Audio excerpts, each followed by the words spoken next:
what you want to say, baby. When you're alone in the darkest night, maybe you can't give your radio back.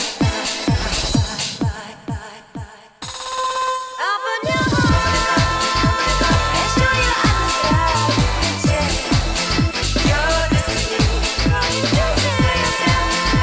And grow your love, baby. The future is waiting for you. And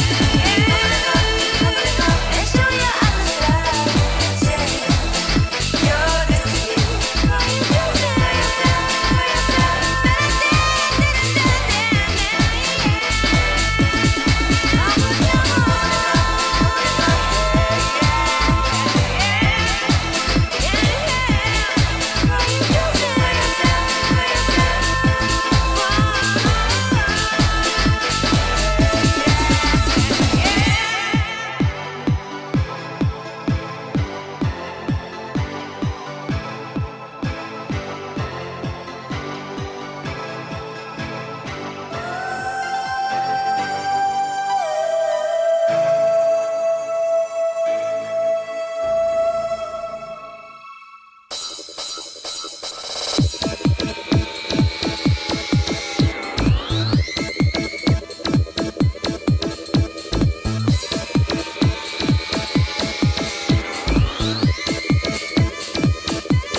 what you want to say, baby, when you're alone in the darkest night. Maybe you can give your radio back. Open your heart and show your eyes and you're the sea. And cry out, baby, the future is waiting for you. And show your eyes and you're the sea.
Good morning, everybody. I know it's not morning, but it feels like morning to me. I've got to have my void coffee. I don't know what's wrong. I keep on staying up way too late. I keep on streaming way too long. There's too much content, and I've got people in my comments complaining, how can this take 8 hours for you to cover iDubbbz, Moist Critical, and Vaush and Xanderhall? And it's like, okay, you do the timestamps now, right? You just volunteered, whoever you are, in my YouTube comments. If you're watching me right now, if you're tuning into the stream live for the first time, that's right, you found a live stream. So people on YouTube do not understand live streams, and YouTube does this funny thing, and I'm happy about it, right? I'm happy that they do this, but they'll take a live stream and if you don't unlist it, they'll treat it like a video. So it goes out like a video, and yeah, if it's like 8 hours and it starts with a bunch of Persona 2 music, like people don't know what the heck they're dealing with. And like on one hand, I don't blame them. But on the other hand, you do the timestamps.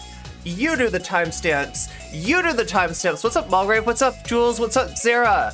Welcome to the stream, everybody. We got kind of a special one, so I'm glad I'm like at least marginally awake here. I gotta have my, wait, we need the right sound to play with it, don't we?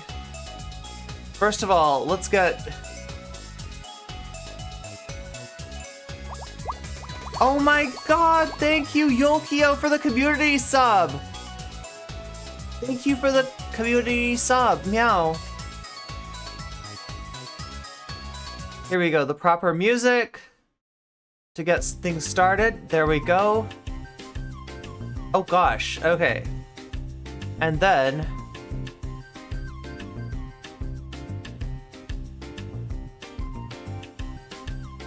proper sound effect. Oh, I love that sound effect. Well, thank you, Silent Storm. Meow. Thank you, everybody who's subbing. It helps me out a lot. You know, that's the precarity of life as a Twitch streamer, right? You've got a certain amount of subs, and they expire every month, and it's like, you know, it's pretty cool to see them climb up and be like, okay, I think I'm gonna be kind of okay. For now, you know, like this is doable, right? And then just like all in one day or whenever they expire, you know, they just like disappear. It's almost like a life meter, except you don't see the monsters that are hitting you like in Minecraft. You're just like all of a sudden like, I am down to like 3 hearts. What's going on here? And it's just the ways of Twitch. It's just the ebb and the flow. But I appreciate everybody who subs to me. It means a lot. It means a lot. Especially when people are like resubscribing, especially if you got gifted your first sub and then you come back and you resubscribe because you're like, you know what, I want to avoid the top of the hour ad break, I want to avoid the bottom of the hour ad break, and I want to have weasels. What could be better than weasels? Well, I'll tell you what could be better than weasels. That is a little something that we like to call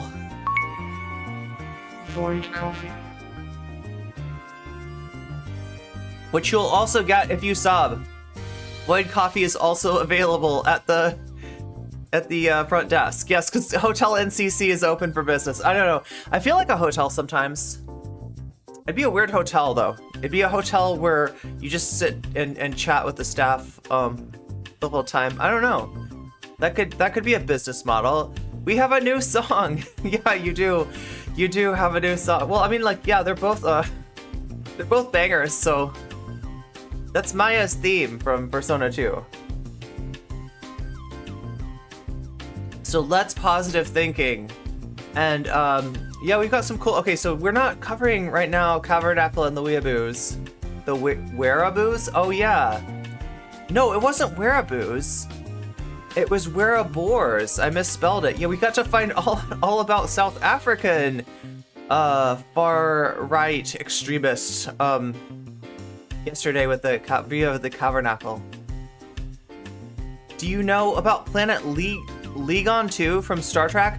Now, when you say from Star Trek, are you talking about, or is it Ligon 2? It's Ligon 2, isn't it? I've heard of this, yeah. Are you talking about Star Trek, the show, or are you talking about Star Trek, the game?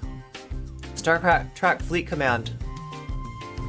There's some interesting planets. I feel like everybody in the Weasel Alliance was moving to... Oh my god, I can't remember. It was a funny name, though. And that's why they were moving there, because it was a funny... The planet had a funny name. Anyway, what are we doing today? DatKatee had a conversation with Vaush. Yes, that Vaush. Oh my god, and I'm realizing, too, YouTube chat, are you alive? Did I just miss you earlier? Did we miss each other? Oh my god, Caprin eBay has a question. What is your question? That's the question.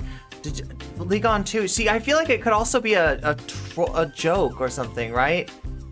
Like if you say it like that, then maybe like I'm supposed to say it, but it actually sounds like a sexual thing when I say it, even though it just looks like the screen, it just looks like a normal thing, and I say it, and I realize I just said, you know, something that's gonna get me demonetized, and we can't do that. We can't get. This is the anti-demonetization good luck butterfly, okay? Ooh, ooh, right? No, like the thing is, I always do get demonetized on these streams, and then they put monetization back.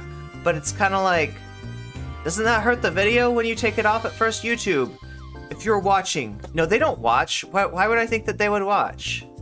What would make me think that they watch on YouTube? Like, they don't watch, like some kind of AI watches, and it gets like little no-no signals. It's got a skulk sensor, you know, like in Minecraft, the thing that calls the warden, the thing that like triggers it when you make a noise, and then the shrieker box calls the warden, you know? It's like that, except it's got quartz crystals embedded in it, so that it can detect exactly the level of the noise and the quality of the sound, and only be triggered by certain sounds. Oh my god, they're adding that. They're adding that. I'm literally describing a block that they're adding in Minecraft 1.20. So DatKatee versus Vaush, that's gonna be interesting.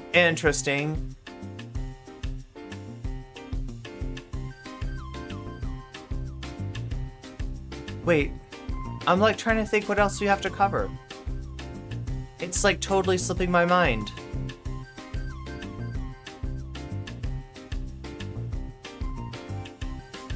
Is it possible that I could figure it out?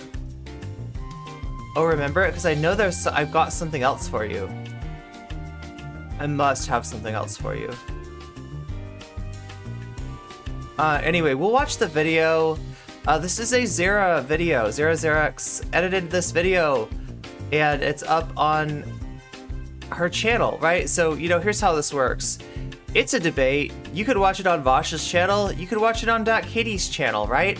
But either way, you'd only be seeing one of them, because debate people are silly, and they never put the other debate person up on Discord or up on their screen, because honestly, it's kind of a pain. It's laziness. That's why they never do it. So that means that when the video comes out, you got, you know, one face and not the other. Now, if you're like me, you'd rather see both people on the screen. I don't know. I don't really feel like I've seen the video if I'm only seeing one of their faces. I feel like I'm biased by the face that I'm seeing versus the face that I'm not seeing. And so I want to see both faces. We have the luxury of seeing both faces thanks to the lovely and talented Zara Xerix. Thank you so much, Zara.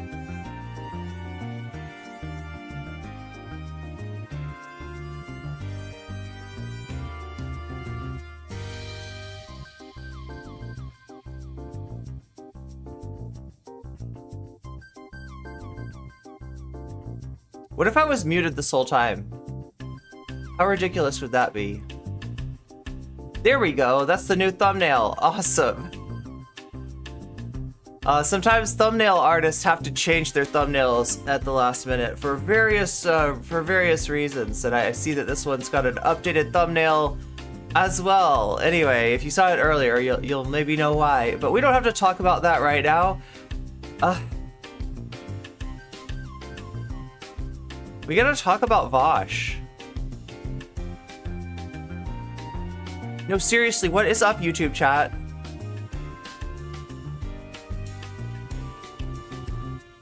Oh my god, I see you. There you are. Thank you, Black Phillip, for the re-up of your membership. And I can't say that word.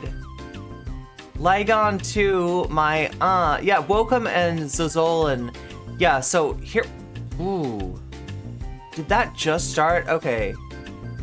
So YouTube chat is talking to me now, and oh no, you're not on both screens. Why is that? Why am I only seeing you on one of the screens and not both of the screens? Ooh woo. Oh, I think I know. I've got to fix my custom browser deck here. I hope that I got the right link. Alright. Alright, I think we're good. I think we're good. What's up, Adadak? A to the K. Do we have to talk about Vaush? Can't we just say he's terrible? Well, friend of the stream, DatKatee, talked to Vaush. Tried to get through to Vaush. And there were results to that, right? And the result that I hinted at in the video is that there is a certain video that this discourse is circling around, and Vaush hasn't watched it. Now, has he really not watched it, or did he just not watch it on stream? I don't know. I actually do not know. I did not see Steve the debate between. I heard about this. What was the person's name again? Why did? But yeah, oh yeah, thank you. Also Yulkio. I don't know if I thanked you both, Yulkio and Silent Storm. Thank you for the subs. Oh yeah, we gotta get that going too. I gotta make the sub thing do a thing.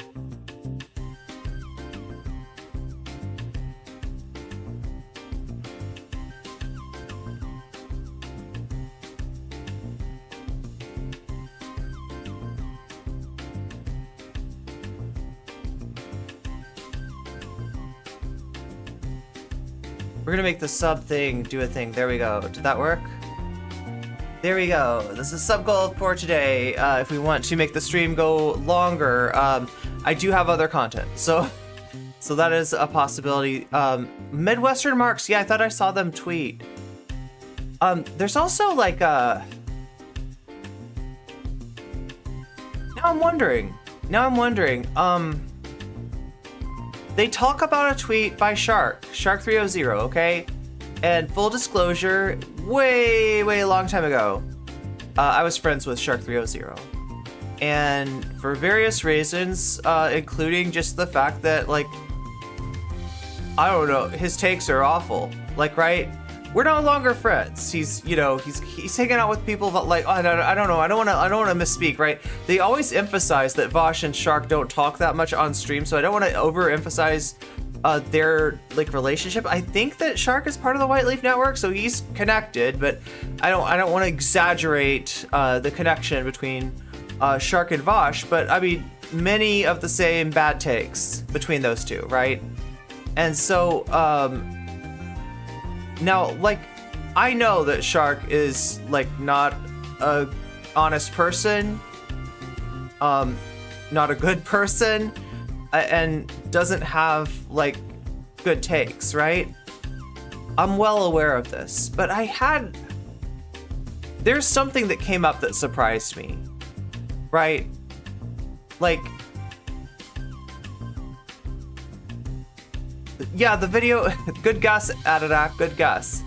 Eddie Liger, okay, so Liger, I was gonna say Liger, but I thought you would laugh at me because isn't it a Napoleon Dynamite reference? And you would think that I was making a Napoleon Dynamite reference, and I don't even remember any Napoleon Dynamite references except for Liger.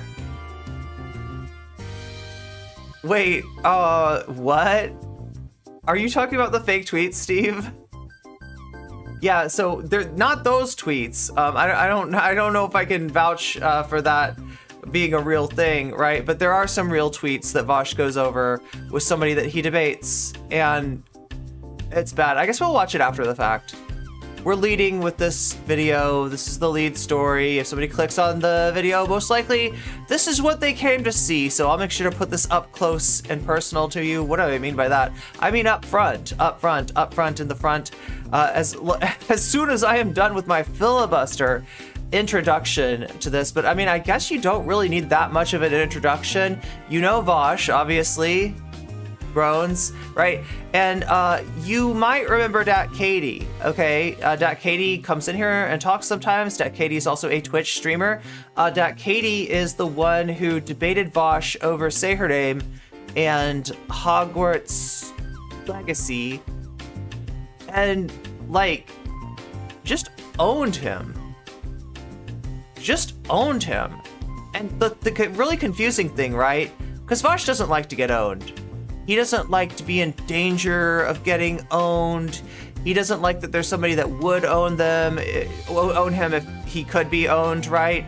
Any sort of like approach to the king, like if you come for the king, you better not miss. Well, she definitely didn't miss, but you know, even if you don't miss, especially if you don't miss, you're gonna get some kind of massive harassment wave directed by Vaush, right? Somehow this didn't happen. And so she lived to debate another day, and that day is today. I thought it was about say her name. Oh, well, they did also talk, Zara, about the PF discourse as well. There was a far-ranging conversation, a very long conversation. This is a slightly shorter conversation, and mainly because Vaush is a very frustrating person to deal with in this video. Like, he's arrogant, he's flippant, like you can't tell if he's serious half the time. He's playing Schrodinger's D-bag, and it's tough, right? And Katie is of the mind, or at least the last when I talked to Katie was of the mind that Vaush has got his problems, massive blind spots, but that's how she thinks of them. These are blind spots. Vaush has not had, you know, intersectional leftism or, you know, things like intent versus impact, or, you know, you could come up with a million different things that he's missing, and maybe it's just because he doesn't understand it, and that like the people that have tried to explain it to him, you know, weren't reaching him. So Katie is gonna try to be the one that reaches him, and like as much as like I know there's some people out there cringing at that. I know there's people out there cringing, but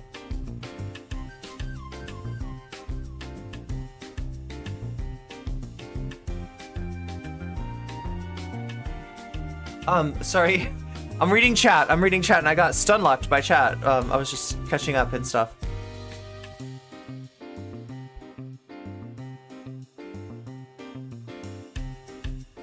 Yeah, I mean, Chico, or sorry, Chico. Oh my god, I can't read people's names with this new text. It's a little bit, I gotta get a better background. But yeah, you're right. You know, he's not willing to learn. Learning would imply being open to not knowing everything, being wrong, right? And that is just something that he's not willing to do. In his mind, maybe his success on the platform of YouTube dictates that he really knows the most about online leftism, right? And so I don't know. Like I feel it's kind of a right-wing argument. It's like a meritocratic argument there. No, I'm putting words in his mouth. I don't know what is the real reason. One can only wonder, but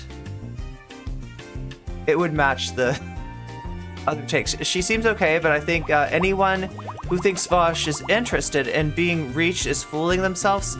Yeah, sadly. Oh yeah, that's what I was trying to tell you. Also, anonymous gifter, thank you for the gift sub to Spectacular Snyderman. Spectacular Snyderman will now be saved. Will now be saved from the ad break at the top of the hour and the bottom of the hour. Vaush fans were in ABC3 chats calling.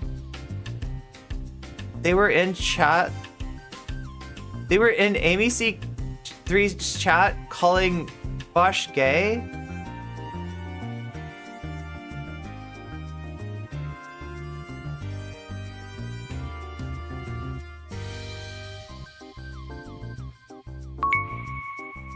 Void coffee. Damn, that's some good void coffee. Yeah, I mean, I heard he himself was cited in a few Twitch chats recently. He even mentioned it, I think we watched a little bit of his stream yesterday. Yeah, it was weird. He ended up talking about Jesse, and I didn't actually know that that was gonna happen. I wasn't expecting that. But Jesse Gender must have, like, Spidey sense or something. Or is that the wrong fandom? Is there a Star Trek metaphor that I could use that like is the equivalent of Spidey sense? whatever sense it is that allows you to know when somebody's talking about you, because sure enough, yeah, Vaush was talking about Jessie Gender, and she appeared in chat.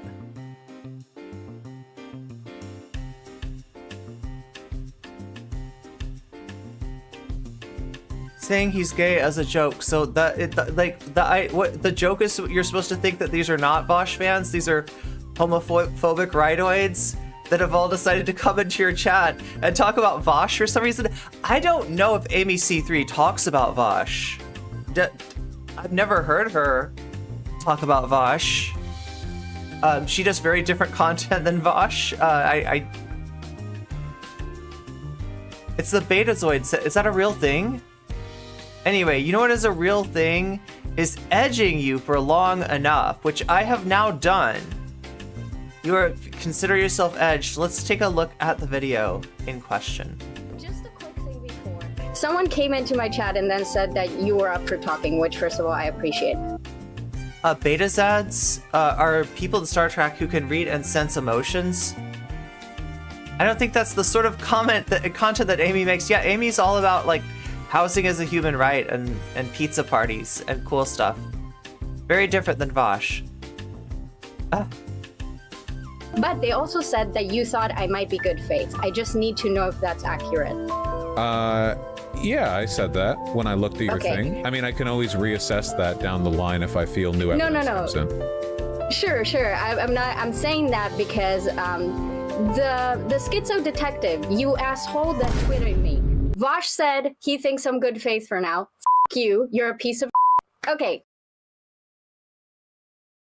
I suppose I should show you what DatKatee's talking about.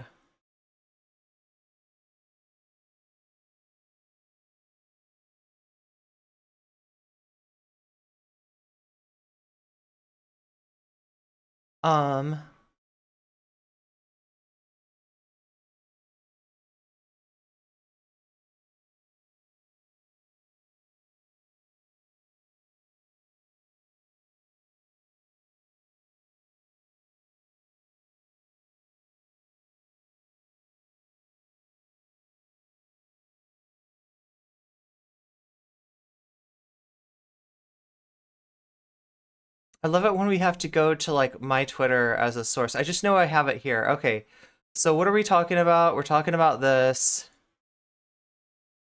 I know every time I like have to go to Twitter, I'm like disappointed. I feel like Twitter is like not good content. I feel like watching Bo Blacks do Twitter stuff, it's entertaining. I feel like it's the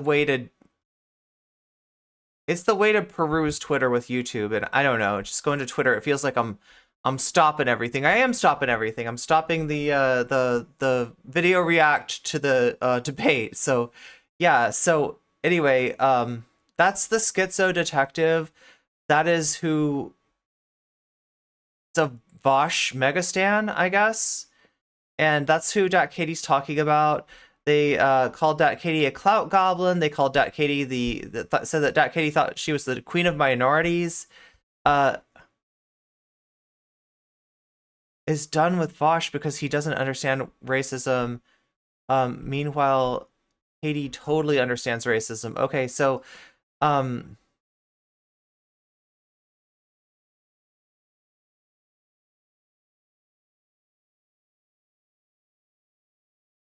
oh, okay, so here's where they got into it. This is a response to something that Katie tweeted. In response to Mr. Beard, who, hey, chat, I've put out the feelers. I'd like to have a conversation with Mr. Beard. Mr. Beard, if you're out there, if you end up running across my content for some reason, I'd love to have a conversation with you about Vaush, right? And about the online left. And I would like to have it's not a confrontation. I don't want to debate you or anything like that. It's not like that. I like productive conversations. And I just wanted to kind of pick your brain because I've seen you change your viewpoint a little bit recently, and I find it interesting. And I want to tap into that and find out what takes somebody from being, kind of a fence rider of like, can't we all just get along? Like, I don't like, just like stop fighting Vaush and the rest of the left, to like, okay, it's probably like Vaush that's causing most of the fighting. Anyway, so this is, we start that. This is how Twitter works. You got to go backwards. All right, here we go. This is a JPEG that Mr. Beard posted. These are his thoughts after much vacillation, right? Mr. Beard has changed his tune on Vaush just a little bit. Okay, so here we go. After having conversations with both Vaush and some of the critics of Vaush, it's abundantly clear that Vaush sees his critics as abusive reactionaries, and they see Vaush as a racist white supremacist. And neither side seems interested in building bridges with the other side whatsoever. Okay, so it's still kind of in the center territory somewhere. And you know what? Sometimes that's just how life goes. Sometimes groups of people have irreconcilable differences. Unfortunately, this means that I doubt this leftist infighting will end anytime soon. I told Vaush that I think he should have more empathy for the experiences of Black people, and he said that I have too much empathy. This was what Vaush was mad about last night. If you were watching the stream really late last night, you saw this, right? You saw this, right? So if he really has doubled down on thinking all these Black people are reactionaries, he was saying, you're going to hear more of that today. Get ready for that, right? And who don't deserve empathy, then there's not much else to say at that point. It makes me sad, but hey, I tried my best. As for people who aren't Vaush, I think having empathy and compassion for the oppressed groups is important, even if you disagree with some of their opinions. If you disagree with some Black separatist positions, that's fine. But I don't think it's fine to label them as Black supremacists, fans of the Fuhrer, and say that they deserve no empathy. And no matter what side you're on, all of the petty insults and threats and harassments are helping no one. Even if Vaush isn't interested, I am interested in continuing to build bridges between various leftist communities. Okay, so I mean, like, that's just Mr. Beard, right? But this is, for Mr. Beard, this is more of a this is more of a stand than Mr. Beard has taken, right? So that's interesting. DatKatee replies, if true, then I guess I'm done with Vaush. For now, I'm choosing to cope and believe that he hasn't had it explained to him in the right way. But I'm not sure how long that cope will last. A progressive advocate who doesn't understand the way they uphold racism and fight to correct it. No, thanks. So, in other words, Katie's still holding out hope. Like, Mr. Beard's still kind of in the center. These are not smart people to, like, attack if you're Vaush. And yeah, Vaush, we saw Vaush attack Mr. Beard last night. We were about to see Vaush tear into DatKatee today. So, good job, Vaush. Good job alienating yourself, I guess.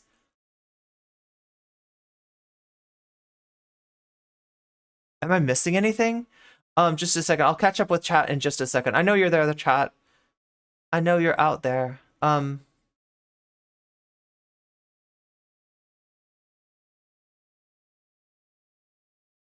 Wait, where did this happen? Okay, so then on the outside of this, we have the schizo detective saying, this is what the schizo detective is mad at. Okay, so that's not Vaush himself, right? This is a Vaush super fan. Like I said, I don't know anything about them, really. I don't mean to know anything about them. I don't want to know anything about them, right? But yeah, you're the queen of minorities. No. Vaush doesn't understand racism because you totally understand racism. So yeah, just kind of weird, immature taunting. It bothers you, that says DatKatee, that I care. Vaush is not willing to work on the ways he contributes and upholds white supremacy and racism. That's so sad, dude. Can't even help you there. So here's this person back with, considering Ryan Ryan is Mr. Beard. Ryan Beard, I think. Willfully misrepresented the interaction according to Vaush after talking in DMs. Yeah, Vaush did say that. I think he has tried to work with others. They just backstab him. What is this? Like, now listen. if you're Vaush saying that, that's kind of a persecutorial way of thinking, right? I'd be, let me be honest, I'd be a little bit worried, okay?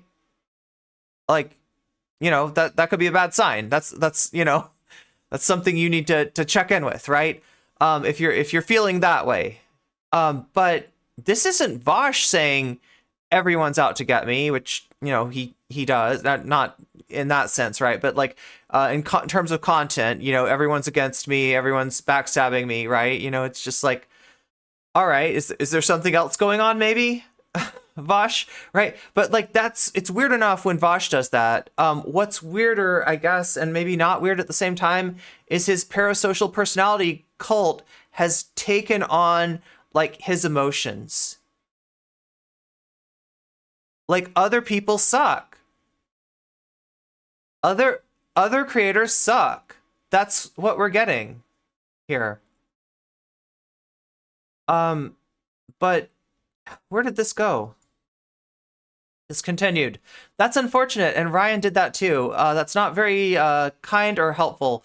It has little to do with my critique of Vaush being unwilling to examine and challenge his own behavior in enforcing white supremacy as a progressive advocate. I'm not a we need empathy kind of gal. Okay, so I'm going to be perfectly honest. I think you want a clout chase, and you don't want to have sincere conversations. So is that where the bad faith? Oh, okay. That is DatKatee donating $5, getting Vaush's attention, offering to talk about Mr. Beard's Soul Bunny and the whole drama that they have screen capped. Damn, this is a Vaush super user. Do they have like a special like membership to VGG? Like, do they have the premium membership? I don't know.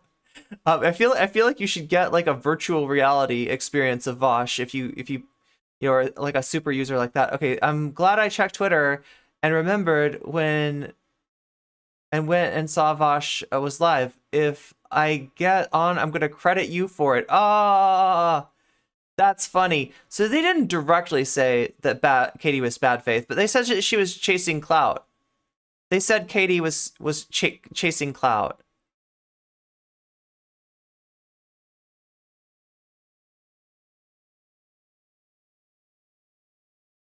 There it is. I'm like, which one is this? Let's go ahead. Right. So I told him I'd call him out, so I'm fair. paying my dues. What is the what's the disagreement? You said you wanted to talk about the Soul Bunny stuff. I mean, that was kind of weird. Like, so what that was that. Wait, I'm so confused now. I thought it was going to be something like when I read their correspondence, they were going to say like, you know, Vaush thinks you're just bad faith, and Katie's gonna be like, nah, and then it was gonna be like, oh yeah, well, I'll ask Vaush, do you think I'm bad faith, Vaush? And he's like, not necessarily. Got you, owned, detective. Unless that person has a diagnosis of schizophrenia, I question the usage of the term schizo.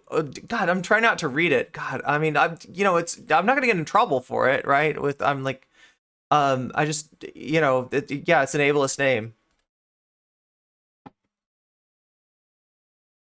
They say you're chasing clout, not you're wrong. She looks like Lana Wachowski, huh? I feel like I missed something in chat. I'm gonna check while I'm gonna put this on in. Yeah. So here's like, do you mind telling me what tweet you saw of me, by the way? Because I've been rage tweeting for like over a week now, so. It was you quote tweeting Ryan Beard's more recent text post. Okay. So I obviously don't know what happened between you and Ryan in DMs, and like I don't need to relitigate that unless you want to. So what bothered me in the whole thing was that the Soul Bunny video dropped, and I assumed you were going to react to it. And what I found, and even though things started circling around like her calling shark a slur, what I found that in the clip of you reacting to that video, you specifically called her anti-white, and then like talked about how some black people are just racist and stuff like that. Do you remember that? Of course. Okay. And that like really bothered me. So I guess I'm asking, what about, I don't know how much of that video you watched, but like, so maybe that would give me some context, but also I want to understand what about that video, like, gave you the impression that it would be like, wow, that sounds really weird. That like, why did you think it was reasonable to call her anti-white because of the video? I didn't see the video. Okay. So I called her anti-white off of nothing. I did it off of pure vibes. Are you joking right now? I don't know if you're... Why does everyone assume, why do they assume everyone wants clout from him? I don't know. It's like, I like Katie's new hair. Yeah, I really don't know. I really don't know. Why do they assume that she wants clout from him? I feel like it's just a standard response. They're protective, right? Like, they don't like the idea that somebody could come on his stream, disagree with him, and, you know, that would be a positive thing for their career, right?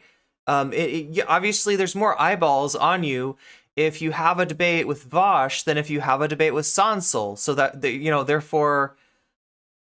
but yeah, the way that the Vaush Clout Network uses clout chase, right? They're kind of limited in the way that they can understand and see clout. They see it when it comes to like somebody arguing or having drama with a large figure, which, you know, if a large figure's like, right, if I started up drama with Dream and I was like, I don't know, telling people that I could pearl clutch, I could MLG bucket, I could do, I was like, you know, better than Dream, right? Then that's going to get noticed, right? That people are going to see that. They might not like it. In fact, I think I would probably get, you know, I'd be in some trouble from the Dream stands, if we're being real, right? But people are going to see that controversy versus if I have a controversy with Sansol, right? Not going to get noticed, not going to be a big deal. There's no clout to chase there, but I feel like most of the time that's not how clout works, right? I feel like most of the time, especially with Vaush, if he doesn't like somebody, if he doesn't agree with somebody, you're not going to see their name in the description. You know, they're not going to get to shout themselves out. It's going to be very low profile who they are because he doesn't want to help them out. He doesn't want to, you know, make them, you know, give them any sort of clout. Most of the time with the Clout Network, though, the way we see clout being chased is when, like, let's say somebody like Vaush is giving you shout outs, is having you on to talk to him, is friendly with you, right? That is the main form of clout chasing I really see. I feel like it's a cope to call somebody a clout chaser when they disagree with you.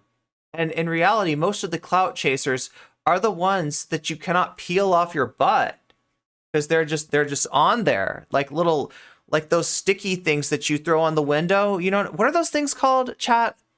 What are those things called? Those sticky you know, those sticky things, and you throw them on the window. Poly people, thank you for the resubscription and welcome to the stream. Meow, meow, meow, meow. They say clout chaser, they don't actually have an argument, right?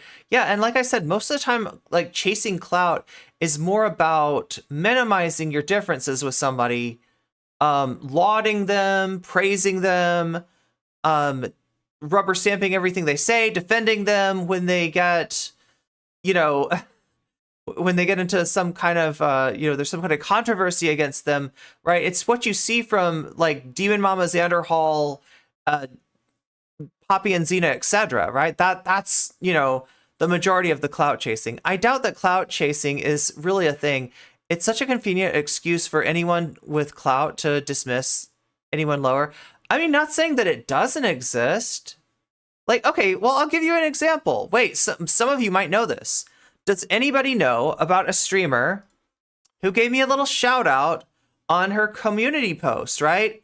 And called me a coward for not covering some, you know, story with a very dubious source. Does anybody know what I'm talking about? You might have seen that because it had my name on it, and you know, they made a video where they tagged me as well, right? That you know, and the controversy is, I don't even want to get into it. I don't even want to get into it because, like, right, you know, that person is trying to make themselves relevant by sort of, you know, first trying to attach themselves to Keffels and get Keffels to do something with them, then try to attach to me. And yeah, it's just like, I don't need anything on my butt. I've already got patches, chat.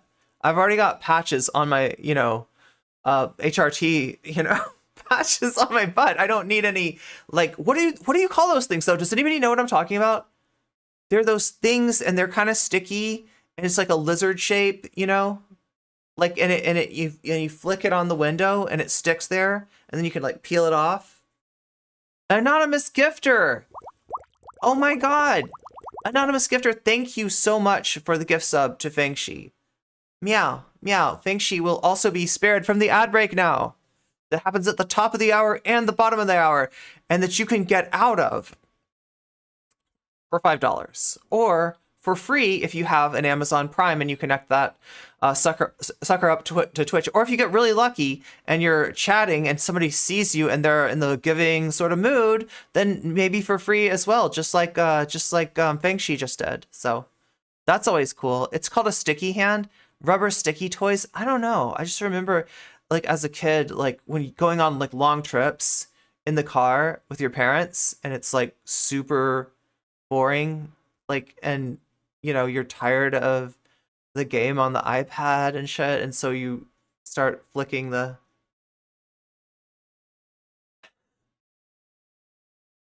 I'm trying to read people's name here. Yasmin, let's see, not very imaginative name. Sticky toys. It's just sticky toys. Sticky geckos. Sticky geckos works. Wait, do we still have Gex? Oh my God. Oh my God, I feel so bad, chat. We used to have a Gex emote, right? We used to have a Gex emote, like animated. I think we still have a Gex emote. It's just not animated anymore. You're memeing at me, or I'm not joking. Okay. Do we think that's responsible? Sure, that's a higher standard for accusations of racism Weasels. than people meet when Weasels, no more Gex. accusing me of being racist. So I feel it's fair in reprisal. No, I'm aware of the group that she operates in, that whole crowd of people. There's a bunch of like self-hating white guilt types and like 3 or 4 black people who are, again, not even remotely representative of black people, black leftists, even black online leftists, but you know, they like having their kind of like orbit of apologetics. Did Vaush talk about, is Vaush talking about orbits? Also, like, wait, let me roll that back for just a second there. There's a bunch of like self-hating white guilt types and like, You think that's responsible? sure, that's a higher standard for accusations of racism than people meet when accusing me of being racist. So I feel it's fair in reprisal. No, I'm aware of the group that she operates in, that whole crowd of people. There's a bunch of like, As far as white guilt, people like Vaush just make me feel it more. I mean, like, yeah, this is you know, self-hating white guilt types and like 3 or 4 black people who are, again, not even remotely representative of black people, black leftists, even black online leftists, but you know, they like having their kind of like orbit of apologetics, so they either directly express or do apologetics. he's being kind of vague, isn't he? Sticky weasels. We need sticky weasels. For a wide variety of like anti-white politics. For example, like he knows anything about black people. He's just talking about every black. Yeah. He basically. People were going after Shark for a debate in which he was talking to a person who, if I remember correctly, was like anti-race mixing, like in the debate that Shark was having. The Yes, person within Shark. the cemetery. He's not, but we can get into it later. Well, I talk with him directly for hours, so I feel Same. the topic's been litigated. But I mean, I saw the convo between him and Shark. I think that regardless of how things have developed since then, that conversation was one in which he was pretty anti-miscegenation, and Soul Bunny took the other guy's perspective on this, not Shark. So that's all it takes for me. Black people who are anti-race mixing are anti-white, obviously. If you're anti-race mixing, it's because it's a product of coupling between a black person and a white person. It could be a black person and like an Asian person, but that's not realistic. That's not the discussion that took place, right? That's not what Endless was saying. This is a mischaracterization of the entire conversation. Vaush is inventing a Soul Bunny position. Well, he's associating Soul Bunny with like look, let me just put it this way. It's possible not to agree entirely with Shark and not to agree entirely with, you know, Endless, like, right? And to agree with one more than the other. He's kind of making it this all or nothing thing when it was kind of a complex, you know, topic that they were talking about. It's also, I don't know, like, I watched the debate, but it was an intra community, intra black community discussion, right?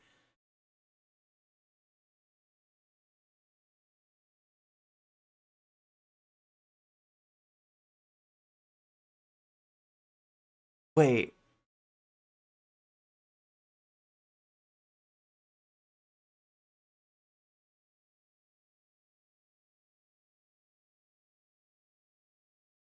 Does he know that other radicalized groups exist? Good question. He's saying that Soul Bunny said what she said because she was supporting Endless from a year ago, and that is not the case at all. So yeah, he's putting words in Soul Bunny's mouth. And again, like if you see the title for the stream, right? That's the video that he didn't watch, or he says he didn't watch. I have a hard time believing that. What's up, Polly? I don't like Endless, but he's not anti-race mixing. Yeah, that's a mischaracterization of what that conversation was even about. Keep in mind that this is after Vaush went over allegations of anti-blackness against Shark. Oh my god. Yeah, that's the video that I was thinking about watching in the beginning. I don't know. We will work that in at some point because it's important to see. I don't like seeing it. I don't. It makes me uncomfortable. There's some things that Shark said that I really never would have thought that he would say, but that this is the background of this conversation. Hey, what's up, Topelsi? What people tend to get angry about. Okay, so you didn't watch the video, and you know that Endless talked to Shark, and in that conversation, he came off anti-race mixing to you, and then you feel like Soul Bunny is connected to him and took his side. If I call her anti-white. If I watched Soul Bunny's video, I would probably have like 57 bits of evidence I could use in favor of this argument. I mean, all I have to do is look and see, does she think Professor Flowers is an okay person? That's all it takes for me. Almost forgot, chat. That's okay. I don't want to... Twitter thread. How do I do this without getting into the Professor Flowers thing again? Well, unfortunately, it's turned out to be a very effective litmus test on the issue. I know we've had a conversation on this before. I don't think there's any... Yeah. Yes. It was really interesting because you probably don't know about this, but I told you in that conversation I want to make a Professor Flowers video, right? I ended up not doing that, but I did like a whole series of interviews with people debating Black separatism, and I'm actually more confident in my position now. The only thing that I am more comfortable saying is that Professor Flowers did a horrible job, like advocating for what she probably wanted to advocate for, and like you and I can disagree on whether I'm giving her too much charitability or if she just was a really bad debate bro. Like, I'm fine with us disagreeing on that. But yeah, in terms of what... I mean, she's not a debater.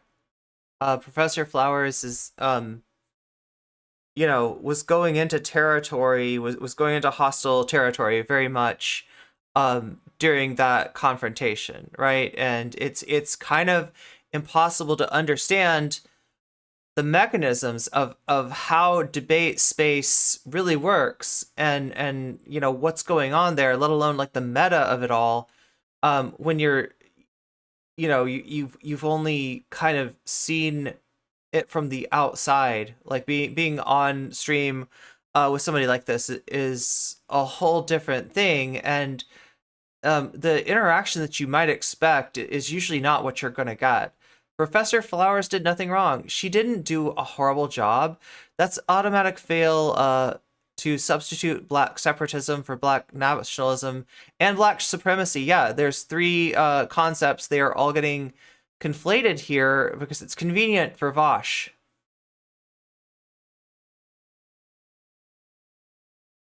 What she came to represent, yeah, that's not really a question for me, at least, but we could talk about that if you wanted to. Well, we've already talked about the Professor Flowers stuff, and I've talked about it probably dozens of times at this point.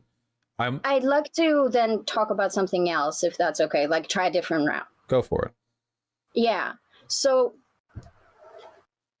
Yeah, I think that term comes up, right? That, what's up, Afternoon Tune? The I want to say it, but yeah, it's a portmanteau of... God, there's so many words that get me demonetized, but the mustached one, portmanteau of black and the mustached man from Germany in the 1930s. I love the hoops that I have to jump around just to stay monetized on YouTube. I consider you, or I still desperately want to consider you, like, because you are progressive to me, and I see you as an advocate, as a leftist. But I'm starting to think maybe you're more interested in like the economic social leftism element of progressive social cause, in the sense that you're a sociology major, correct? Yes. And you talk about intersectionality a lot. So I feel... Does he? I have heard the word come out of his mouth, right? At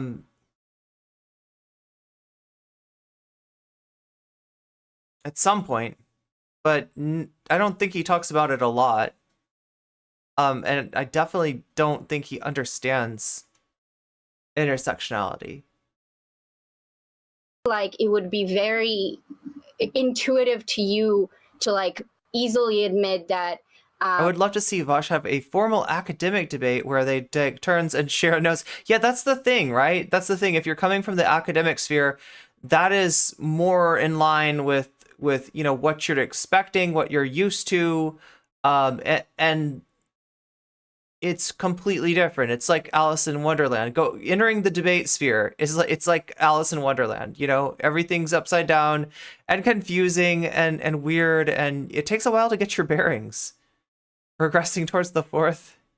We need to find a term. The lazy ideology, because it will be prominent in the future. That's throwing her under the bus for the sake of advancing the conversation, and it's so shitty. Yeah, that does suck. Dude has an undergrad degree, but acts like he has a PhD. That's you're not kidding, City of Doors. Yeah. White people, but not just white people, all people who live under a white supremacist framework uphold that white supremacist framework to an extent, right? Do you disagree with that? Who upholds it? I'm sorry, I missed the first bit. Anyone who lives under a system upholds the system to an extent, right? In the sense that they participate, but obviously if you live within the system, you can you can do more harm to the bad system than good by opposing it. Yeah. Yes. So, okay. So generally participating in the system is upholding it, but you can take certain actions to oppose the system, therefore basically offsetting your participation in it while still quote unquote participating. He has a master's in Wikipedia. I feel I do this. Okay. Yeah. So basically, I think that a lot of the critique that you feel you're hearing from like I'm gonna call it my side of the aisle, is like, here's something that really pissed me off, like about the Ryan thing. Ryan, before his last tweet, when he said he did his final statement, he talked something at the end about like healing and introspecting, and you hopefully giving it some thought and starting like. Yo, I'm sorry, I don't want to stun lock for too long on this, but it's interesting. She just said my side of the aisle, right? And I'm not sure what that is entirely, right? And here's why, right? Because you've got the debate bros, you got Vaush, you got people that have swallowed the anti-SJW pill, if you will, right? The reactionary strain of leftists, like, that are mostly, although not all, debate streamers, right? And then you've got on the other side an intersectional leftist contingent of mainly video essayists, but not completely. The thing that you don't have, though, is somebody like Katie, right? Because Katie is talking about intersectionality, to an extent, right? And speaking with the language of the debate sphere. Like, she's comfortable here. She knows the territory. She knows the lay of the land. She's, she's been around in a lot of communities and kind of seen how they work, seen what their values are. And a lot of what you're seeing is her trying to find a way to almost like hack Vaush. Like, that there's some magical key within Vaush that you can like unlock. And all of a sudden he'll be like, oh my God, I see it. I see it. And then, all the nations will be in balance. The Fire Nation and the Earth Nation and everything will be good. If we can just get Vaush, if we can just hack into Vaush and like open his heart, right? And like, look, I mean, it may sound silly to some of you. It may sound naive. It is something that I cannot criticize her too strongly on, because I feel like that's not exactly, but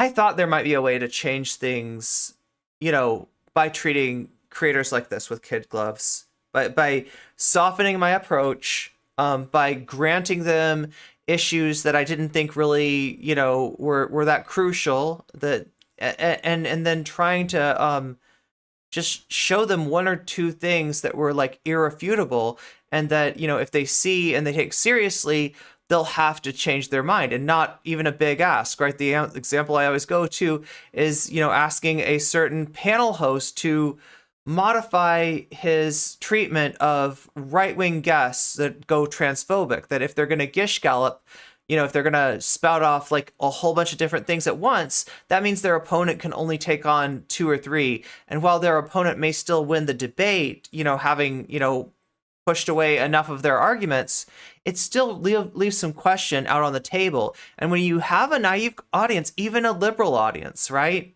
There's a lot of people that are naive about trans people. So if you start introducing tropes to that audience, some of them will stick. And you maybe even unconsciously, right? So, when somebody's like a panel host and they call themselves a trans ally, it would follow maybe that just a small ask like that would not be too much, right? The reaction I got was one of fragility. Now, is it different if you're not trans? Maybe, and I guess that's what DatKatee's kind of, interrogating with this conversation with Vaush, and with her approach to the debate sphere at large, not casting them as, an immutable problem, but looking at them as creators that could be better, and trying to see if she can, push them there somehow, right? So interesting point on this idea of a magical key to make Vaush smarter. I think that's an example of the bad thing where we give umpteenth chance to men. Oh yeah, you're right. Yeah, I mean, there is a lot of, I would say that this is maybe more good faith than he deserves, right? At least you show their flaws that way, of debate bros, if you talk in their language. Yeah, you can show their inconsistencies.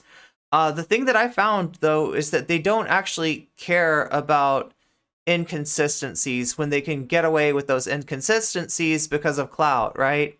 If somebody's connected enough that no one wants to see their inconsistencies, you know, no, it's not worth it to people, right? If especially somebody that like runs a debate panel that a lot of people are wanting to get on, everybody that wants to get on that debate panel is going to be massively disincentivized from supporting somebody that's making a criticism, and incentivized to support the panel host to go on with the crappy way that they're running their panel.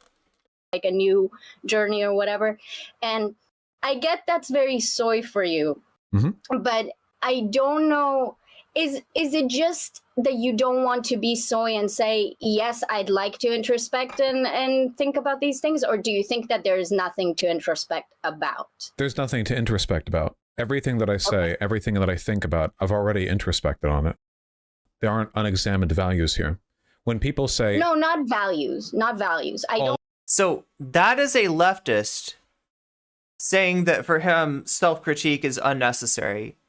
That should scare you, right? Especially when we know what kind of leftist he is, right? We know what kind of Trojan horse action that, you know, the Vaush phenomenon is allowing. And that Trojan horse being taking a certain amount of anti-SJW values and Trojaning it into the left, right?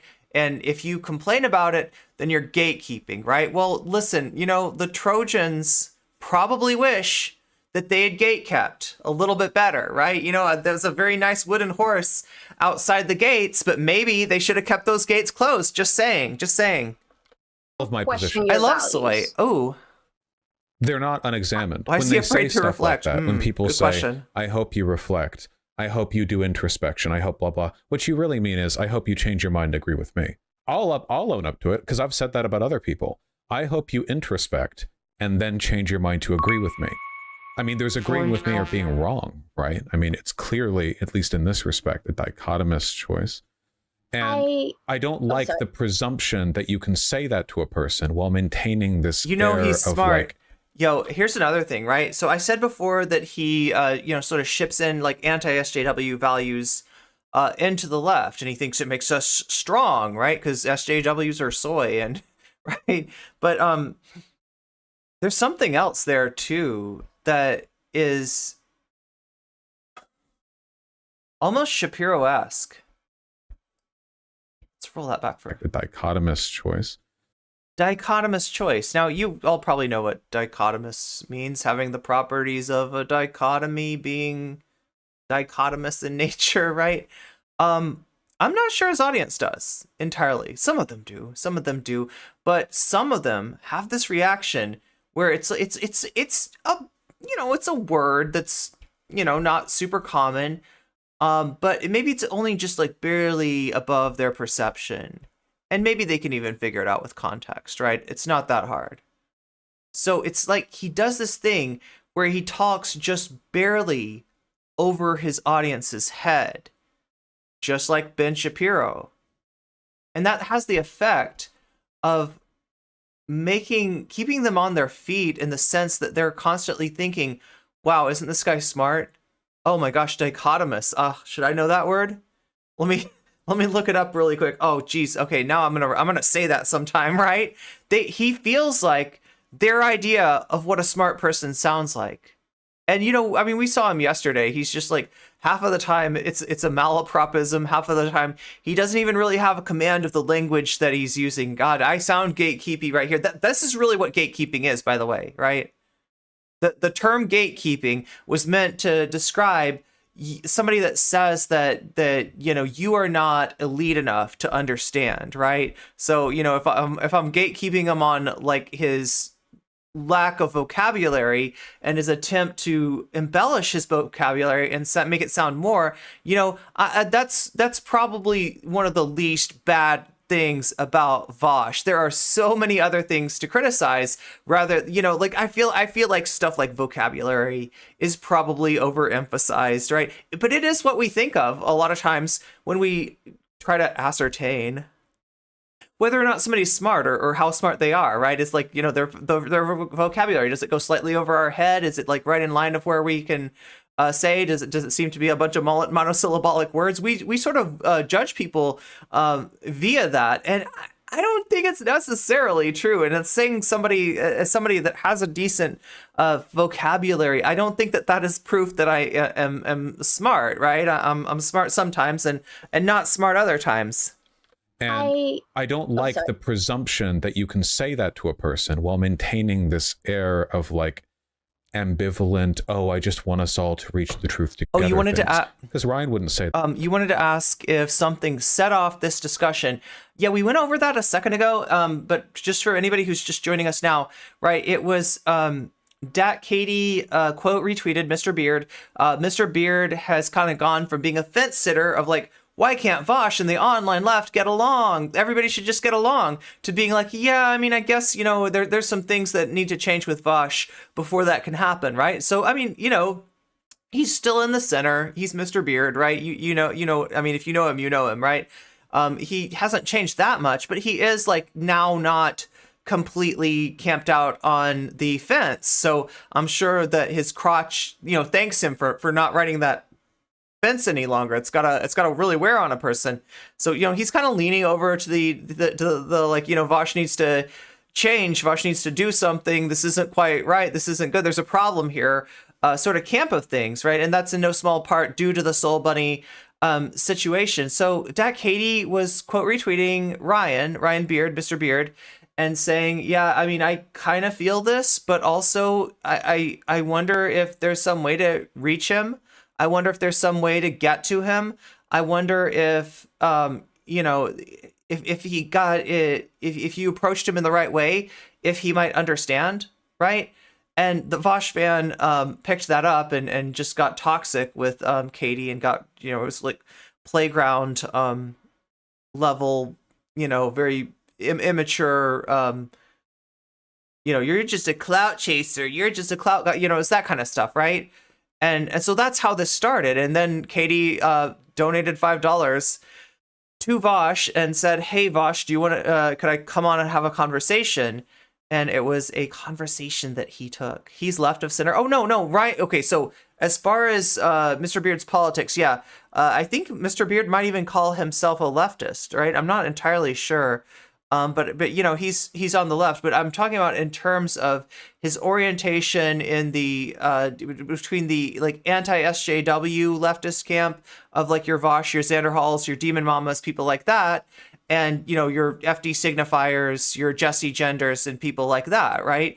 You know, Ryan Beard is the kind of person that just wishes that everybody would get along. And, you know, that's what he was tweeting about. It annoyed some people. I'm sure some people in here were annoyed by Mr. Beard's tweets. But the thing that's changed is that he is no longer like completely right down the center. Vaush went off on him in something that we watched last night. The U.S. center. OK, so, yeah, understand that I'm talking about like an online left kind of center, but. How much is this left? Have you missed? Oh yeah, 9 minutes exactly. 30 minutes of me talking, but yeah, 9 minutes of the actual video. We also went over some tweets and stuff, so. That about them, right? Ryan didn't say, I hope that Soul Bunny and all those people reflect in their positions. Because of course he can't say that. Okay, so I don't question your values. Like, I don't think that you have like a racist value. I think that a lot of, I'm not going to speak for other people. I guess it's better if I just say what I think. Okay, now that's a really interesting question. Chat, can I put this out to you? What are values? What are values? Like, I mean, I get that we're talking about words, and at the end of the day, words are kind of slivy toves and moomrats, and they can sort of mean a lot of different things. But, I mean, obviously values are going to mean one thing to like an evangelical Christian and another thing to like an intersectional leftist, and right. But what do you think Katee means by values, and how do you think Vaush like takes that, right? Because you know, he always makes it a point to at the very least emphasize. I think he said, I care about ethics, I don't care about morality. And that is a very new atheist way of thinking. I'm not saying, right, in the sense that, you know, it's enlightened, right? I think it's anything but enlightened, and it's just kind of ridiculous. But it does sort of take those, because part of the new atheist movement, right, was that maybe even because of the shadow of evangelical Christianity, which new atheism defined itself against evangelical Christianity, right? And evangelical Christianity was seen as moralistic and judgmental. And so new atheism wanted to fashion itself as being more logic based. Now, if you know anything about philosophy, you understand that logic is not an engine that can power a boat, right? It can steer it, but pure logic is not, not a coherent enough, force to really, give you much other than like if P not Q or what, right? It's not, it's pretty, it's mathematical, right? And ethics, kind of measure like the consistency of a belief, but it doesn't really give you a lot to hold on to. And for as far as I mean, I guess you could see this in terms of what is of value. Okay, what do you think is important, right? Do you think that protecting human life is important?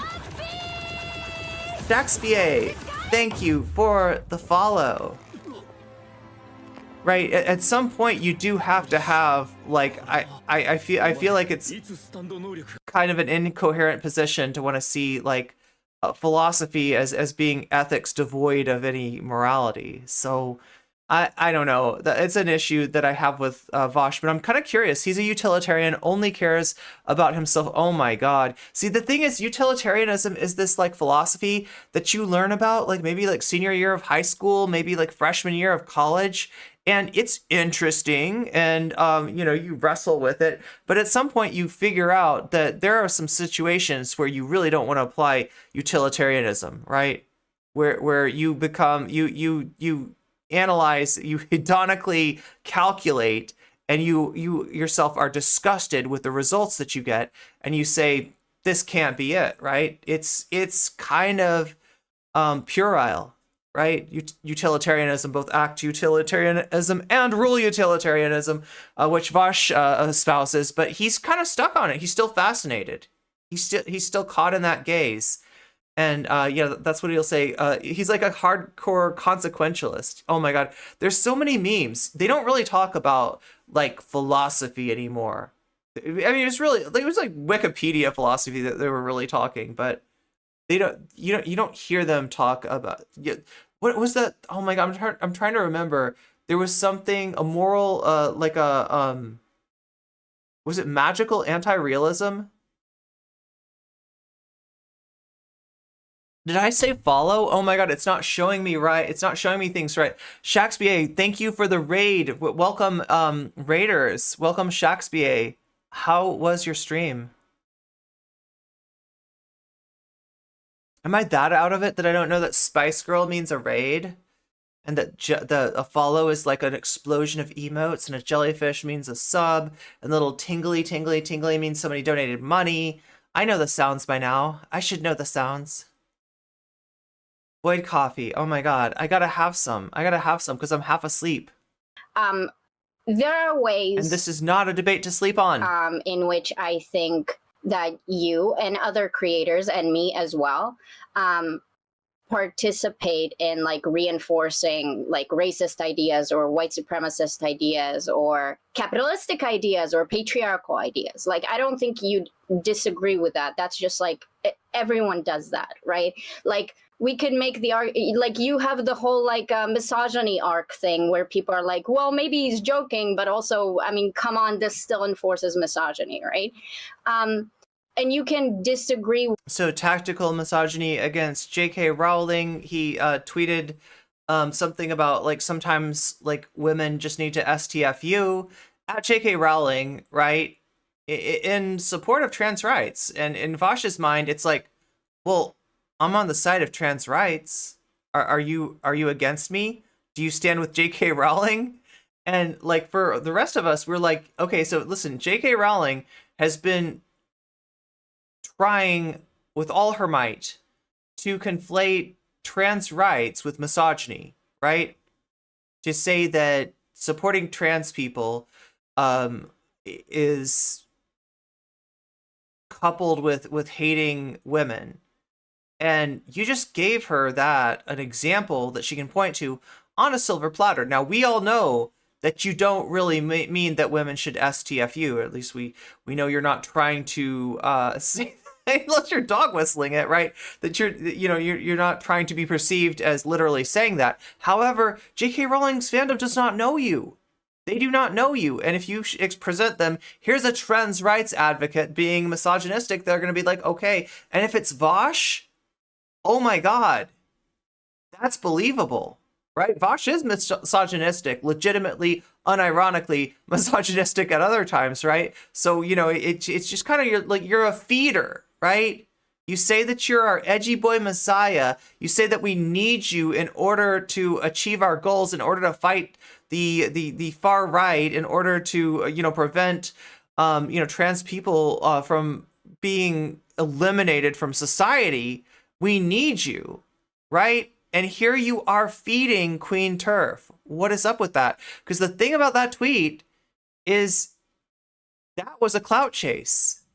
That was Vaush chasing J.K. Rowling's clout, saying something that he knew would be tempting for her to retweet in order to get his name out there. And this whole theory that any press is good press, any attention is good attention. That's kind of what happened there, right?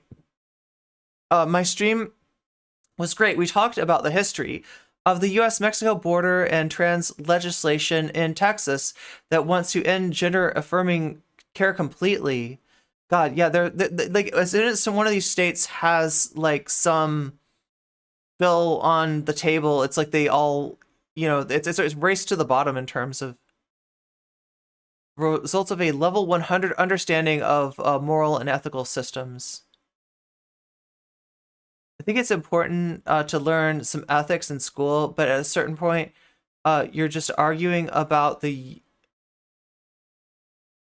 word fair, what the word fair means, rather than making the world a fair place. Yeah, well, I mean, like it's part of a framework, right? You need all these things, right? And the reaction against Christianity, whose morality were things like you shouldn't have sex before marriage, you should marry early, you should these kind of these things were, and so when people look at that, anybody could see that is not a real morality, right? Moral, what most of us consider morality to be how we treat each other, not some sort of weird purity. What is that? Did anybody take the purity test or something like that? It was like this thing that would go around in like, people would, it was like an inventory, and like, if you've ever done X, if you've ever done Y, like you lose some purity points. And I think it was cool to like have a really low purity score. Actually, since I mentioned Void Coffee, I put a short video of Void Cat. You found a void cat in oh my God, that's awesome. It's mysterious. There's a void cat. Whether the harm is worth the gain or whatever, the same with you saying retard. But oh my God, my head hurts. Take these purity points I found. Thank you, Paul Squall. I just got 100. Wow, I lost 100 purity points and I gained 100 purity points. Yeah, I don't think you disagree with the statement that we all uphold these things to an extent. Sure, to the point that making that point comes across as a bit redundant. If we all do, then it's not a particular moral point against anyone, right? I think that I am overwhelmingly an advocate for pretty much every progressive value that I can think of, that I'm aware of. I'm sorry, I don't want to hear that. But I don't think you disagree with the statement that we all uphold these things to an extent. Sure, to the point that making that point comes across as a bit redundant. If we all do, then it's not a particular moral point. Okay, so that's what he's saying. If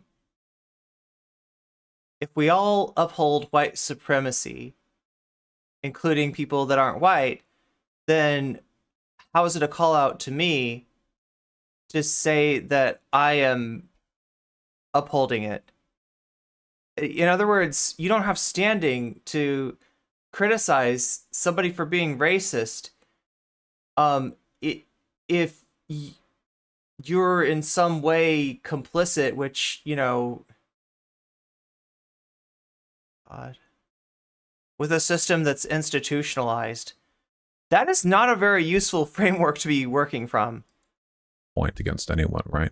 I think Yeah, that I yeah. am overwhelmingly an advocate for pretty much every progressive value that I can think of, that I'm aware of. I mean, look, if you're gonna argue like that, then you got to say that companies that are raising the world's temperature with their activities above and beyond what like individual people, even as an aggregate, are doing, right?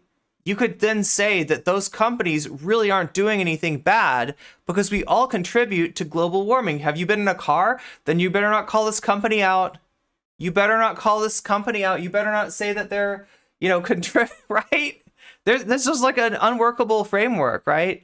Has Vaush ever advocated for anti-colonialism? Genuinely asking. I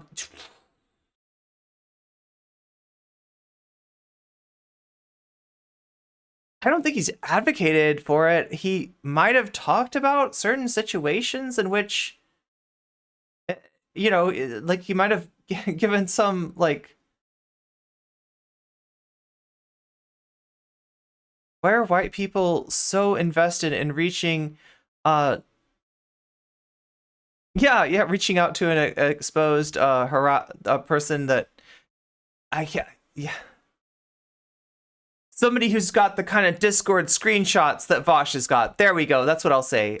Who has done nothing to reform him and even mocked his victim. That is the question of the century, Carlos. I don't know if there's anything on which I have a blind spot. No, so this is why the word progressive means nothing. This is a backwards understanding and a broken framework. I'm not saying that you have a blind spot. I'm saying that I know that for me, when I say I really hope Vaush does some reflection and like sits down a little bit, what I'm saying is I obviously don't disagree with Vaush's morals and values. The only reason why I'm still like coping here is because I support most of your moral and values, like on an axiomatic level. So this is a weird thing, right? When you call out Vaush or Xander Hall for like misogyny or racism, they'll their community will say like Vaush is against racism. Vaush has argued with Nazis who supported racism, and the Nazis said racism good, and Vaush said nah, racism bad. You N-word, right? So he's against racism. He's emphatically against racism. He's tactically, right? And they don't get it. They don't get it that like, oh my God, okay, like I'm glad that you are willing to say that you are generally against racism, but he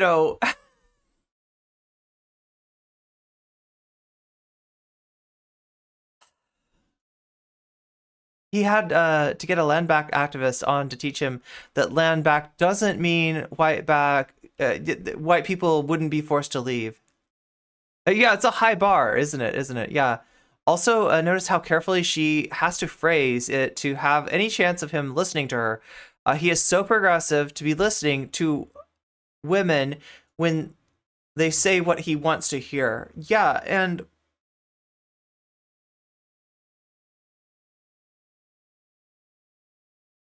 I mean, there is a difference between how he's had a conversation with DatKatee before, right? And they massively, disagreed, and I feel like she held his feet to the fire in a way that exposed him. I don't know why he treated that discussion as like water off a duck's back when, you know, well, I mean, I got some suspicions, right? It's almost like, you know, the more marginalized you are, the more likely your interaction with Vaush is to end in harassment in some way. I'm glad that DatKatee has avoided that up until now, but well, I mean, like, we'll see how this interview.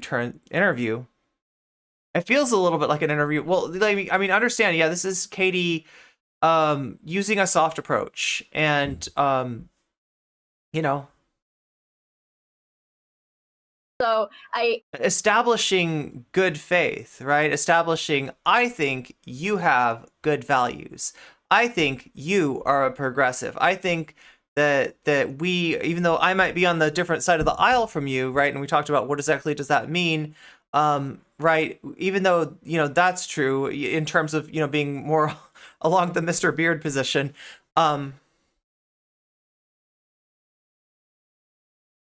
Like, so what she's saying essentially is that I don't think that you're a bad person. I don't think that you're a racist. I think there's some things that you don't understand. And if you will indulge me, allow me to try to explain them to you. And of course, Vaush is like, there is nothing I don't know, you know, sorry, no, like I know, I have read all theory. My views, I have reflected on them sufficiently. There is nothing that needs to change. I'm not wrong about anything, right?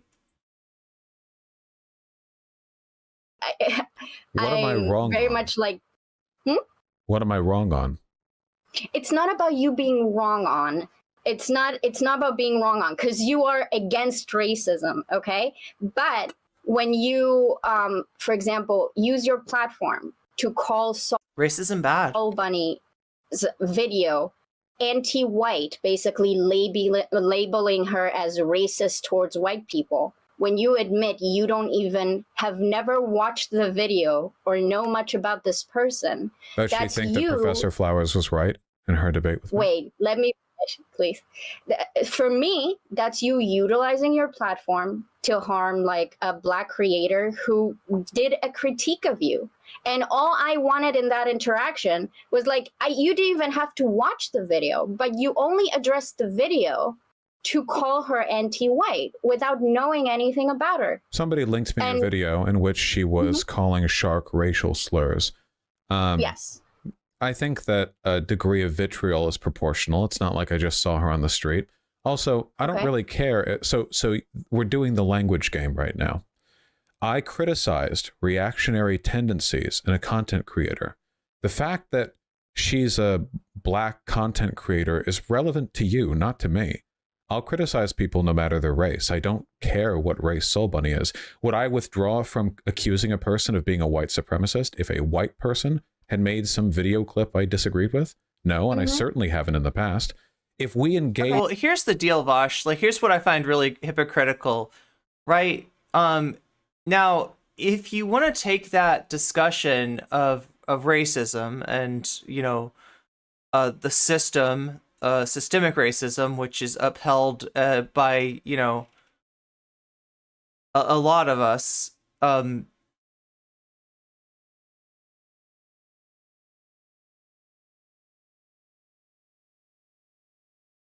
so that's you kind of, you know, denying like moral culpability for being like lacking of in anti-racism, right? Well, if we're all a little bit racist, then, you know, who are you to criticize me? And right, if we're all upholding races, if we're all upholding you know, like a hierarchical system with white people at the top, then who is anybody to criticize me, right? So you keep on flipping back and forth between, like, it's wrong for people to call you a racist, because that's not a moral position. That's just like a thing in society that expresses itself through various of us at various times, right? But with Soul Bunny, Soul Bunny is racist, and that is a moral failing, right? It's a double standard, right? I don't know. I don't know why I'm trying to catch him on consistency when he's like wrong in like totality. This is kind of part of the head games that you get like lured into when you're trying to find a line in some of these debate personalities, right? Of consistency. The only real line is dominance, right? The only real line is looking strong, feeling like they've won, being able to convince the audience that even if they've taken an L, even if somebody like DatKatee has given them something that maybe they should reflect on, them being nonplussed about it is evidence that they were not lacking after all. They won. They did not lose. They're taking home the W, right?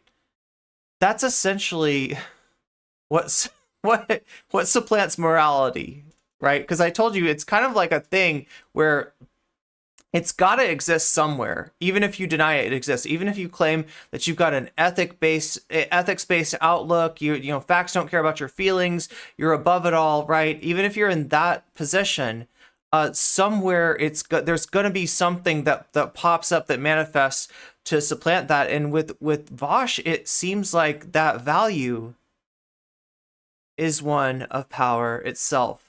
That should disturb you. That should disturb you. Vaush is more charitable to Nazis than to black content creators, true. In higher thresholds for...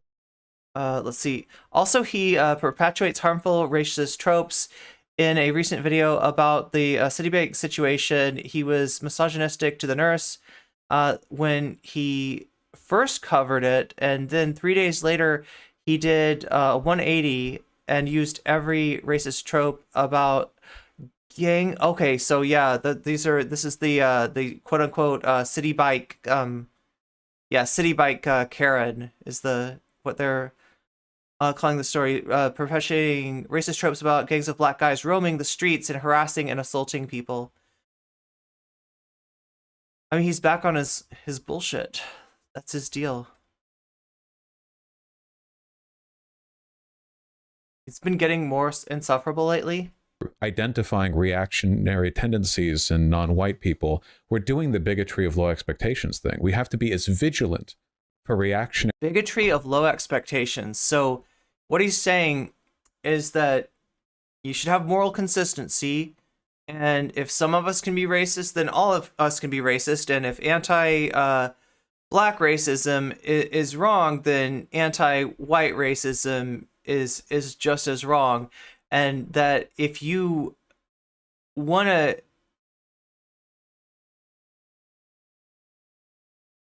look at that differently, like in an intersectional framework where you see racism as being power plus prejudice rather than it's just prejudice. These two words, racism, prejudice, they mean the same, right? Then you would actually be being racist by, like, God, it hurts my brain. It hurts my brain. Vaush needs to stop feeding the brainworms. I know they're eating my brain now too. It's really annoying. He's saying we should be vigilant when he isn't being vigilant himself. Make it make sense. God, nothing about this makes sense, right? I'm trying to make it make sense here. Yeah, this is it's wild.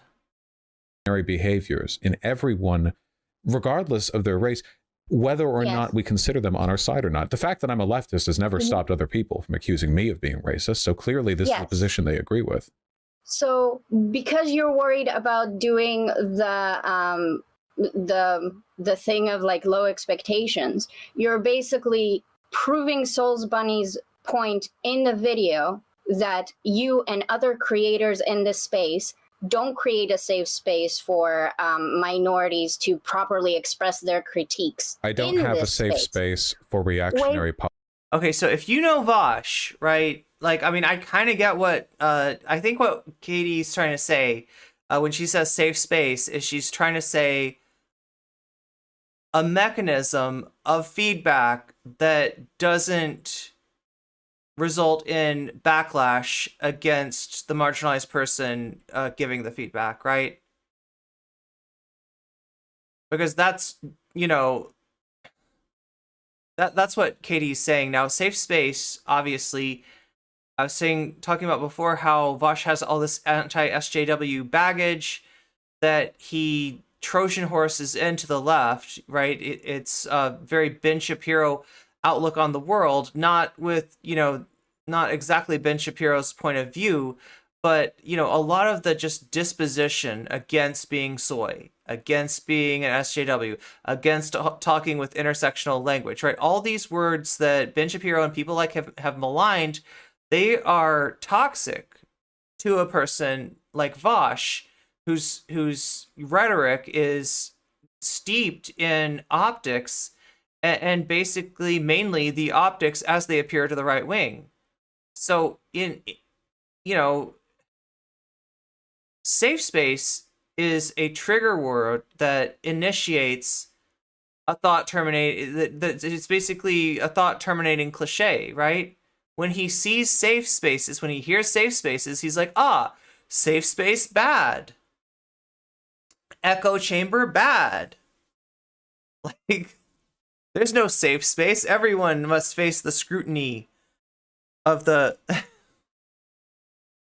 Katie seems to be saying Vaush is not open to any feedback. Yeah, that she'd be right about that. There's no system in the USA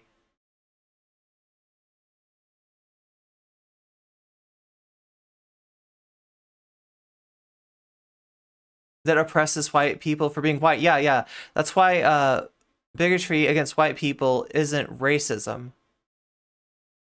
Yeah, like I said, it's like plus that institutional power. So like, right, when with the prejudice plus the power is what gets you the oppression. There's a meme about Destiny being the Ben Shapiro of the left, and Vaush is the Sargon of the left. Interesting. Vaush's brain is an echo chamber. Can't find the picture, but it went semi-viral. Politics. Wait, let me just finish. And the reason why I'm saying that is because you're doing the color blindness. You are a progressive leftist, which means that you are Maya Higa. While I understand you don't want to supply a safe space for people because you think that means you'll have to do whatever they say and that irks you.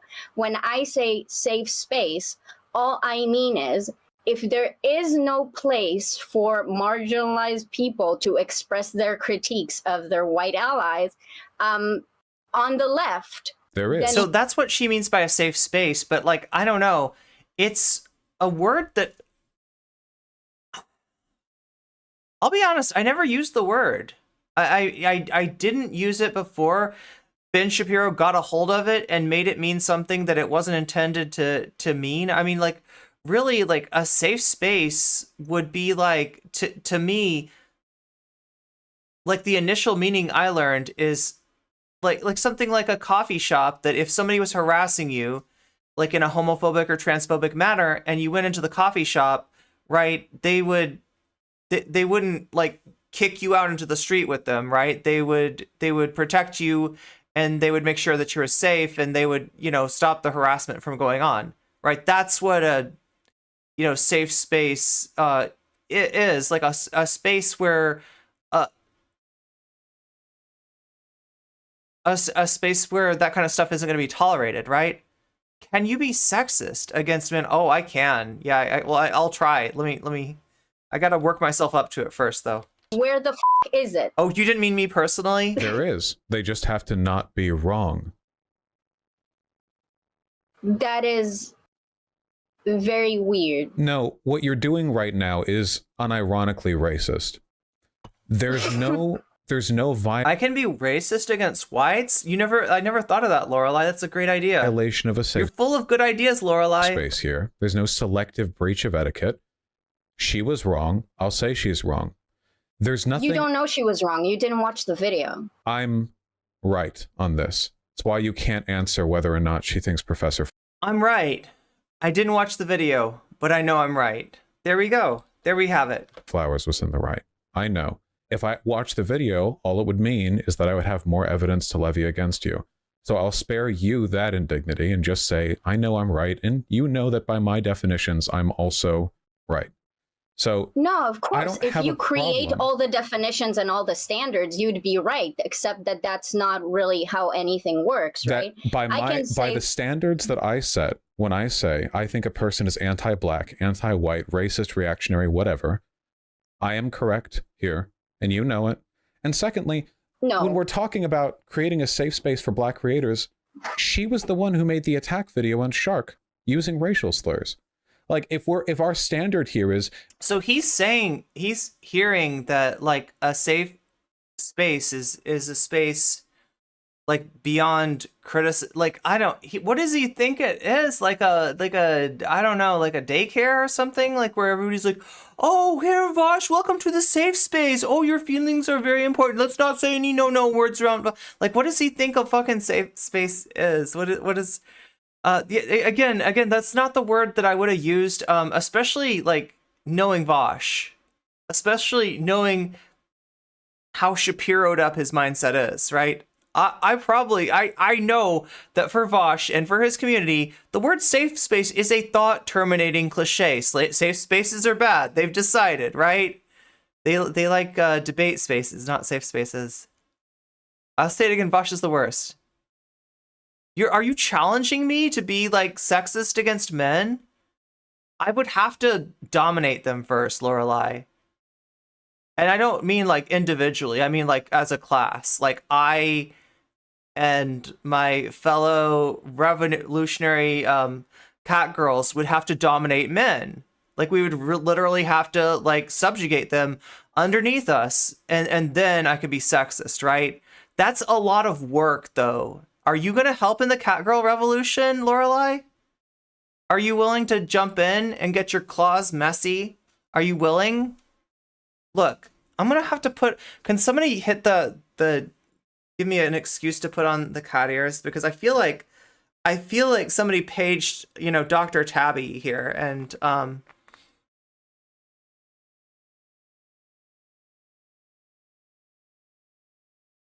yeah, you're challenging me to be sexist against men.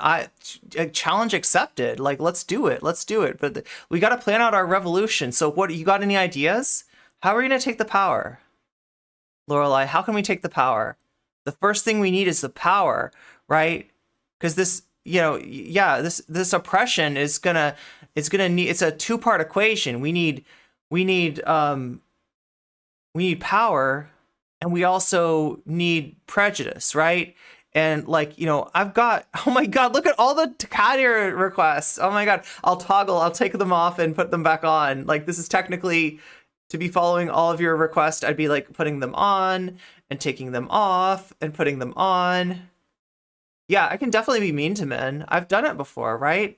Some men really like it, right? Too, in fact, I think a lot of debate bros really like it when I'm mean to them. But yeah, I mean, seriously, Catgirl Revolution, when? When are we getting that? When does that drop?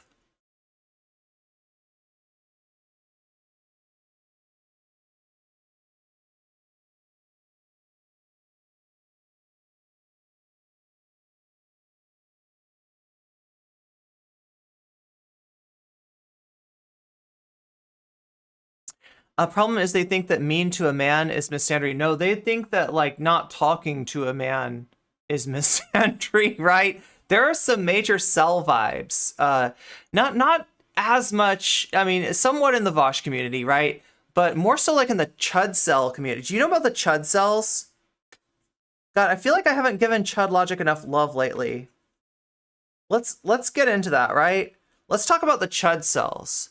Let's talk about the audience that Chud Logic is cultivating. Let's talk about them, like the thumbnail that says that has hot tub streamers, and they're like, they are lying to you, right? These e-thoughts are lying to you. We gotta hate on the e-thoughts because we're a bunch of Chud cells, right?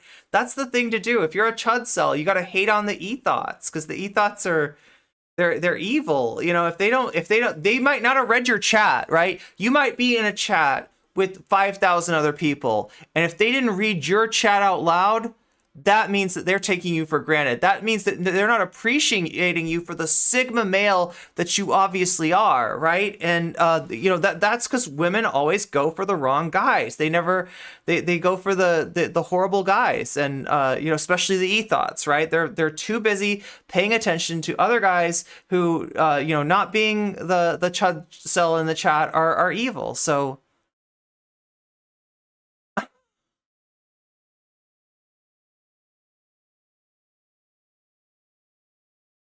wait, so if all I have to do is say that I hate somebody because they're a man, and I can start a revolution. Lorelai, are you sure you're not like a riot girl from the 90s or something? Like, they tried that. They tried that and it didn't work, right? They said, you know, a lot of like aggressive things towards men, and unfortunately it didn't reverse the hierarchy, right? So yeah, trying to be sexist to men, that's the goal. That's the goal, to be you know, put the you know, I think I'm a retired ethot. Maybe Then why we did you should call her anti-white? I'm sorry? Then why did you call her anti-white? You could have been upset that she called him a slur, I was also like upset about everyone that. else on Twitter did. Well, do we call about do we care about safe space for Shark? Is he not a black content creator? I think It was still sexist. The Riot Girl era was still sexist. Well, I mean, like, I wasn't there, so I'll have to take your word for it. I mean, maybe we can get back to that somehow. I don't know. That sounds pretty based. Soul Bunny We not do the care person about who that, gave yeah. first blood? Soul you Bunny mean took first first blood. What, is Soul Bunny a vampire now? Yo, we're gonna have to let Soul Bunny know. Vampire. There we go. First blood. First, you took the first. Like, really? The bunny took the first blood and not the shark? I believe that Soul Bunny was responding to some things that Shark did. I don't think that Soul Bunny was having a bad day and was like, you know what? I'm gonna take a bite of this shark. You know, like, that's not how it went down. That's not what happened. That's not real, right? Soul Bunny was talking about things that Vaush had, or no, that Shark had done to other people. this is a discussion video The 90s weren't all about based. critique, right? It's wait, hold on. It was Do you an think I attack support? drama piece Wait, on Shark, let me help you. including calling him slurs. Let me help. Do you think Oh, I God. support her? Now, this is annoying, right? This is really annoying. Because I saw a debate between Vaush and another person where they were talking about Shark, and they were talking about what Soul Bunny called Shark, and Vaush actually admitted that I thought I heard him.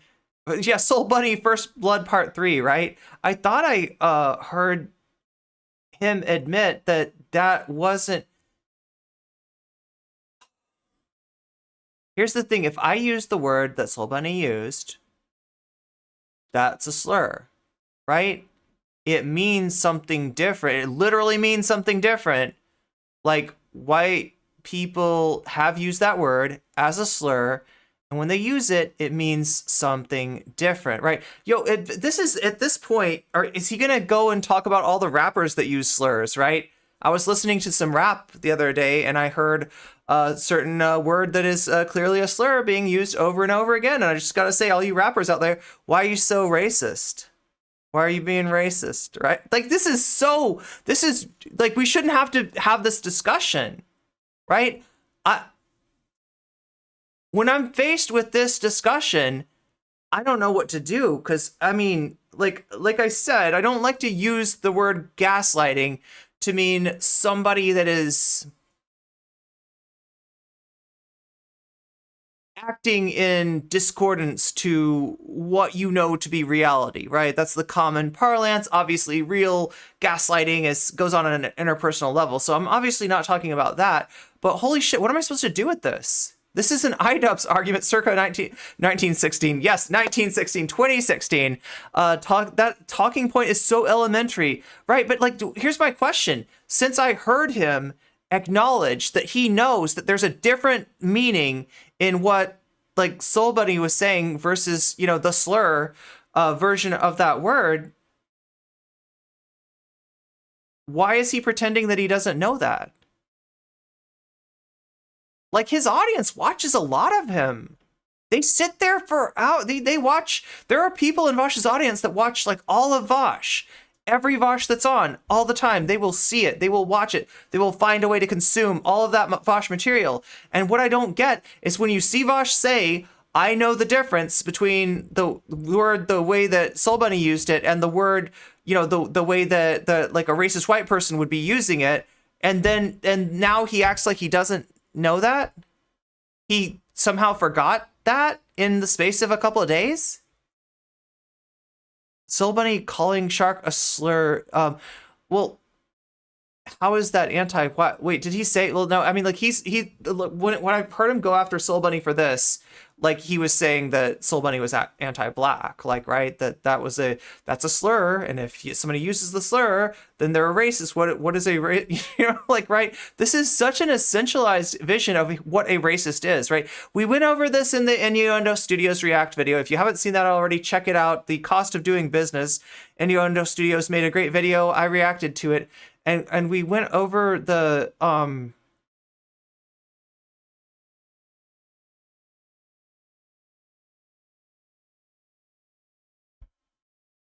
what Soul Bunny said. It wasn't a slur. That's true. That's true. He's just a liar. Yeah, yeah.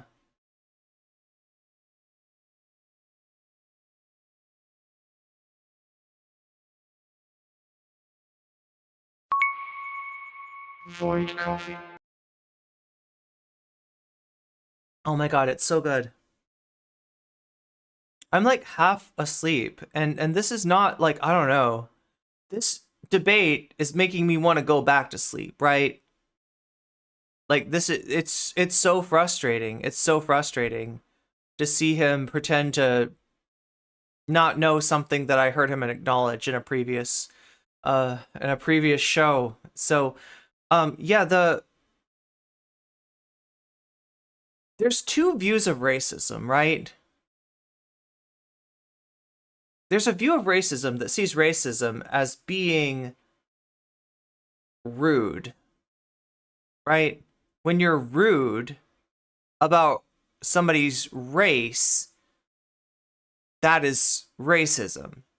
And so obviously that ignores things like microaggressions. Obviously that ignores systemic racism. Obviously that is a version of racism that maybe has more to do with like another time, right?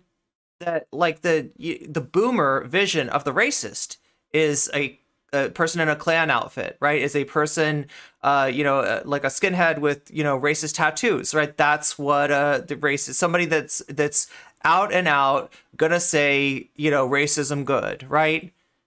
And it misses the point that most of the time when racism manifests in the here and now, it manifests in a different way, and it can manifest in a way that is not transgressive or is not openly like hostile in the way that like a skinhead or a Klan member would be, right? So this isn't a discussion that you should have to have, with the leftists, right? This is some very remedial kind of stuff. This is why making videos isn't fun to me anymore. Not with Ian Kaczynski and his amazing lemmings stinking up the place.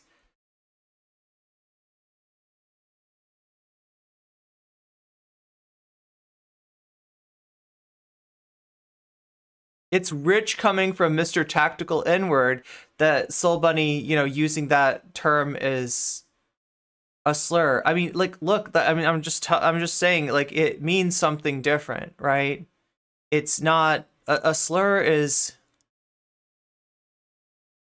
something that's meant to disempower a person based on their identity and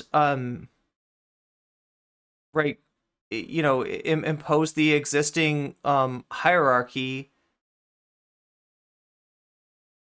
But what Soul Bunny's talking about is not Shark's identity, but rather like a certain kind of behavior. Anyway, I don't want to get too into this because this is an intra community conversation, right? And like, I am not black, obviously, and I do not have the wherewithal to to meaningfully understand these kind of discussions. And Vaush sure as hell doesn't have the wherewithal to understand that discussion.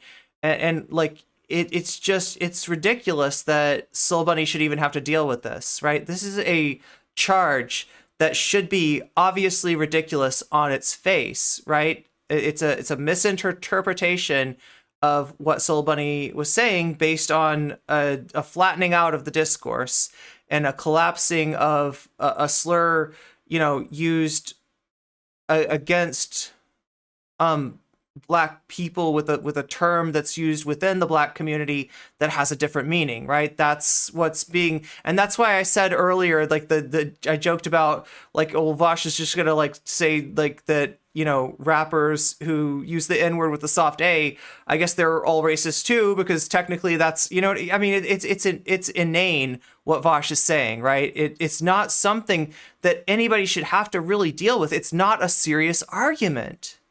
And I swear to God, I thought I heard Vaush get past this. I thought I heard him acknowledge that.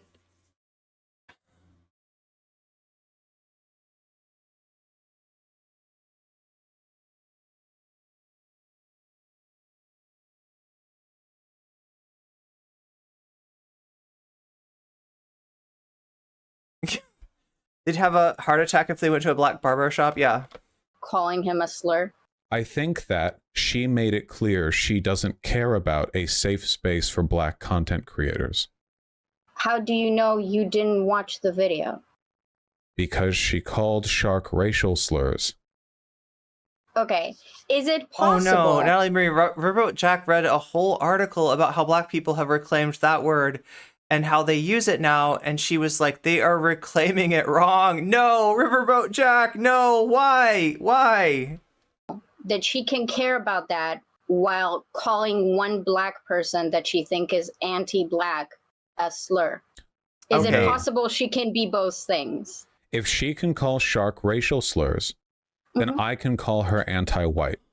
If one is a violation of this alleged safe space for Black creators in the online left, then oh my God, both of them violate. Okay, so I see.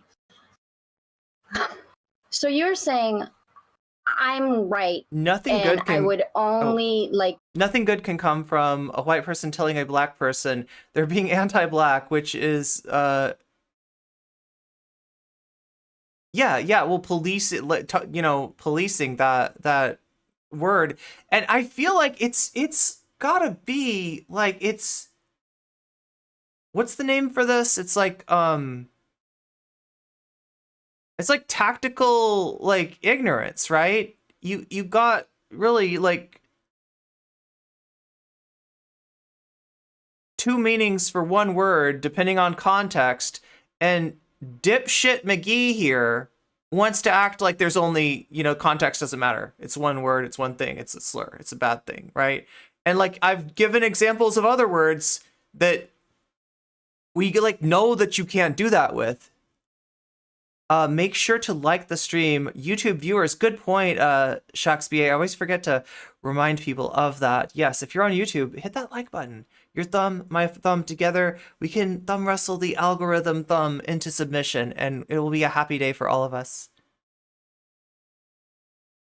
I just needed to vent about that. Wait, did I miss your vent? Most recent video put out today on Soul Bunny. Oh, are you talking about the Poppy and Xena video? That one? Want to yeah okay, here's my question. What this happens? Isn't complicated. It's really simple. She did something bad. It's complicated for me. I looked at it and I said, these are reactionary tendencies that through the divine thread of truth that I see at all times in my third eye, I know this bitch reactionary, and I am right, and I said it. This isn't destroying a safe space for Black creators. This is me incisively you haven't created it. Yes. Well, first of all, I don't believe in safe spaces for online political drama hounds, personally. When I think of a safe space, I think of people who don't go out of their way to instigate conflict the way Soul Bunny does. Go take a look at the videos she makes, seriously. But even if critiques about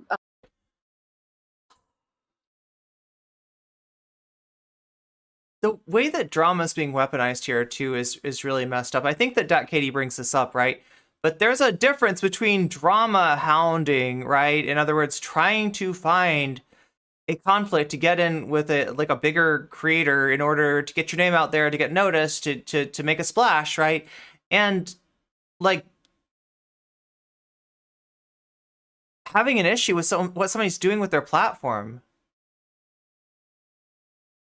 Did he just say if she can use a slur, if she can slur another black person, he can call her anti-white? Yeah, that's basically it. I'm not shocked, but the arguments, the arguments are wild. Yeah. Oh, in the Xena Poppy thing, I have no doubt. Wait, you can't have a safe space that doesn't. Oh, yeah. He's missing. Oh my God. Yeah. That's the thing. Okay, so yeah, I mean, there's multiple problems here. First of all, like, you know, Vaush has a Ben Shapiro understanding of the word safe space, right? Which is to say that it's a thought terminating cliche. Safe space, bad. That is uncontroversial in the Vaush community. A safe space is a bad thing. What we want to avoid. This is, you know, the tool of our enemy, right? They're against safe spaces, right? I don't know how DatKatee, you know, missed that, right? About Vaush's community, that they don't. Oh my God, you know. Here's what it is. I mean, here's my best guess, right? DatKatee can you know, let me know. You can let me know if I got this wrong, right? But you know, you're talking to Vaush, you're talking to a sociology major. You find it hard to believe that anyone would have gotten through a sociology program without some basic understanding of intersectionality. And so,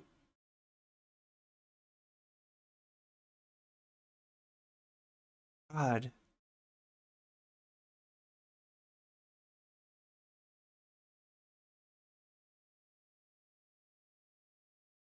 Is Vaush arguing that since he doesn't need a safe space, they shouldn't exist? Well, I mean, you know how he looks at that, right? He's literally like, this is like the Tinder, you know, this is like the couple. This is like, are you sure he went to college? Look, like, I don't want to get too into Vaush's background, history, etc. Again, I am not interested in the personal lives of content creators. You know, contrary to my reputation as the file lady, right? I really don't care. But I have had it pointed out to me before that there are two different types of sociology programs. One is the one that I'm familiar with. I've had friends who, you know, studied sociology, right? And they would learn about conflict theory. They would learn about Marx. They would learn about intersectionality. The other type is, you know, a sociology program that somebody that is going into like a career in law enforcement might take, right? And I've had people tell me that Vaush has taken the latter form of sociology. Is that true? I don't know. I'm not really inclined to like look up Vaush's. I don't want to know about Vaush's personal history, but that might explain. He does need a safe space. He's arguing for a safe space. Yeah, it's a safe space for white men. Good point. Well, I mean, at this point, we just like really, does he have a BA? Yeah, or B? I mean, I don't know if it's a BS or a BA, right? But he has a degree in sociology from what he said. You're lucky if your sociology classes go into intersectionality, really. People being anti-black, which you call drama. Yeah. Yes. Wait, Yes. I'm sorry. You realize that a drama video often involves accusing the other person of moral wrongs, right? That's the normally in drama. I understand that you've weaponized the meaning of drama in order to turn things that are clearly like shortcomings on your part in terms of how your platform affects marginalized people. To say that is all drama, that is all silly internet meaningless stuff, and therefore you don't have to be held accountable. I do realize that. Is that what you're talking about? I studied poli-sci in college, and I think there's a lot of sociology who don't know any history or political theory. Hey, what's up, Vamps? It feels like you wouldn't even really need that I mean, like, yeah, I mean, like, I would think a sociology major would know history and political theory, but I'm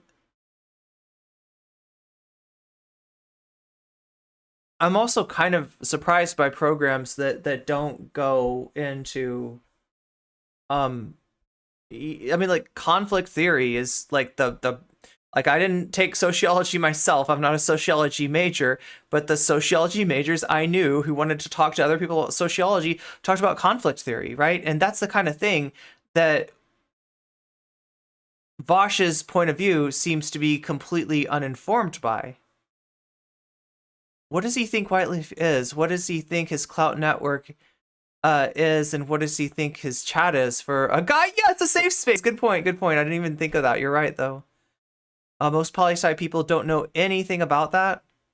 It depends on the school too. Yeah, so that's what people have said to me, is that, like, he did take a sociology degree. He did do a sociology degree, but it was, you know, the type of sociology that maybe, you know, might lead to a career in law enforcement rather than something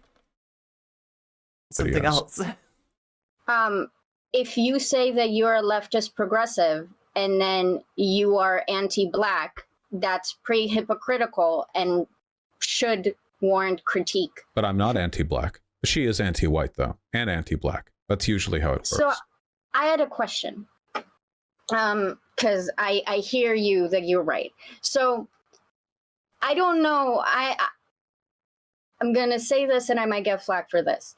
I might be autistic. I'm having my diagnosis next week. So, like, when I'm asking this, I'm genuinely asking, can you not do the Giga Chat thing with my next question so I'll know if you're 100% serious or not? I'm not doing any Giga Chat posturing with you. It's just called being confident in your positions. The fact that the online left is full of so many spineless worms that what I'm doing right now is considered strange is very, very upsetting to me. I literally just agree with the things that I believe in. Okay, so if someone, anyone, not black, no white, anyone in this space came to you and said, hey, I have a critique of you, or I disagree with you, they are wrong 100% because you've Lorelei says I can save him. Already introspected on anything. So if they didn't convince you when you listened to it, they are just wrong, and there's no way that you're wrong. I've had my mind changed before. I don't have a problem with critique against me. Okay. So how would... Nathan Drake says, I learned about conflict theory in my intro to sociology class. Yeah, that's the thing. I mean, like, I'm talking about, like, you know, as a freshman, that's what I remember talking about. That's what I remember, you know, sociology majors, you know, that was a big part of their, you know, introductory courses. So basically, what would be required of some of the voices who feel like you're anti-black to, I guess, make you feel... Wait, I just Googled image searched worms with spines. It sums up Vaush's calm, confident persona. Like they're not all just racist against white people. Only teachers I had who stated their political views were two Jordan Peterson fans. Gross. A single good argument would be a nice start. I mean, that's this debate is making me mad too, and how? But you won't watch the video. Do I have to watch all their... Listen, I'm a big figure. If they care so much about moving me over, you know, they should make their positions known to me so I can see it. I can't watch every drama video. How long was that video anyway? She just wants... what if she just wants clout?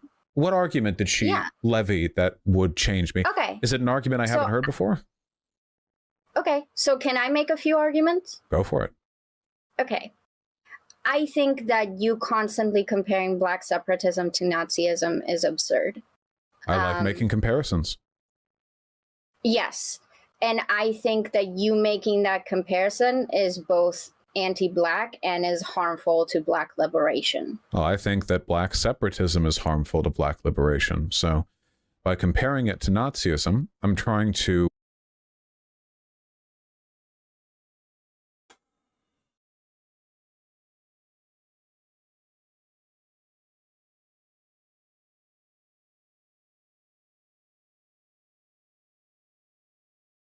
I just want to end the stream.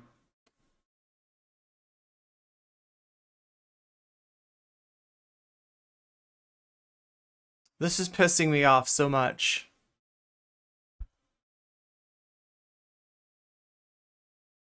You just got here. Oh no. I'm gonna make people happy. Some people happy. No, I don't know. This is just like, this is so frustrating. And what's more frustrating is that I can't like wake my ass up. Like, I feel like I listened to this late last night and like listening to it again is just, wonder what he meant. Yeah, so he's for black liberation, but he's against black nationalism and black separatism, which he conflates, and basically, you know, basically what he's describing is like black supremacy, which is, there's no room for nuance, right? That's he gets so much mileage off of conflating terms that are completely different. Black nationalism and black separatism are not the same thing. Professor Flowers went over this in detail. He understood it. The beginning of the Vaush Professor Flowers debate was, you know, them saying that they'd kind of gone back and forth on a debate that Vaush had where he conflated those two things, and that he now recognized that they're not the same thing, right? And that Professor Flowers, you know, identified as not being a black separatist, but that thought that Vaush's characterization of black separatism and conflation of it with, you know, far right ideologies was wrong and unfair, and you know, kind of missing the point of the people that do identify that way, right? It's great Vaush is now dictating liberation movements of groups he doesn't belong to, right? Draw comparisons Demonize to it. indicate how. Sure. Yeah. Yeah. Okay. I So feel like you at least I've gone down the rabbit hole. I'm in Wonderland, and like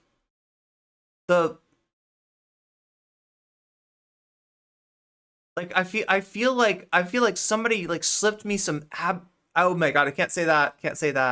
I feel like I've had tea with the Mad Hatter, and that tea is starting to hit. Okay? You know what I'm saying? This is a bad trip. This is a bad trip. I do not like it. Sorry it's so hard to watch. Oh, Neville. Oh, Neville's here for me. Meow. We're talking about the hallucigenia worm. Yeah, that's what you're telling me. Wait, did I swallow worms somehow? Did I eat a psychoactive worm? Is that what happened? That's what it feels like. Yo, this is some...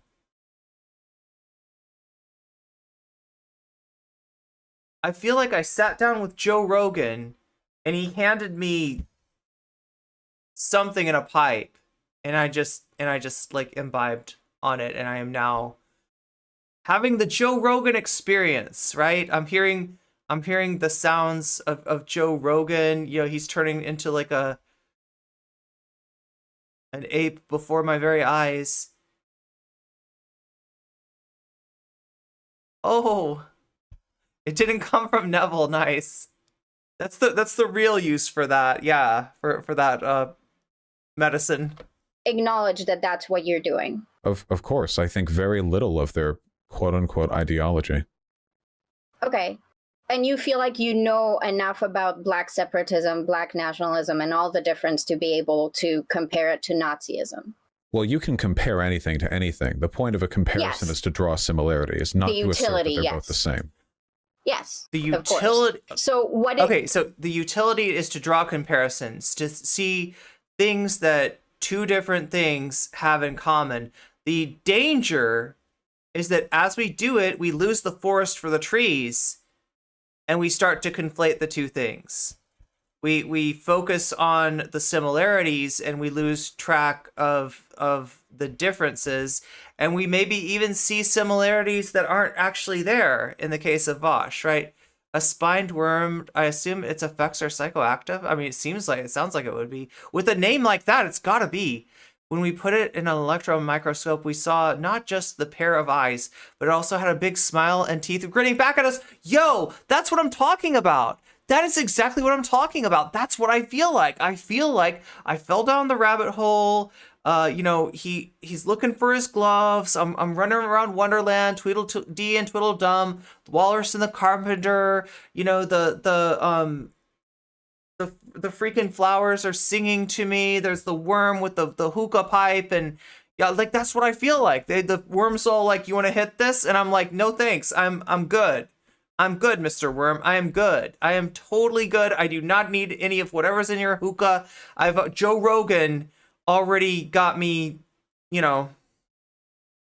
So is the utility to comparing black separatism to Nazism purely to demonize black separatism in all of its forms? Sure. And also, I guess, I do find it sort of funny. People often associate Nazi politics and fascist politics with white people. Of course, that's not true. There are fascist groups in Africa. I think a lot of people, especially in the online left, operate in the assumption that non-white people operate some kind of, monolithic block of progressive politics, which is actually a very harmful presumption. That is racist. So I think that it's important to point out the things that make people Nazis, the underlying beliefs, the tendencies, the trends.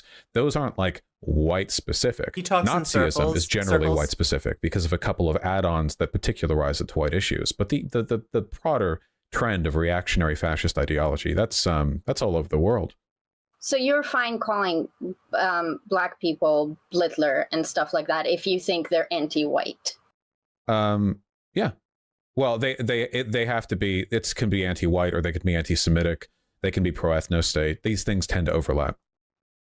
Okay, so it's just about demonization.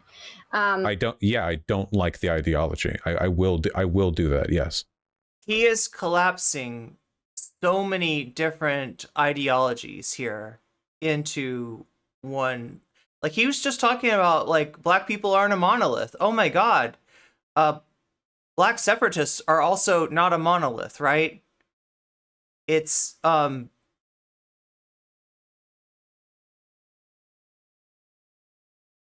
this is why somebody is ignorant, is willfully ignorant, which was the word I was looking for earlier. The word that typifies what Vaush is doing here. This is willful ignorance, right?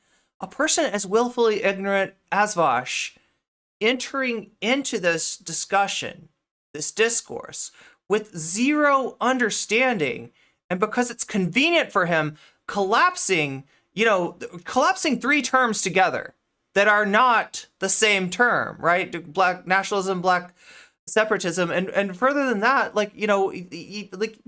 it's not black. All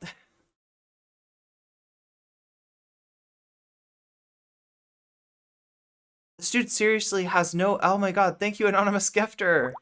Raven G, you just got a gift sub. Congratulations. This dude seriously has no clue what Nazism actually stands for. He's probably thinks the persecution of Jewish people is about a religion.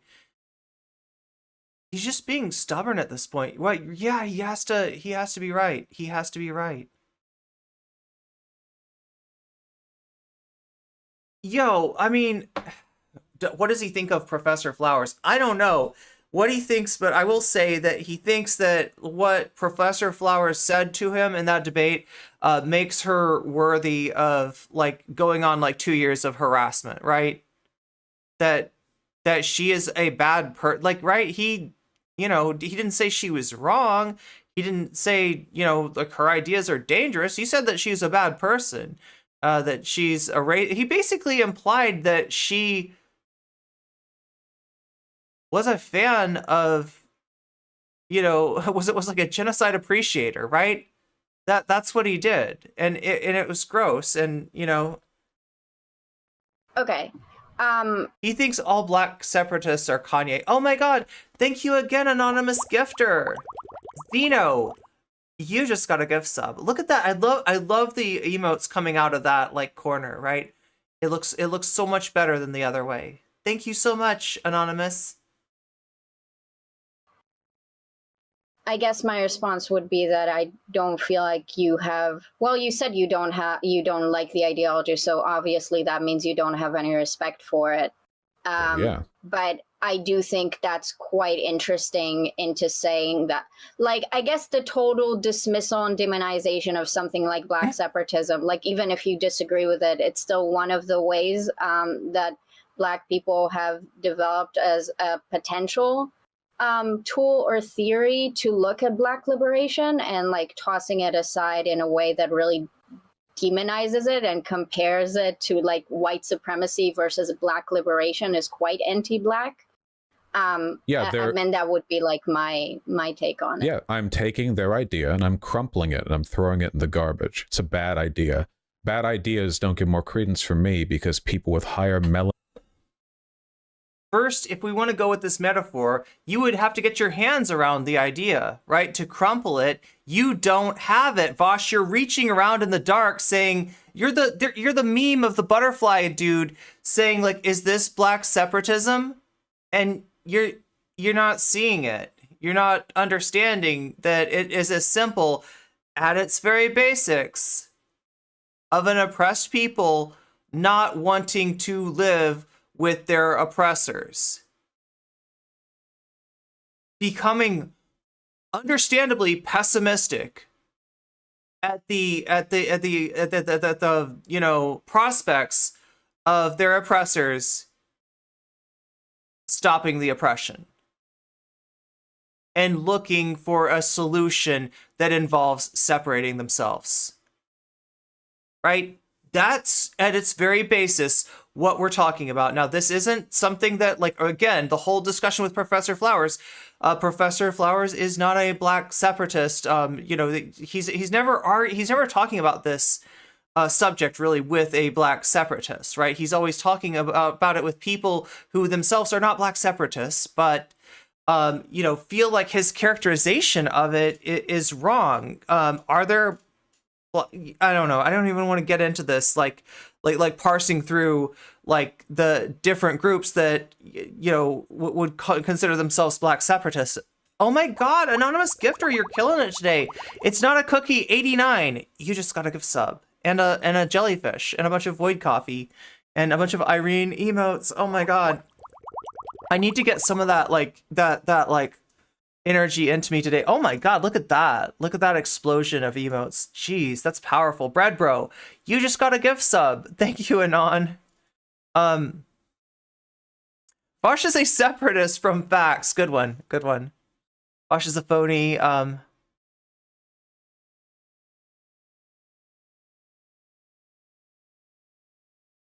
yeah, that's right. So yeah, if you got gift subs, you've got the potential to spam weasels in chat. And we'd love to see them. You got the potential to spam void coffee or like any number of things, right? Become a possibility for you.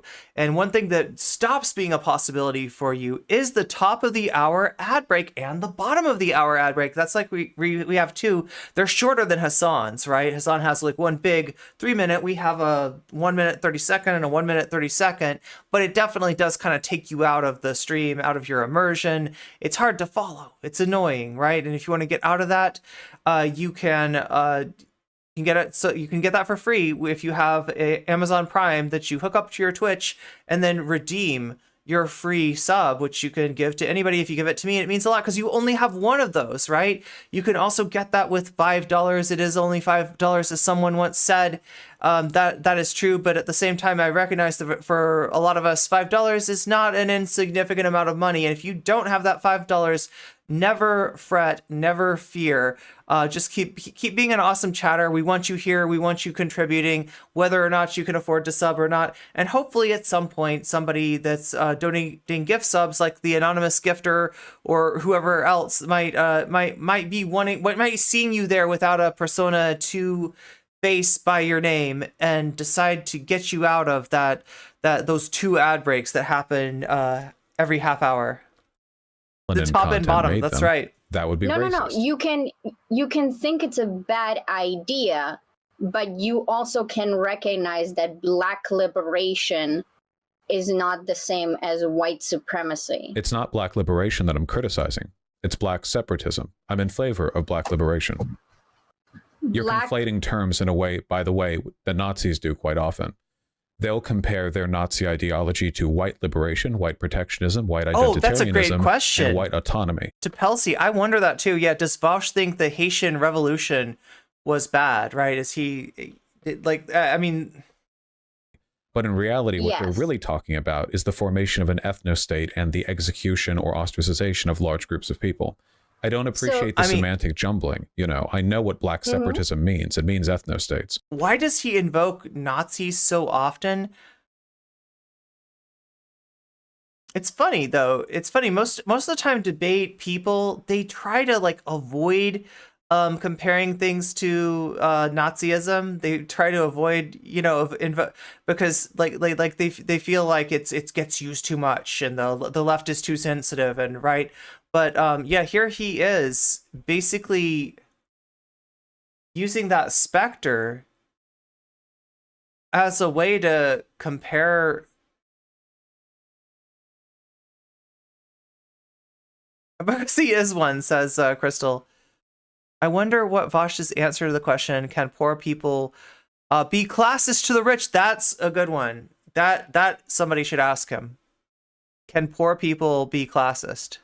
Right, yeah. What if you were like a poor person and you were all like, look at these rich people over here. You know, look at your pampered lifestyle. You don't know what real life is about. You are living at the I don't know, like, you know, somehow go off on the riches of the world and put them down. Is that a bigotry? Is that a problem? Is that a kind of oppression? Like, what if all poor people just decided that rich people sucked, right? Would that be problematic? Poor people are more likely to be classist to each other, says It's Me. That is so true. It's his word tree. If you say eat the rich, am I being classist? There we go. Well, ask Riley Grace Rochong. She might say that you're being cannibalistic, though.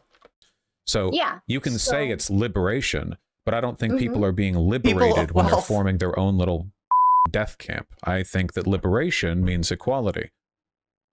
Yeah, that's why you support Kurdistan, right? Because you don't believe in independence and shit like that. Wait, hold on. All right, I'll educate you. The problem with Kurdistan and the comparison that you just made is that, first of all, any iteration of Kurdistan which became immediately a militant ethno-state would be one that I would oppose. If Kurdistan then if we take their money, then nobody will be classist to them anymore. They won't have to worry about that anymore. Immediately prevented Turkish or Iranian or Iraqi people from entering, killed them, ostracized them, removed families, burned down houses, neighborhoods, villages, I would oppose that. I think that's ridiculous. Good. You should oppose that with Black separatist projects as well. Right. Except not all of them are like that. Well, ethno-states are ethno-states. And second of all, I think that the material conditions for the Kurds are very different from Black Americans. If there are Black Americans who want to leave America and go to Africa, good luck to them. I don't think it'll make their lives any better, but good luck to them. Whereas the formation of a new state for Kurdistan actually could materially improve the lives of many people. It's a broader utilitarian concern. Yeah, I definitely think what you just said is like super anti-Black, for sure. What did I just say that was anti-Black? I think the implication that like Black people in America can go try out their luck elsewhere, sending them to Africa, or saying if they want to try their luck in Africa, go ahead, is pretty anti-Black. That is what Black separatists often talk about. They talk about going to Africa and forming a pan-African ethno-state. Pan-Africanism and Black separatism are not the same things. Black separatism does not always mean an ethno-state. There are Black nationalist projects. Although Black separatism and Black nationalism are plenty of Black Americans go to African countries. Ghana has a whole immigration program for them. Yeah, I mean, like it's one, I almost feel like, he's talking about Marcus Garvey here. Like it's not the same thing. But the thing that people have been trying to talk to you about for a long time, and God knows I'm not educated enough to do it as well as they did, is that you. So yeah, Zara's pointing out that Pan-Africanism does not. He's conflating Pan-Africanism with Black separatism, which really does not make sense. I mean, but this is the thing: he's just conflating everything, like that. This is a useless discussion on some level because of his inability to discern terms or his willful ignorance in conflating those terms. Are speaking very confidently about theories and topics that you are not very well versed in, and you could have just said that, but instead you're just like, no, this is like Nazism. It's a shame that nobody's yet been able to point out an issue on which I've been wrong. I've just pointed out. What did I say that was incorrect? I've never taken a L. I've never lost to anyone. Yo, you're talking to somebody that beat your ass in a debate before, right? In DatKatee. So what are you? Nobody's ever pointed out anything that you said that was wrong. Oh my God! Like, wait. Would you have to be like? You'd have to be like, make a statement like, X country is to the north of X country, and actually X country is to the south of that other country, right? And that would you want like a material like fact that you got wrong, and that would be what's proved. Oh my God. And I'm sure, oh my God, if that's the standard, you've done that a ton of times, right? Vaush, at this point, everything you say is incorrect, right? What did you say that was incorrect? But I mean, a lot of what he says is so vague, it doesn't, like, incorrect doesn't really mean anything. When he's using terms improperly, then what does correct even mean? Incorrect? Yes. So when you said I'm being like the Nazis by mixing semantics. Yeah, right, Jules. He says he's never been wrong. I say that's cope. I was specifically talking about how Nazism relies on the concept of white supremacy and how that's a big Aryan supremacy, and that's obviously the core component of it. And it's I not will the core get component. to. Okay. One you of didn't the listen core to a word that I components? said. Reactionary Can I finish? fascist ideology is global. It molds and shifts and changes to adopt preferential treatment towards the dominant group and malignant treatment towards the minority groups all over the world. Okay. But the underlying disease when you say is Nazism, universal. so when you say Nazism, you just mean fascism and you just use them interchangeably, because they are not the same thing and you shouldn't do that. Reactionary fascism, which Nazism is. The only distinguishing characteristics of Nazism. Okay, apart no, from wait those- a minute. We got to get this right? Because these terms are related. Nazism is arguably, and I say arguably because this is like, there's a little bit of Scotsman going on about in this discussion of fascism, right? But Nazism is generally regarded as a form of fascism. But so that's the relationship, and it's important how you,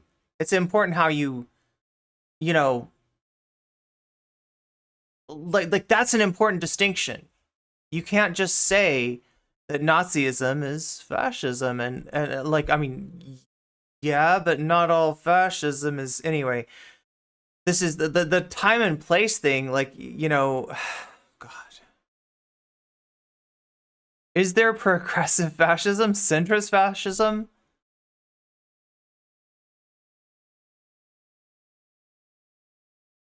What's the fascism that's not reactionary? Words mean things, yeah.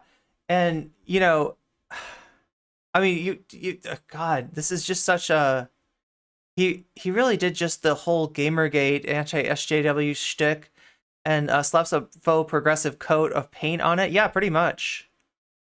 I mean, no wonder he fanboyed that time that he... Oh my God. Yeah, I don't really know much about some of the people from the old new atheist days, right? Explain to Katie what lazyism. Wait, that's okay. Yeah, there we go. Particular to the time and place that would change even a decade in either direction in the Weimar Republic. I mean, really meaningful stuff is the white supremacy and the anti-Semitism. There's a reason why you say Nazism and not reactionary fascism. It's again to charge the word. Thankfully, for my comparison, black separatists also tend to be anti-Semitic, so that is a nice extra comparison that I get to draw. That is, again, quite anti-black, but okay. Have you listened to Luis Farrakhan speak recently? Is he trolling? Is he fucking trolling?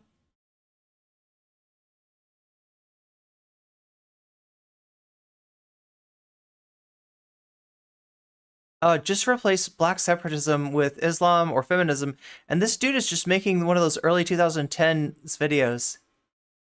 Yeah, he just, I mean, I don't think that as much as I say I feel like I went down the rabbit hole, I feel like I had a cup of tea with the Mad Hatter, I feel like I smoked with Joe Rogan, and I'm not trusting my senses too well now. I believe that he is not pronouncing it correctly, no. And that's why I'm asking, is he trolling? Like, I'm my natural reaction is like, what the fuck, do you even know who you're talking about? But I feel like he's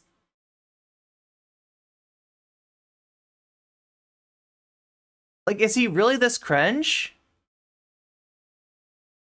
Yeah, Luis Farrakhan, right? Is he really this cringe? Like, I have definitely heard him, like, I mean, this isn't the first time that he has seemed to not know what he's talking about. Can we talk about laughed out of the sociology classroom? It's so vague that he probably doesn't even remember the subjects of his sociology classes. Yeah, who is this Luis Farrakhan we're talking about?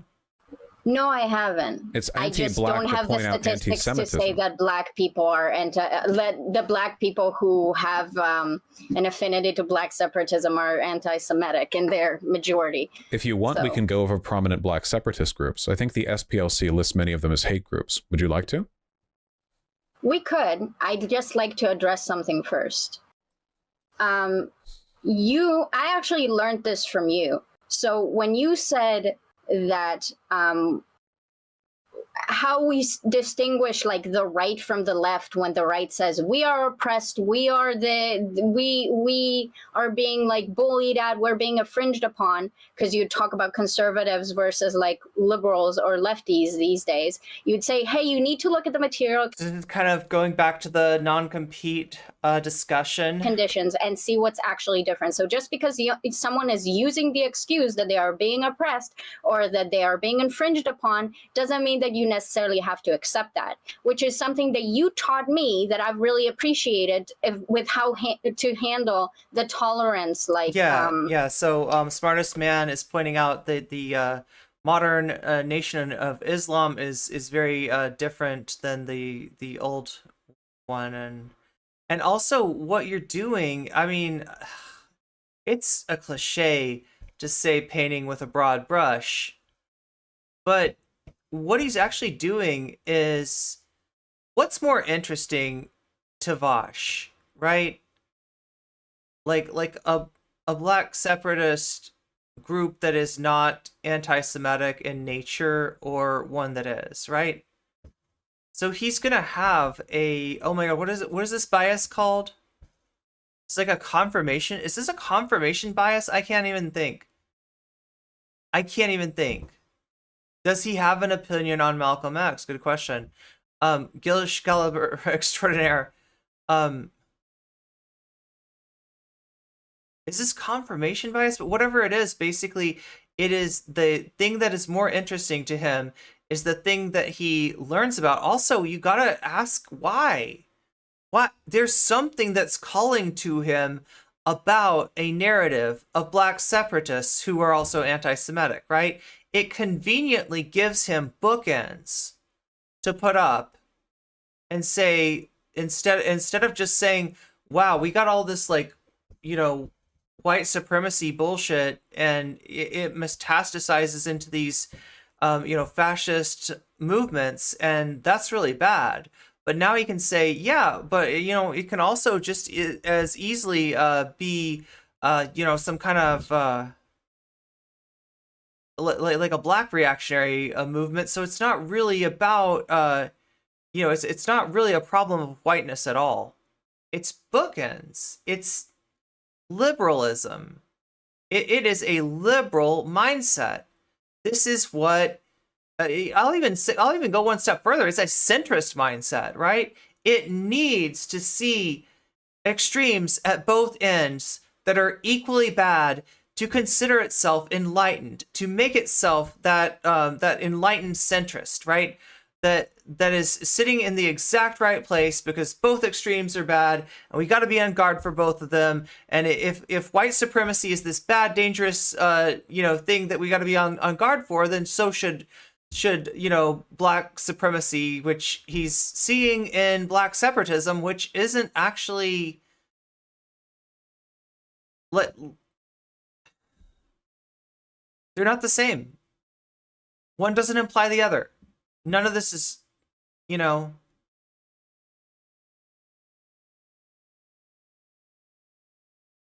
I got way too literal to even notice the spelling. Oh my god. Interestingly, the SPLC no longer includes black separatism as a category of extremism. Yeah,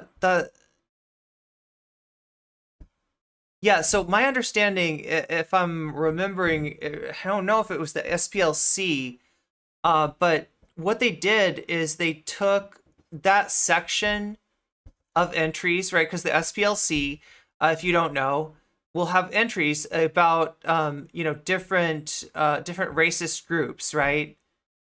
And yeah, in the past, I guess they classed like black separatist movements that, you know, were in their mind propagating hate together as one category. Instead, what they did though is they split it up because, you know, they just started including these groups that were like anti-Semitic in the entries for anti-Semitism because they're acknowledging that it's not the black separatism that's the problem, right? It's the, you know, it's the hate in an individual group rather than you know, like so yeah, they're interested in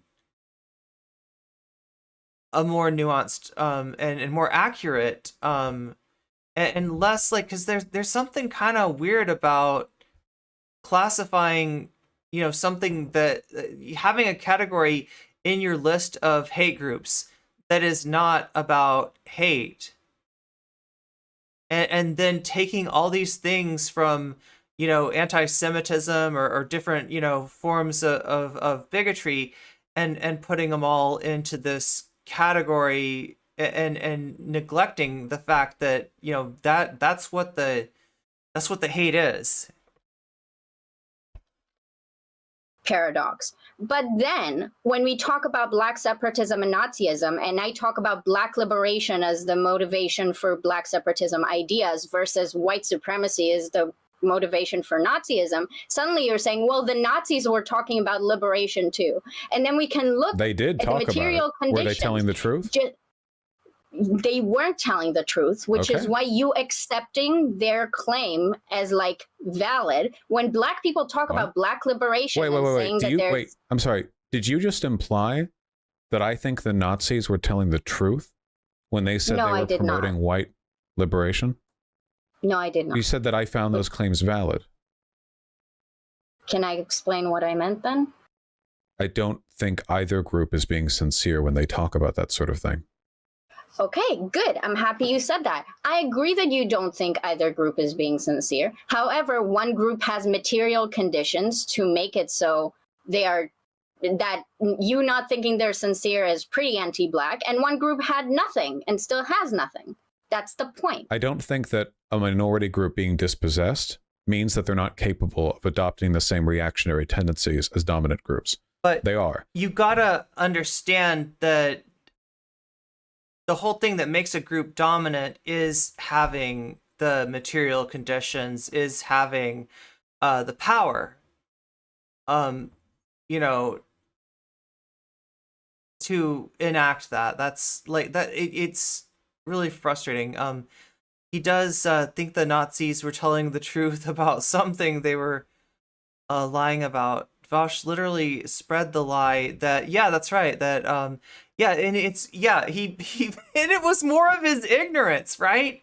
He literally, like, it's like, this is why, like, I don't really like covering Vaush. We've talked about him for 2 straight days, right?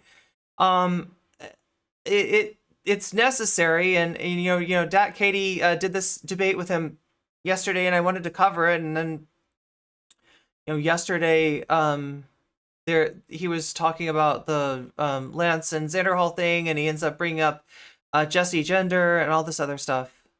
Talking in circles is not winning an argument. Does Vaush know how dog whistles work?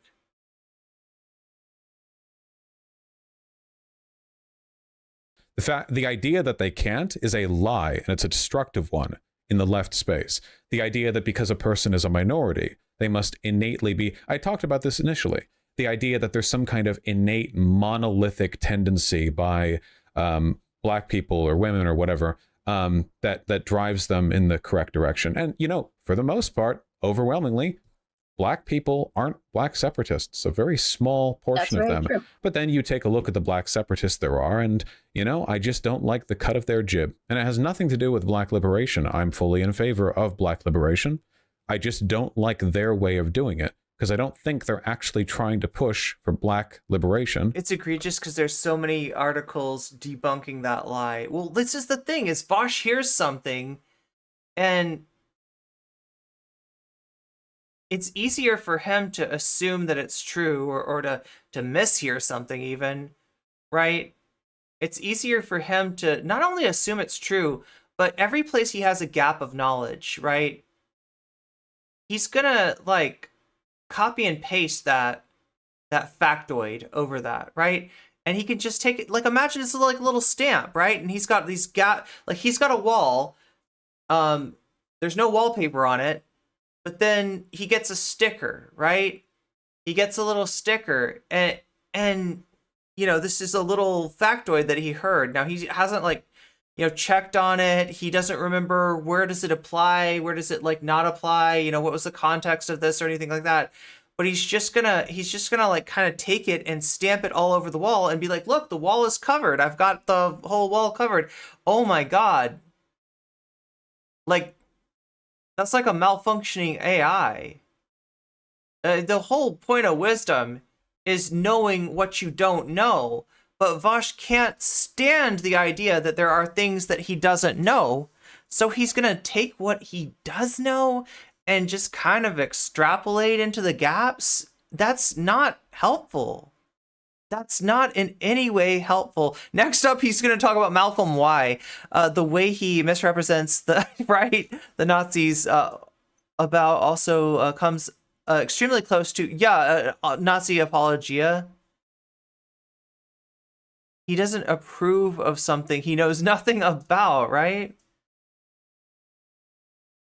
I think they're... But this is what's dangerous about these people, right? If they have the voice, if they have the reach to shout their ignorance loudly, their ignorance begins to replace the material conditions, the existent reality, not just for them, but for all their followers, everyone within that reach, right? If they have those same gaps, if they don't know any better, then it's really tempting for them to say, oh, well, that's great, because I know this really smart guy named Vaush. He speaks with really big words like dichotomous, And I don't know what a dichotomous is. Probably some kind of animal that lives in rivers or something like that. A dichotomous? I don't know. He's a pretty smart guy. He's very well traveled, very cultured. You know, he knows about all kinds of stuff that I don't know. I'm just going to take what he said. And I mean, he sounds smart. So if I take what he said and like say this is what I believe, then I'll be smart too, right? That's how smart works. Copy and paste. A dinosaur? Vaush just needs to join the Tim Pool Lodge. I mean, he would be he did seem pretty happy there. He should rebrand to Vaush X.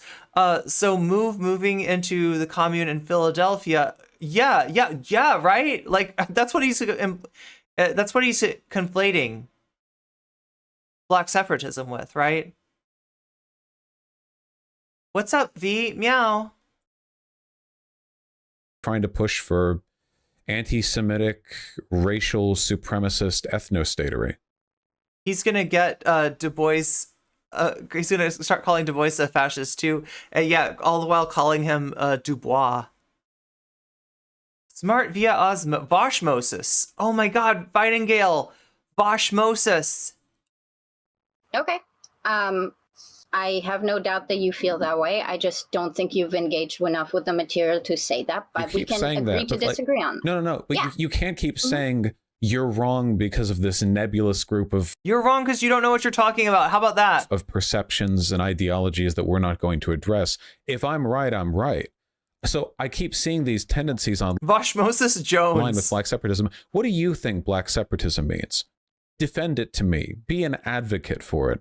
Why am I wrong? I don't like it because of the anti-Semitism, the racism, and the ethnostates. Those are the big ones. Anti-Semitism is not inherent to black separatism, so I'm not going to defend anti-Semitism. But it's certainly correlative, isn't it?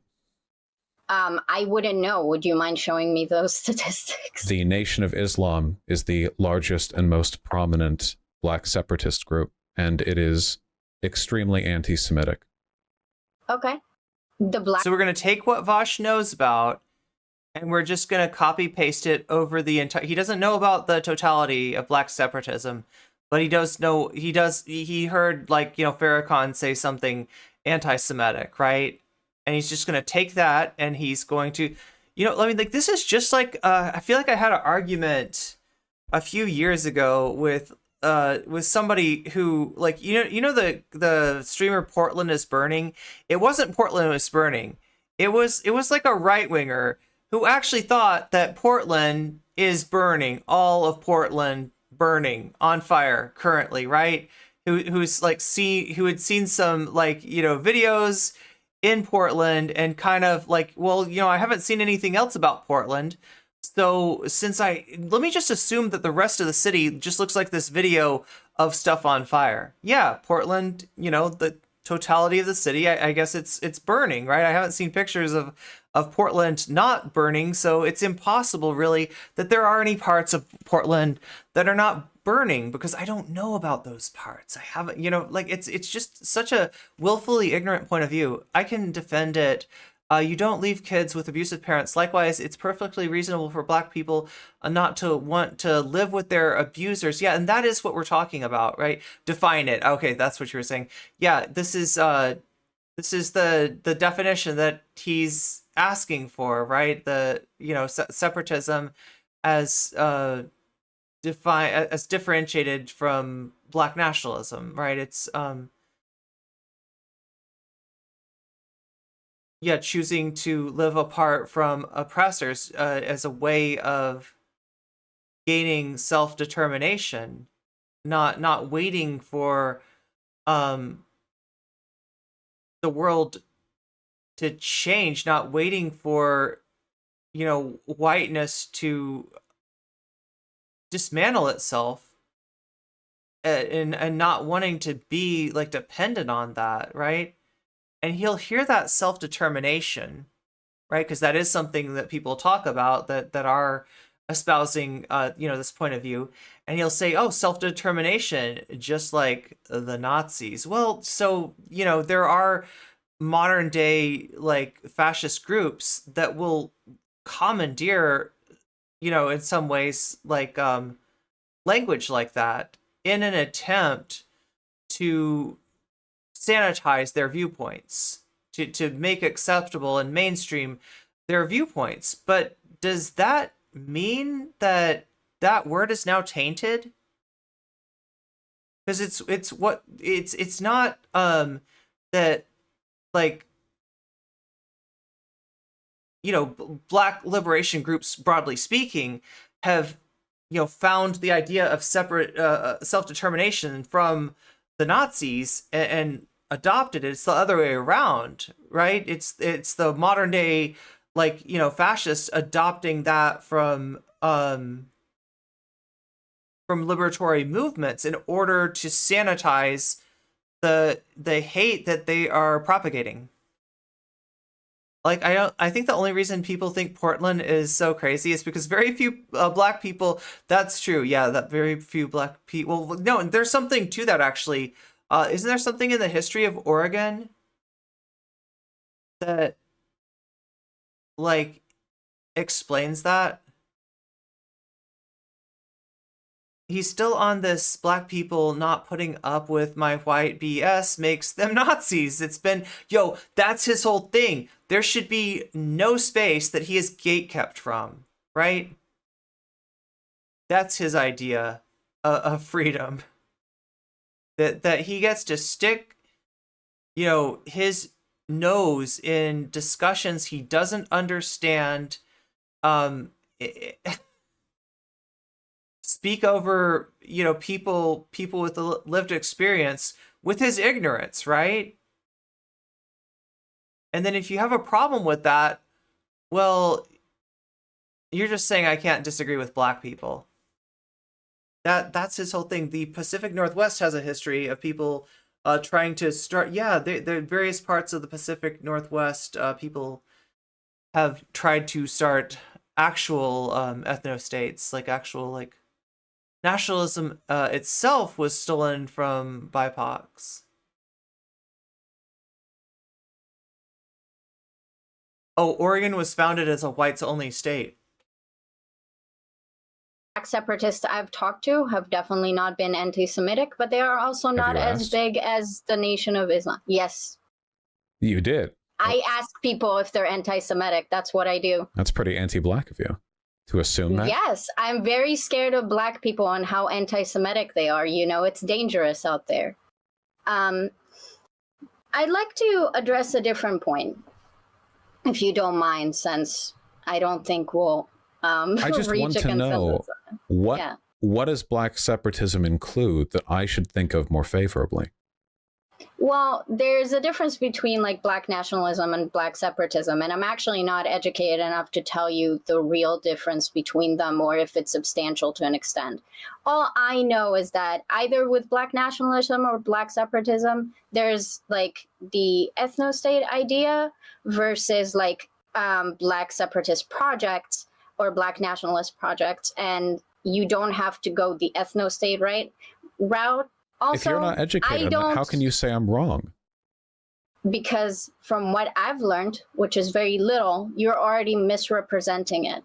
Also, I'm uneducated in the sense that I'm not read on it very well, so I wouldn't be able to distinguish between black nationalism and black separatism. Are too I much. do know quite heavily, well, compared to you. Isn't this kind of like you saying, like, oh, dude, Nazism isn't about hate. I just talked to a couple of guys online, and, like, it's actually about celebrating white history. The Confederate flag doesn't mean hate. It's about Southern heritage.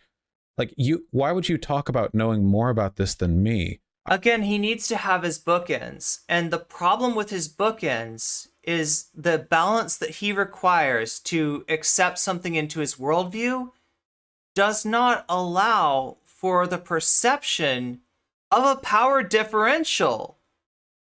And if you don't perceive power differentials,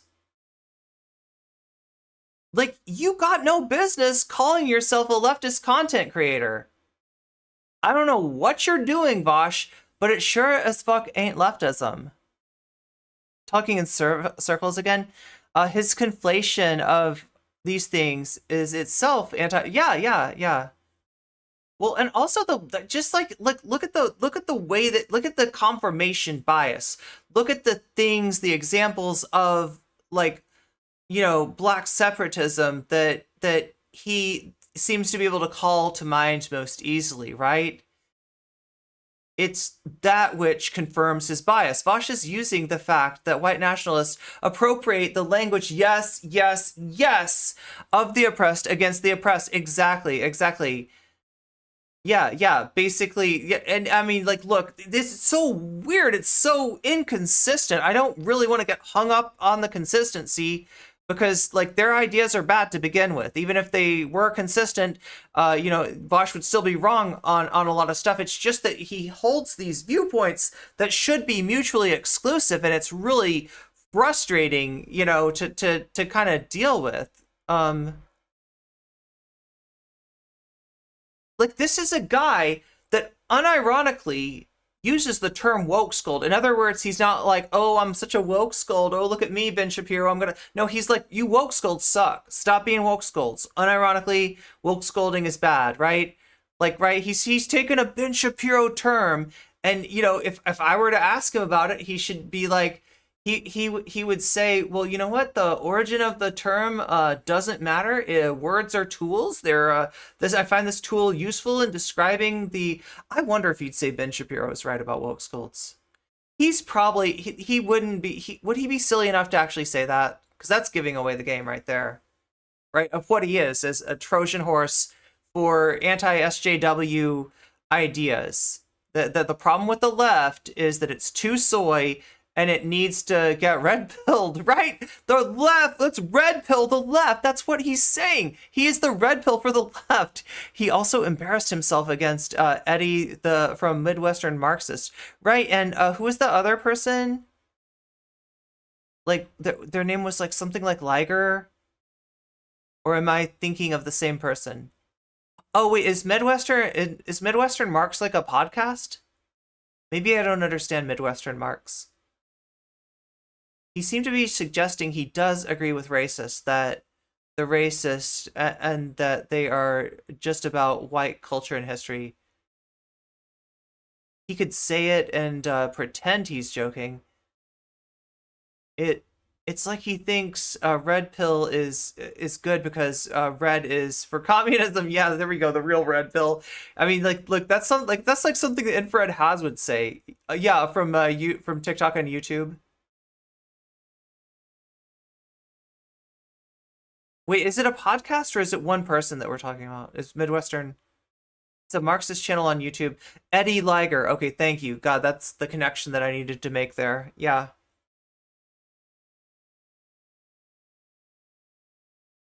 Take the red pill, estrogen. There we go.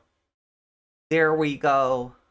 I've done videos on this. I've debated people. What is it that estrogen used to be in a red pill? Because I've always seen it in a blue pill. On this. All you It's definitely an infracell take. have is and people generally say that you're very misguided in your interpretations. and they crumble before me like pillars of ash. But you come here. What is up with all the biblical language from Vaush? And you can't name a single part of black separatism that I should agree with, that I'm mischaracterizing. What does it mean then? So nix the ethno-states. Tell you what I think? No, I want to know what it is, not what you think it is. I want to know what black separatism is. Where am I wrong? Okay, listen. As I said multiple times, you don't have to agree with black separatism as a concept of an ethno-state, right? I don't agree with it. I don't support ethno-states. However, you have not been criticized for not being a black separatist. Even Professor Flowers is not a black separatist, okay? What a weasel, right? He thinks he's being funny or charming. Christo-Fash vibes. It's trumpeting, the likes of which no... Yeah, it is Trumpian, isn't it? I didn't notice that. In the 90s, estrogen was red, but it transitioned. I love it. The people who've been arguing with I love it. Okay. The people who have been arguing with you about this specifically argue with your way that you have admitted that you are trying to demonize and otherize and make it sound as close to Nazism as possible. Yes, I'm anti-black separatism. That's the critique. And that's okay, that's fine. If their criticism of me, imagine if somebody criticized me and I'm like, oh, what's the criticism? They're like, well, you demonize Nazism. Like, okay, like why? Is there a follow-up to when people say that you are uneducated on the topic, and like I'll explain why, and I have explained why, and I guess we haven't really. So the main difference for why I personally don't think that black separatism is comparable to Nazism in the way that you do. I mean, and by, I'm not healthy gamer here. I can't diagnose anyone. So Nazism, I'm not sure if you now mean like reactionary fascism or actual. But yeah, if you're saying that he's got an ego to him, agreed. The point of comparisons is to draw out similarities, not to say that something is exactly like something else. I make comparisons. Yes. Oh my God! Because it's the most emotionally evolved. No. Comparisons, like, okay, so here's what it is, right? When you're making a comparison, you're saying X is like Y in Z regard, right? And you're not saying X equal to Y. You're not saying like right, you and so you gotta specify what Z regard is. What is the way in which X is like? Where does it begin and end? It's really important, because otherwise we end up with reductive thinking, which is something that Vaush is very prone to, and is basically the theme of the evening for this debate. It's basically the theme of the evening, that that we're just being like reductio ad absurdum. I feel like I'm gonna say a Harry Potter spell or something. Isn't there like a reductio? Like, I don't remember. There's something with the R that's like I can't. Does anybody know what I'm talking about? What is the you make something shrink or something? Is it reductio? It's not reductio. It's something like that though. I'm just making a comparison. It's a Weasley way of not defending a stance. He can't give up the sublime objects of ideology. He loves America too much, just like the orange face. I have a copy of the... Let's give him an outdated reductio. It is reductio.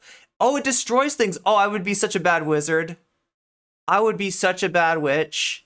Like, right? I would be like, I'm gonna shrink it down. And instead, I would make a tiny little cup, like a cute cup to drink, like sip a little bit of void coffee out of. And I would go like that, and I would break the cup. Expecto Patronum. Yeah. God, I'm sorry to bring up Harry Potter. Authoritarian government that Americans are aware of. If I lived in a different part of the world, if I lived in South Africa... Honey, I destroyed the kids! No! Oh my God! I would probably make comparisons to, like, the apartheid colonial government. If I lived... Like, I would do this anywhere. The only reason I choose Nazism as opposed to any other generic authoritarian reactionary fascist ideology is because people have a larger range of pre-existing conceptions of Nazism to call upon. It's more... impactful. No, it's because you need to see like that you need to see all things are as equal. I thought this was a safe space. Oh yeah, well I'll try not to destroy things. So sick of seeing him falling onwards and shitting up the online space. White mediocrity at its worst.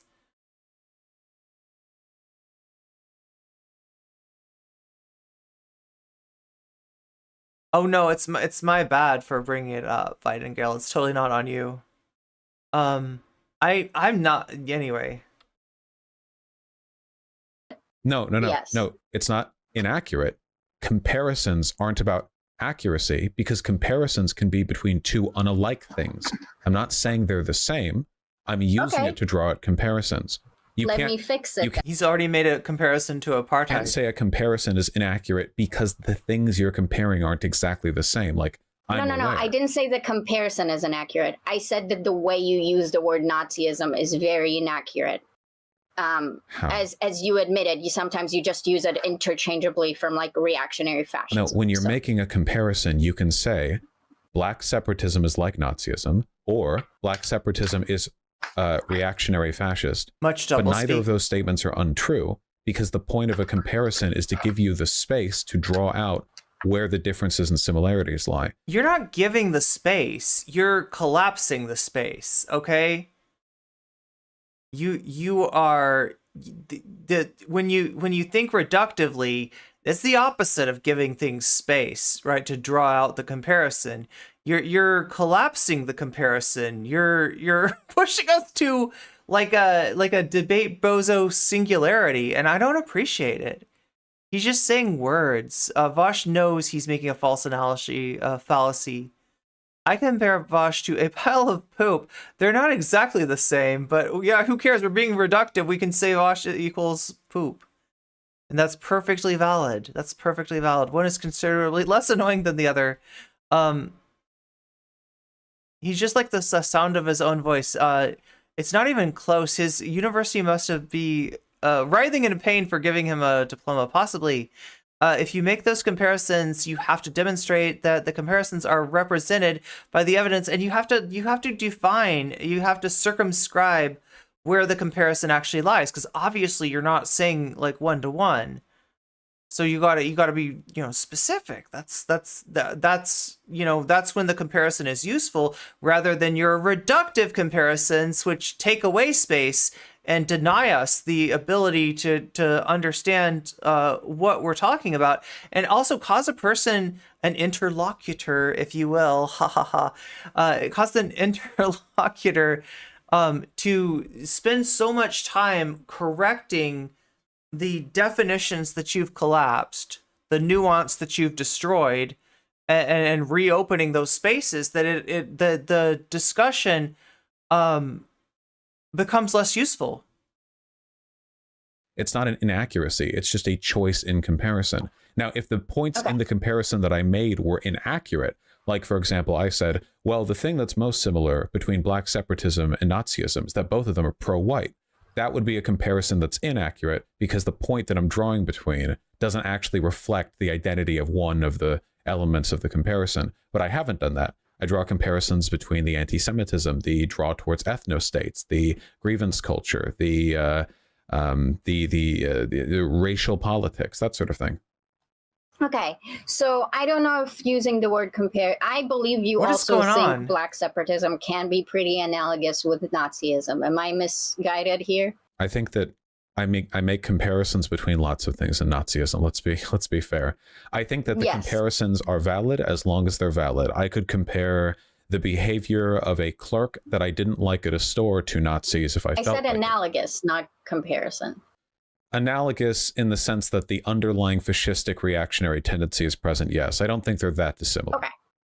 Okay, cool. So I think that while underlying fascistic elements could be argued, What goes really well with compare? Contrast. Yeah, and that's just what I'm saying, is that, like, in making the comparison, you also need to draw the contrast, or at least at the very least limit the comparison to what you're actually talking about, because you're not trying to talk, you're trying to give us a sense of X, which we don't know, by describing Y, which we do know, right? That's generally the purpose of something like that. as a core part of Nazism, which I guess I agree with, there are other core parts elements. And But because it's not a one-to-one relationship, X is not equal to Y, you then have to give Z, which is like the limits of, so it's like if you were, you draw the part of the picture that's the same, like, and you show that, like, these two pictures have, this in common. There's a mouse in the lower left corner of both of the pictures. There you go. There's a comparison, right? You're not saying that picture A is the same as picture B. You're saying that there's an element of picture A that is comparable in some way. 38 likes. We can definitely get 40. my disagreement with you is, as I said previously, is that at the core of black separatism, there's Wait, the I don't know that he used to be a social worker. I don't know. Is that true? concept of black liberation, while as one of the cores of Nazism, there is no black liberation. There is no white liberation either, because we agreed that we don't have to pay attention to them coping. There is just white supremacy. But they and said because those there was white let me finish, liberation. please. Yes, they said it, and we said that just because the right complains about something, we look at material conditions, and it doesn't mean that is literally not what they said. Like, I hate to have to remind him, but like, yeah, Nazism was not like, yo, we're really fucked over, and we need to get onto like a equal footing where we're not, we're not fucked over and disempowered. They obviously weren't fucked over or disempowered. They were running the government and the society. They were able to do what they wanted with that government and the society. How are these two things comparable? Why are we comparing these two things? What Black liberation group could you possibly compare to what they did in Germany? Right? And like, they did have some grievance there where they blamed, groups that they wanted to attack for, things that were wrong with the country or, stuff like that. But they weren't like,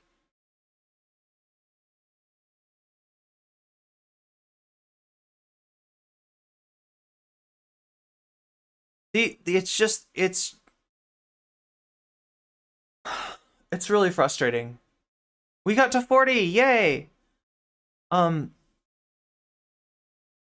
my god, Ian calling a store clerk a Nazi for not giving him the service that he deserves is a believable situation. Look, I don't know any stories of Vaush with like customer service. I do remember him telling a story on stream though, where he was, and I kid you not, all right, like this is my memory of it, all right, allegedly, right? I remember Vaush saying this. Forgive me if I get anything wrong, right? But he went out to pick up some nuggies or some kind of food to eat, before his stream, right? Or to, he went to get food, right? And on his way back, he encountered a protest. It was a BLM protest, right? And because of that, he couldn't drive his car in the same he couldn't take the same directions to get back, right? And he came on stream and he complained about it. He was, that's Vaush. we have to buy into everything that they whine about. Right, that's what I say about all the time. That's what I say about the far right. Are black you trying supremacists. to? Yes, of course, I agree. Am I trying to OD on cringe? That's what I feel like, Chris. Like you weren't even here, right? But I was talking about how I feel like I have gone down the rabbit hole. I have sat at the Mad Hatter's tea party.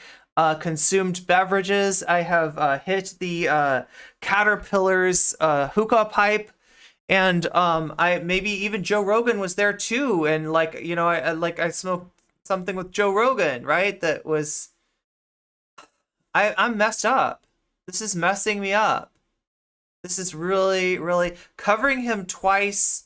It used to be not that much of a problem, right? Because that's how Vaush dramas happen. They usually last for like a week, where he's just on the trending constantly, and he is the discourse. But like there's some burnout here. There's a little, like, having covered him 2 days in a row. The far right black supremacists, you say that about the right in general. When the right talks about being oppressed by trans people, you say that that's not like an actual thing that we need to be concerned with because we can just look at material conditions. You say that all the time. Okay, if white people in Weimar Germany actually we're literally oppressed going back in some there. capacity, do you think that would have justified Nazi ideology, or do you think it would have been just as wrong? I don't think it would have justified it. Okay. I don't think it would have been just as wrong. I think it would have been somewhere in the middle. Okay. But yeah. Okay, wait, hold on. So, two realities that you're looking at. And we have this one. And on the other hand, you look at Auschwitz-Birkenau, the interior of the smokestack still caked with soot. And you're thinking, as you peer between these two realities, okay, well, this one was, maybe a little more justified. Do I?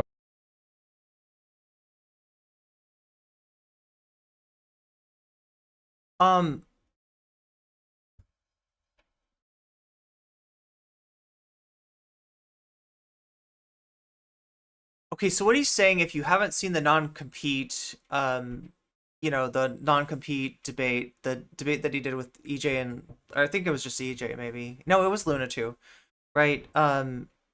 He, wait a minute. Didn't he claim that there was some truth to the claims of the Nazis?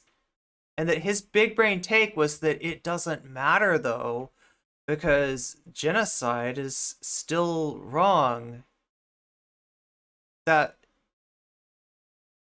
So that was his big. They love this kind of stuff, right? They love to do like a take meister where they say something that sounds ridiculous and like, wait, you cannot really think that, and then they say, but it is still incorrect because of rule utilitarianism or something, right? Yeah, right.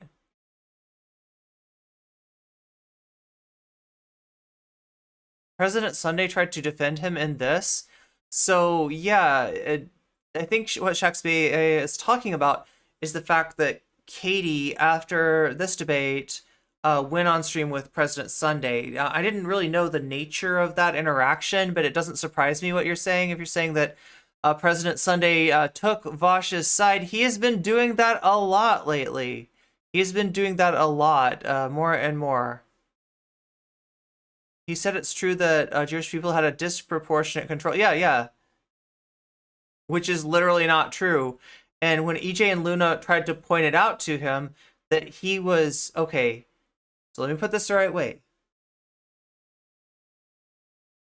He thinks there's disproportionate control by Jewish people, right, of the banks pre, World War II in Germany, right? He thinks this is true. He says as much, right? That's a Nazi talking point, and it's not correct. It's ahistorical, right? That's not what the material conditions were at the time. And EJ and Luna pointed that out.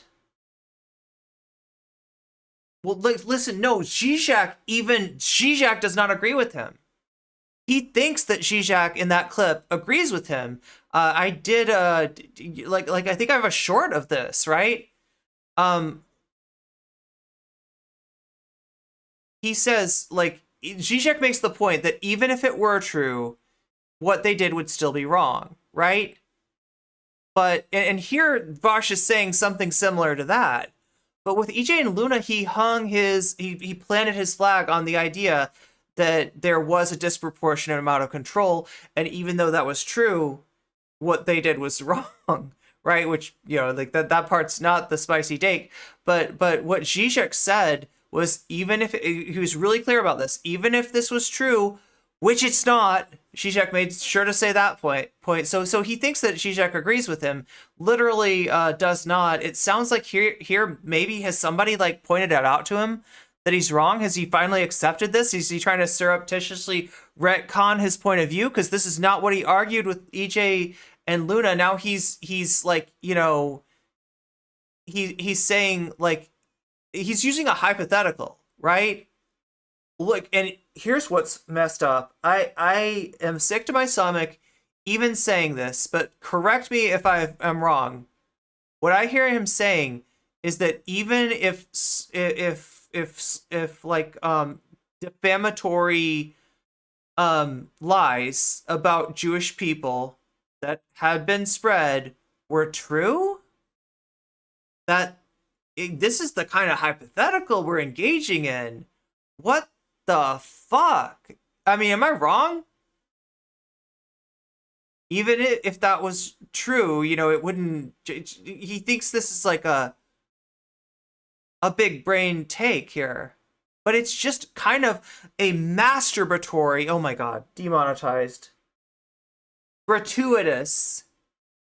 It's a gratuitous, like, hypothetical. It's not useful in the conversation. Hypotheticals are tools, right? But to Vaush, it's like he's taking a hammer and trying to screw in a screw with with like a hammer. It's like, that's not what are you doing? Like, that's not how a screw works, right? That's what? Why? What even? Like, I don't get it. Am I right? Is that what he's doing? Like, am I over interpreting what he's saying here?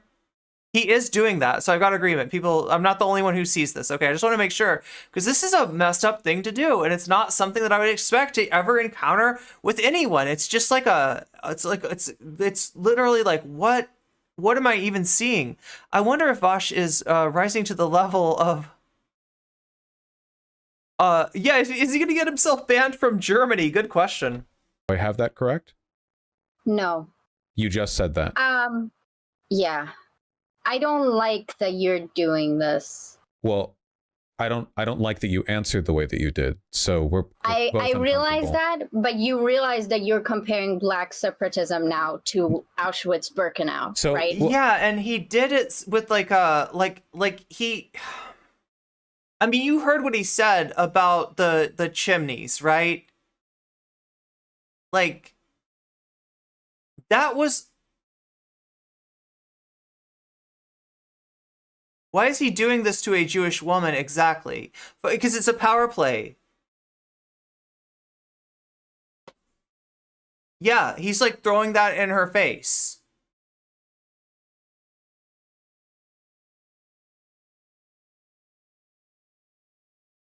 Because he's mad.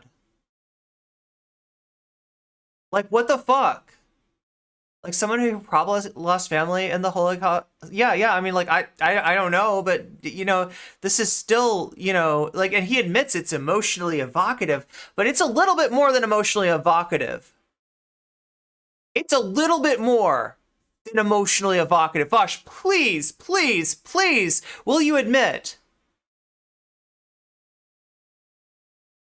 that this is not just like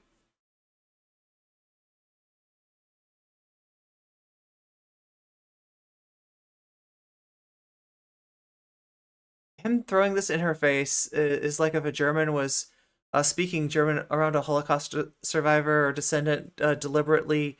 I don't know. It feels like it's even worse than that, right? And yeah, she has every right to, like, you know, like, she doesn't, you know, if she dips right here, that's completely understandable. He couldn't wait to wax poetical about the grim death of Jewish people. Yeah, that's not confirmed, but worth keeping in mind, Chico. You just went back and watched the short? Yeah. So, like, and this is what's frustrating with Vaush, is that, like, there are points where I feel like you can see the lie. You know, he wants to be proven wrong. He wants somebody to show him. We hit 40 likes. Awesome. He wants us to, let's see if we can get to 45 in the next 11 minutes. I'll cuss him out and wait, fling that beautiful. I'd cuss him out and fling. Yeah. So yeah, I mean, like, I don't know. This is just, it's gross that he's weaponizing, like, and I don't want to speak for DatKatee, but what could be, for all that he knows, generational trauma at her. That's really messed up.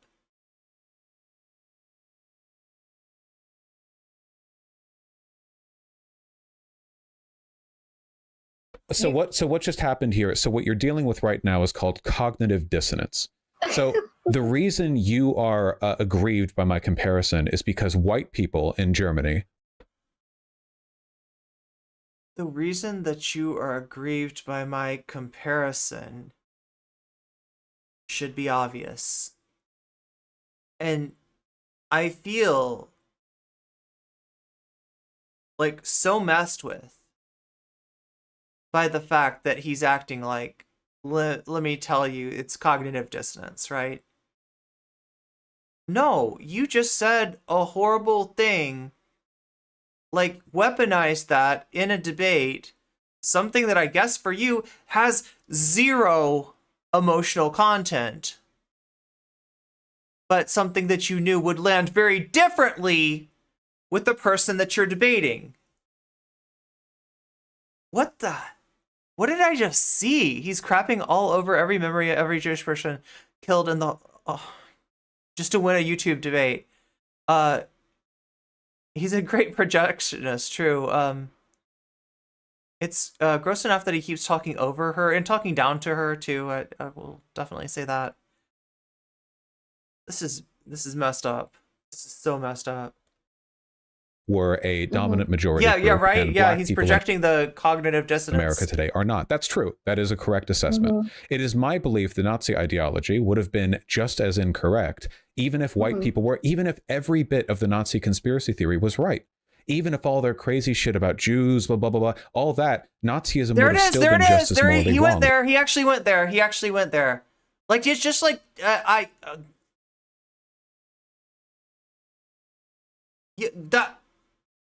there it is. Like, I was like kind of unsure if he was, it felt like he was hinting at that, but no, he literally means that. He literally means to bring up that hypothetical. He is saying, even if the protocols, no, Vaush, no. Right? Why even bring that up? He's standing on the graves of innocent victims, trying to act like this bullshit can be argued. May his name be blotted out from history, FFS. This is gaslight. Yeah, I mean, like that's, I mean, it's definitely making me question my reality. He's beyond smug. He's just being sadistic in this. Yeah, and it's like, I mean, I guess he's mad. This is it. He's not just mad at DatKatee. This guy is mad at the internet. This guy is mad at the world. Because, when you try to project your ignorance of the world onto the world and literally overwrite the definition of the world to people who know better, I don't know what you expect, right? But he seems to expect conformity. The world should change should adapt, should mold itself to his ignorant view. Like, right? It's all about power.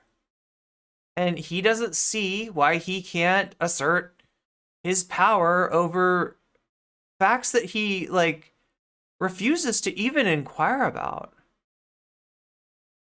It's a Jewish saying for people, we say for people who hate Jewish people and actively harm them. Yeah. Vaush is like, always condescend, never concede. Yeah, that's right. If you concede, you lose. Vaush proved Soul Bunny right in so many ways. In so many ways.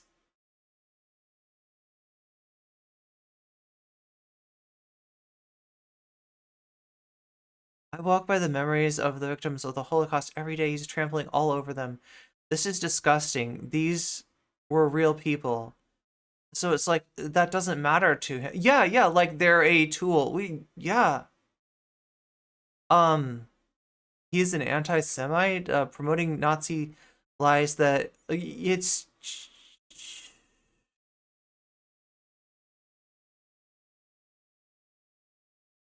beyond inflammatory, right? Like that hypothetical.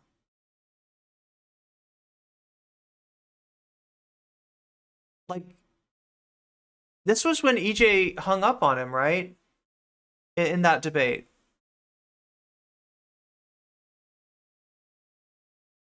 The correct answer in any reality is that any grievance, Shakespeare, you have every right to be upset.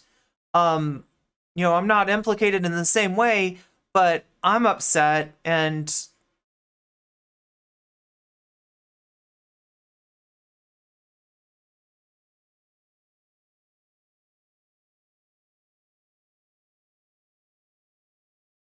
that's when he hung up on Vaush, and I mean, at this point, Katie has every right to do the same, as far as I'm concerned. I mean, but even, you know, before.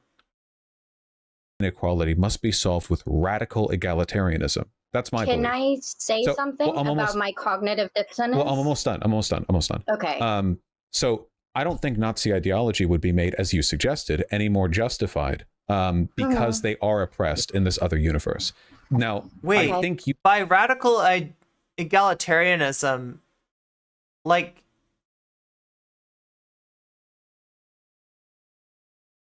he's saying like color blindness, and more than just like color blindness, right? You know, like that's, you know, the like a broader version of that, right? Power blindness. That's what radical egalitarianism is to this guy. Refusal to see power differentials.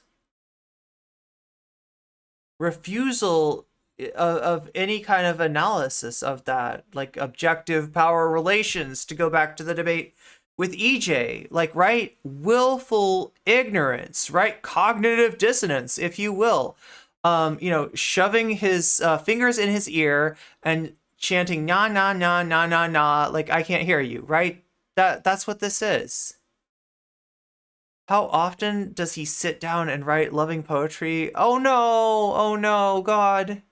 It's disgusting, dehumanizing, and disrespectful. Yeah. just don't like the consequences of your beliefs here because you don't like it when it's compared to something as evocative as the Holocaust, which is why I do it, because it does hit a little more than if I just used abstract examples. Good.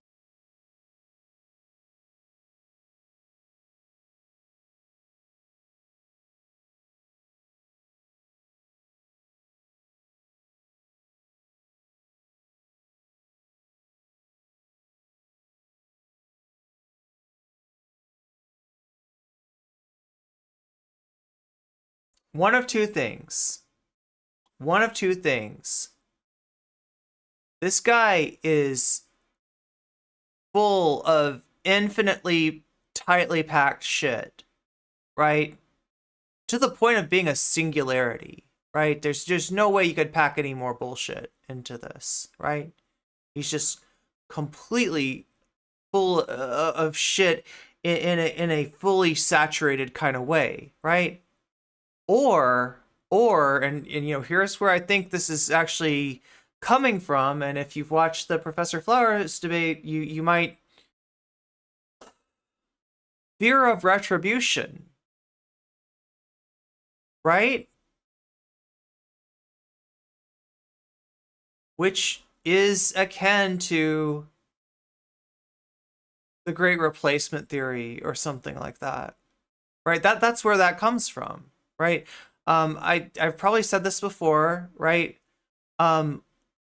White guilt can take two forms, and neither of them are good. It's something that white people should probably, you know, try to unpack, understand, and you know, deal with, like, you know, by ourselves, right? But we're all familiar with the performative, you know, self-centering kind of display of white guilt, right? Of you know, just you know, it's cringe, right? It's, you know, kind of a universal reaction to that sort of thing, right? Where it's purely symbolic and it doesn't really mean anything, and it, you know, it's you know, just kind of more white tears, right? So and then we've got the white guilt that expresses itself in the form of fear of retribution.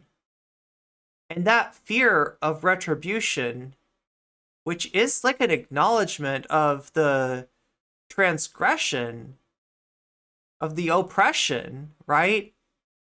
But instead of doing something good and proactive and remedial with that, you know, which is the right response, like, right, that hopefully you know, people get to. Vaush's concern is like, what if they do it to us? This bad thing has happened.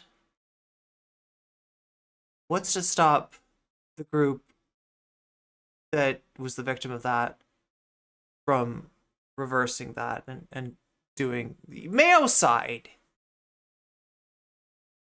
That's what he's talking about, right?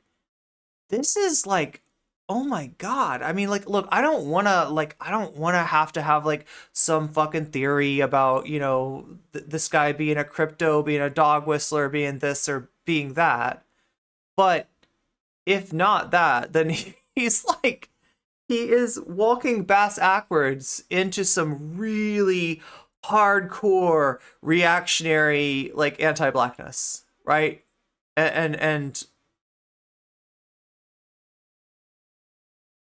more than just that, right? Because you've seen him apply, you know, this framework to other, you know, objective power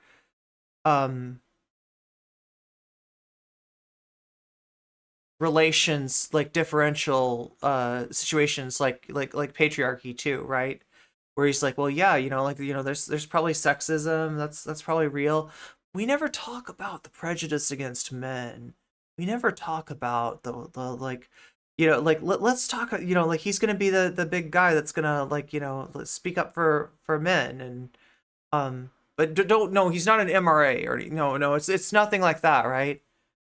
Those pictures of white people walking around, yeah, and chain, yeah, that's what I'm talking about. That's what I'm talking about. So that's one reaction, and that is one that, like, Vaush even will, you know, will call out. I don't know if it's for the right reasons though, right? Like, because the right reason that, like, to criticize that is because it's centering, like, whiteness, and it's performative. It's not real. It's not really accomplishing anything.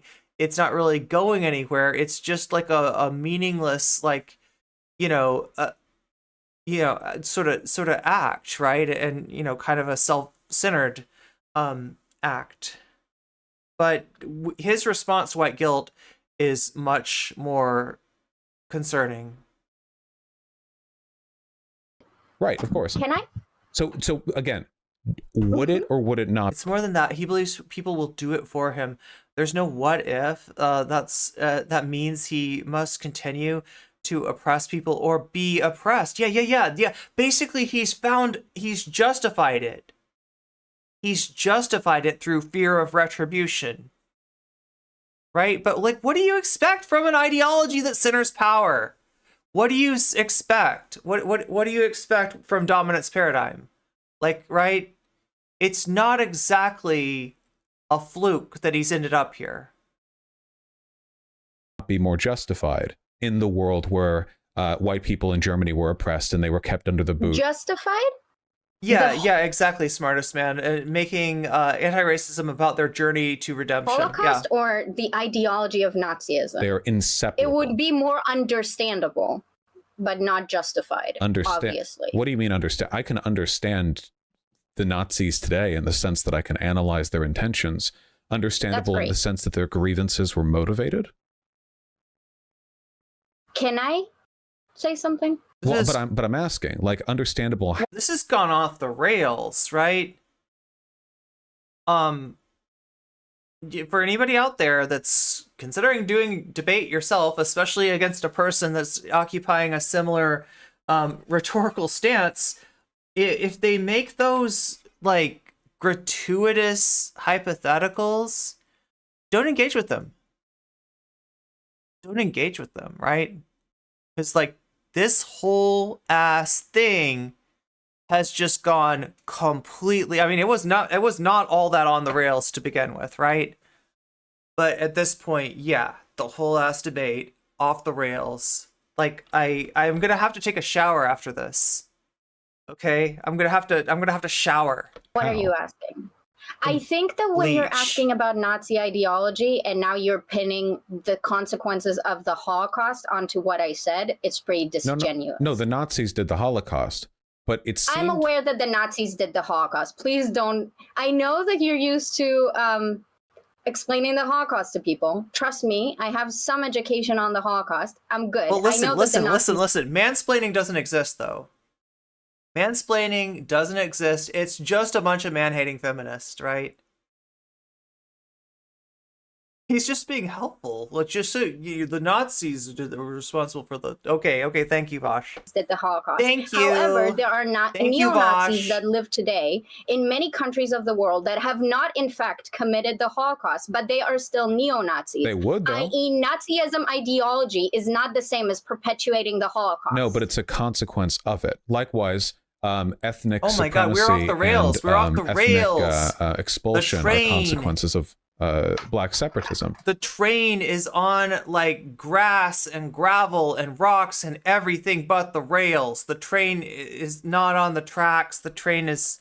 You create an ethno-state. This You is not a say good train. these people I deserve want to off live this here and ride. these people don't. And what do you Those actually aren't the consequences of it, because whenever there were projects that happened, it was America that murdered those people or He's gone off the rails to gain control. them be murdered. Similar to white allies saying we need to talk about poor, middle class, rural white people every time topics involving POC come up. Yeah, and like I just wonder how far he extends this, right? Is there like a, you know, like is there a problem with like cisphobia among trans people? Is there like a, you know, do we need to like? Is there a problem with straight phobia among queer people? Like, right? I don't know. Vaush just, yeah. Well, I mean, yeah, and it's like he's reveling in the fact that he can talk about something that is,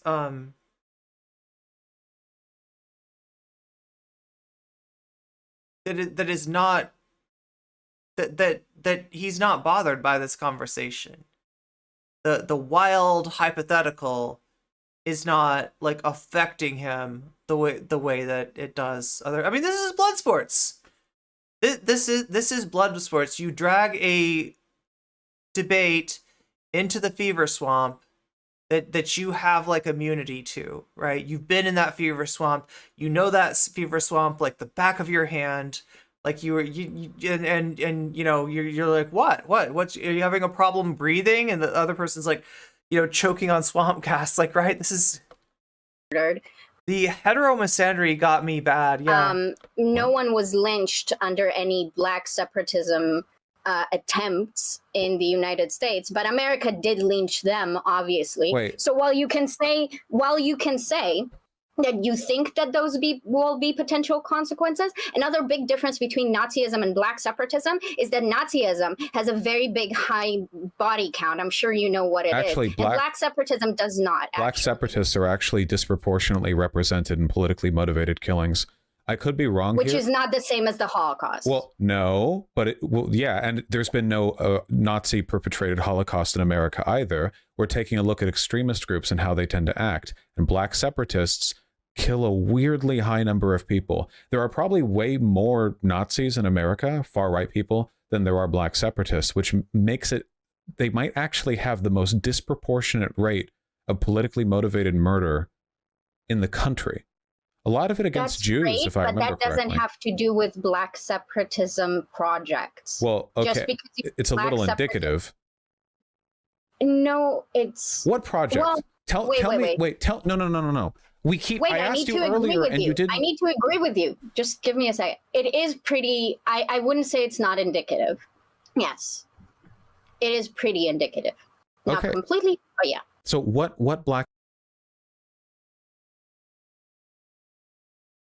It's more than that. He believes people will do it to him. There's no what if that. Yeah.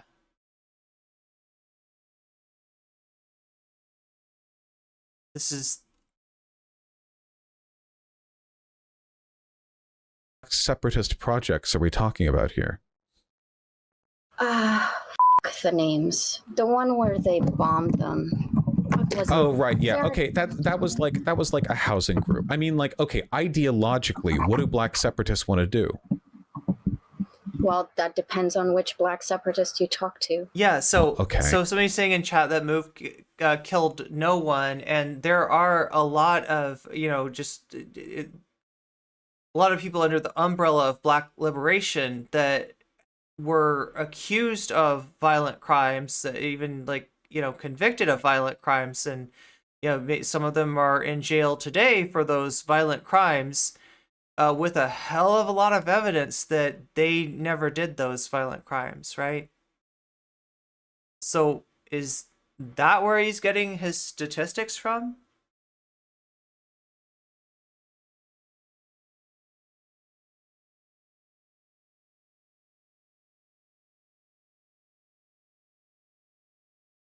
Yeah, he pulled it out of his ass. He did.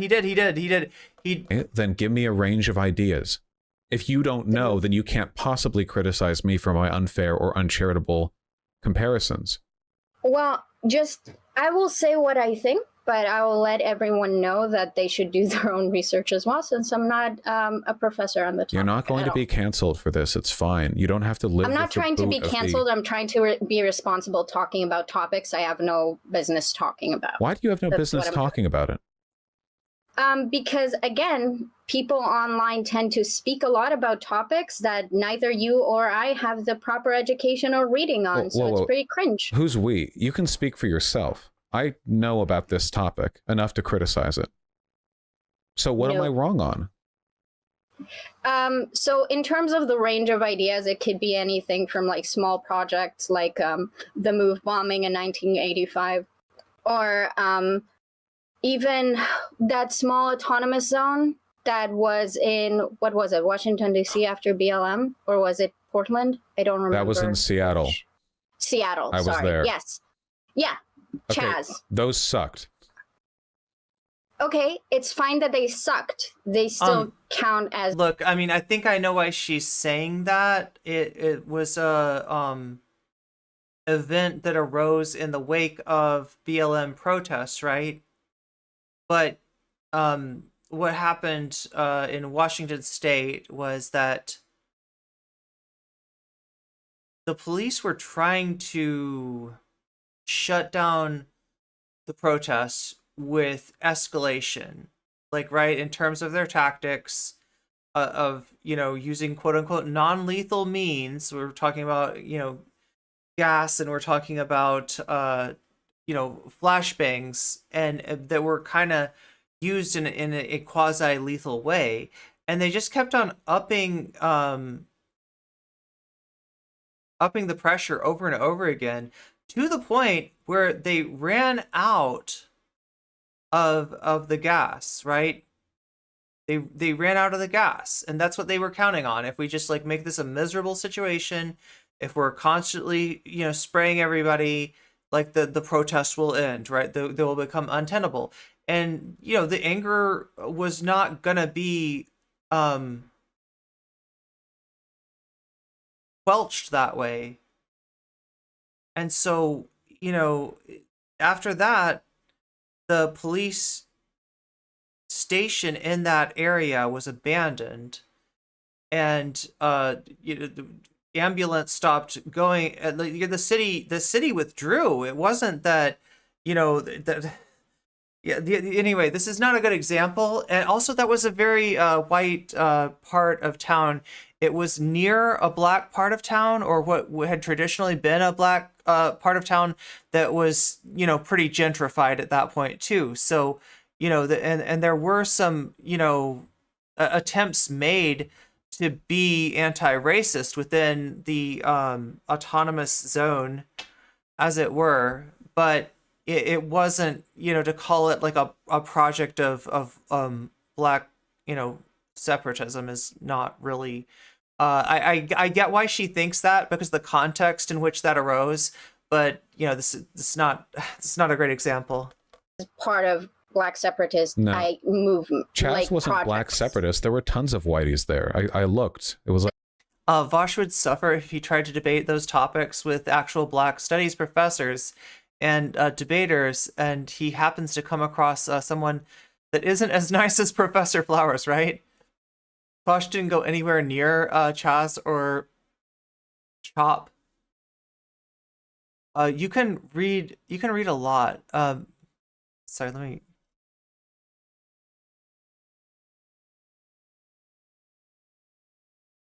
You will not feel fear those concepts entail, because the privilege that you, yeah, and that's what he's weaponizing against Katie here.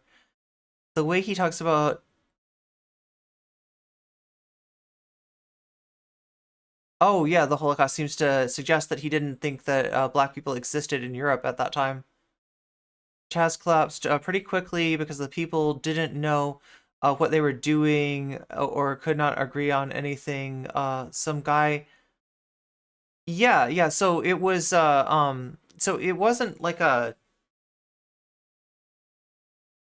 Essentially, the withdrawal from the from the Chaz of the, Seattle government essentially was a PR move, right? And like it served so many different purposes. The sentiment of the people was with the protesters prior to that, right? And you kind of throw a whole area of town, and you like that was where the protests were taking place, right? There's like a reason, or at least that was one of the places where the protests were taking place, right? But essentially a whole area of town, like a whole section of like streets, were no longer being, taken care of by the city. The people there, which, probably included some of the protesters, like did not, were thrust into the role of having to deal, right? And like, it's not a very, tenable situation. It's a situation in which in a lot of ways, they were constantly under attack by like right-wing fascist street thugs, and there were things that the police were actually doing to mess with them, right? This was, set up to fail, and that failure was to restore legitimacy to a police force that had just tried and failed to suppress like a movement via gas, right? They ran out of gas. They got to the like material ends of their capacity to do that stuff, and they had to gain legitimacy back by putting up Chaz's almost like a straw person, right? That's kind of the whole, that was the PR angle of it from the city's perspective.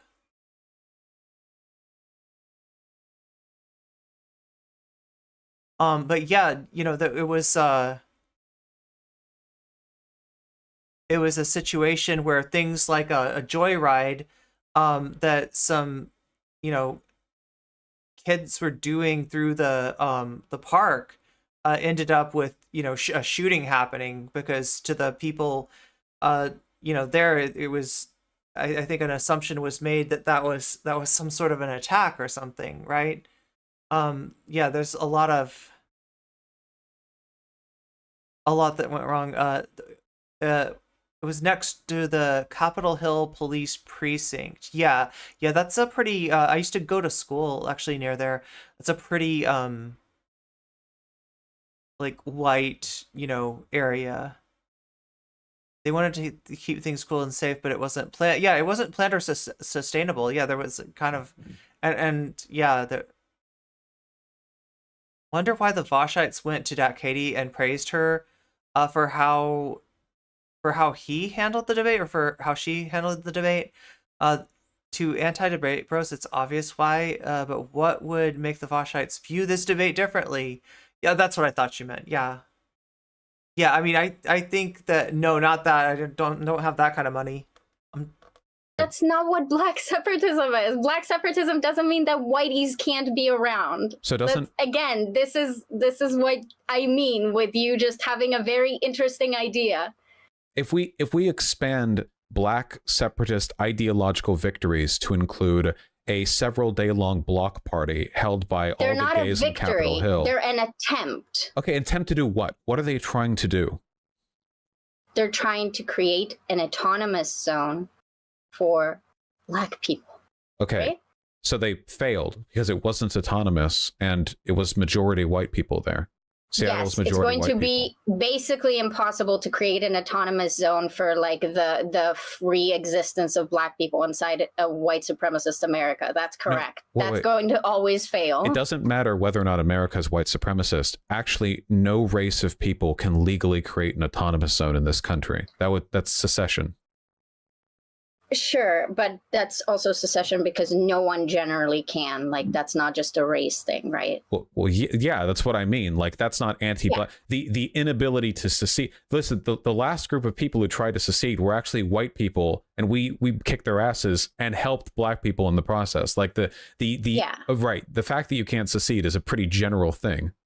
So, I think that the biggest issue here is that you don't think Black separatism is valuable for Black liberation, and you want people to pursue other avenues. What valuable thing? Like, so far you've talked about a like housing group and a block party. I'm not, Vaush, I have never said that I agree with Black separatism. As I've said multiple times.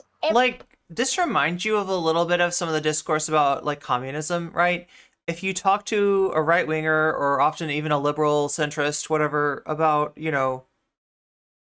about socialism, they're going to say, where has socialism ever succeeded? And then they're going to bring up like the USSR, they're going to bring up Venezuela, they're going to bring up a whole bunch of they're going to talk about Mao and right, and then they're going to say that like this is proof that you are talking about an ideology which is a proven loser, cannot work, can never work, right? And there, I think, did we watch the Hakeem video? Basically, Hakeem did a video essay on that line of logic. Everyone that has talked to you about this, or the vast majority of have said, we are not Black separatists. We don't like this idea, but we don't like when you demonize and take something that grew out of people talking about Black liberation and comparing it to Nazism. Okay. And all you have to do is be like, yeah, I guess I'll be a strong advocate against Black separatism, but I won't compare it to Nazism. Okay. And you won't. Well, yeah, because when I don't like things, I compare them to Nazis. Metal, I mean, like, I have no way of knowing for sure, but that does seem to be a logical... Like there's a commonality in the people that Vaush has confronted in one way or another, who've gotten a lot of harassment, and Katie, who I don't think that they necessarily, or at least from what I heard about this, they didn't necessarily agree with DatKatee, but they thought that Vaush was unfair to her. They didn't like how Vaush treated her. She got some sympathy from the fans rather than harassment. Do that to literally everything. Listen, yeah, that's very immature. If you don't have there's nothing wrong with making comparisons. What it is exasperating for my audience. It is immature. It actually is really immature, right? Because these aren't useful comparisons. These are gratuitous comparisons. These are Weasley comparisons. These are you're losing the debate. You don't really have a leg to stand on. And so you're going to like hypotheticals that involve like, what if the protocols book was true, right? Okay, Vaush, thank you. End of debate. Goodbye. Right. This is when EJ hung up on him, right? And it's like, I'm sick. I'm sick of it. I've been sick of it. This is a sickening debate. It's off the rails. It's gross. It's not useful. He's like obviously so bad faith. I don't even know. Like every option for interpreting. There we go. There's my not exactly a malapropism, but I sound funny saying it. Like my only interpretation of this, any interpretation I can imagine of what's going on with Vaush here is like really bad, from, and like I said, I think that what this is like a fear of retribution being expressed. And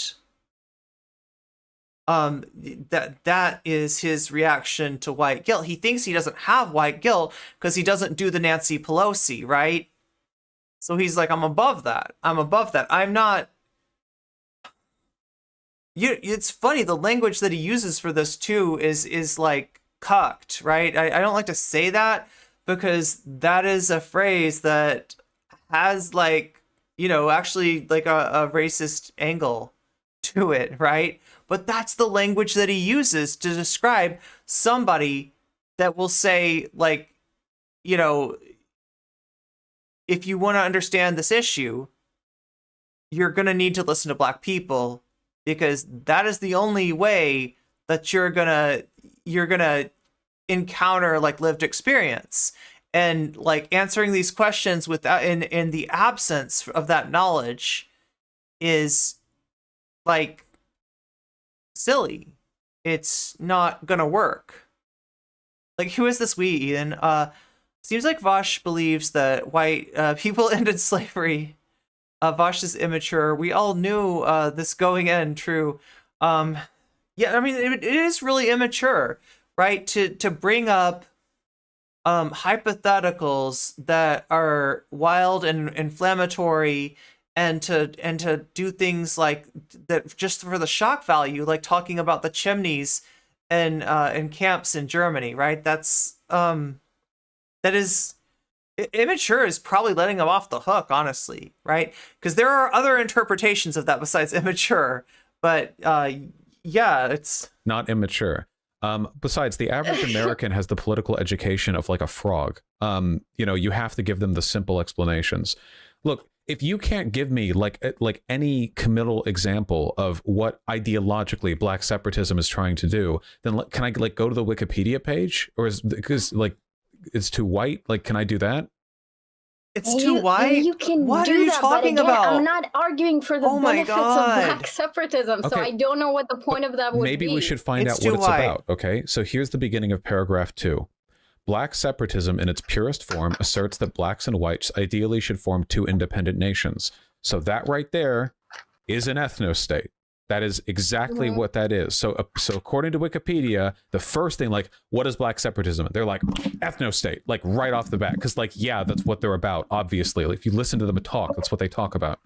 Additionally, Black separatists often seek to return to their original cultural homeland of Africa.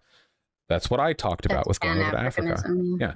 This sentiment was spearheaded by Marcus Garvey and the Universal N-Word Improvement Association in the 1920s. Black separatists generally think that Black people are hindered in a white-dominated society.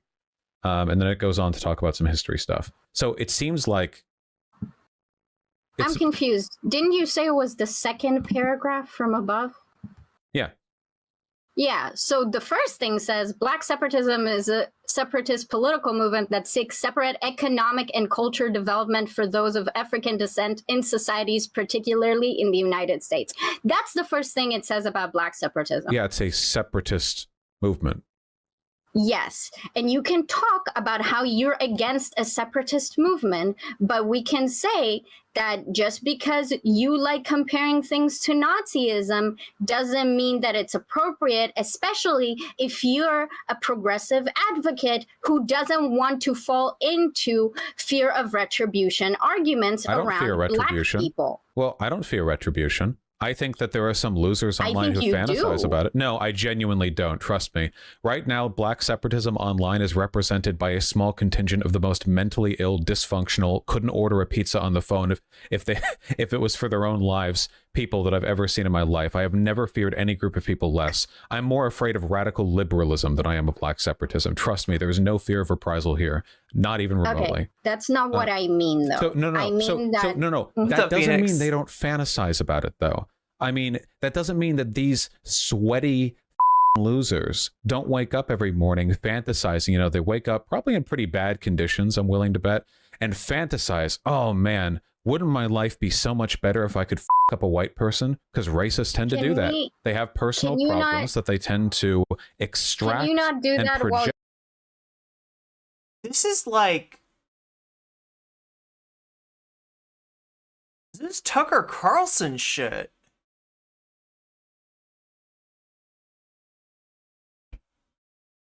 They wake up and they're like, oh, where can I F up a white person today. God, you know. But no, he doesn't fear retribution. Don't worry. Don't worry. Okay, he doesn't fear any. He's not afraid of retribution. That's not what's motivating him here. Garfield, that's you. Yeah. Get out the beard comb. Yes, he's got to get out the beard comb. Not even Tucker would say that. Tucker would just say that's not the way the white men fight or something, right? Yeah, you're lucky that black people want justice and not revenge. But I mean, like, that's literally what's motivating him. Like I said, there's two reactions to white guilt that are both, you know, bad. But the Nancy Pelosi one, it, you know, the centering yourself and you know, performing you know, contrition in like in a way that, like somebody earlier in chat was saying, it's like using anti-racism as a road to redemption, right? That's cringe. That's, you know, it's wrong, but this stuff is dangerous, right? This fear of retribution stuff, you can tell from Vaush, enables one, even one who considers himself not even just a progressive, but a leftist actually, enables one to justify the continuation of like the systemic oppression of black people, lest they, you know, achieve some measure of self-determination and do what you seem to be afraid of, which is you know, yeah, like seek revenge. This is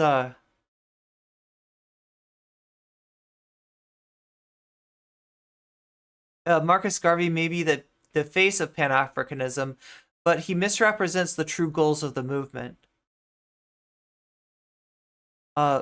People legit caught mad about Professor Flowers saying that, and considering that one of the things slave owners used to do with, oh my god, yes, literally cannibalism. It's pretty on the nose. Tucker might think it, but he wouldn't say it. Okay.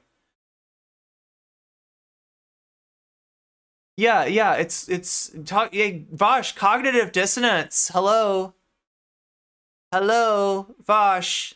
That's what cognitive dissonance is. Okay, if you want to use the word correctly, there's an example. You're in this conversation with me, though. Talk about the sweaty racism. It being like the only sweaty racism I see in this picture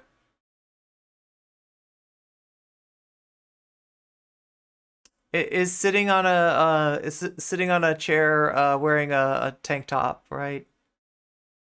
It's like, I mean,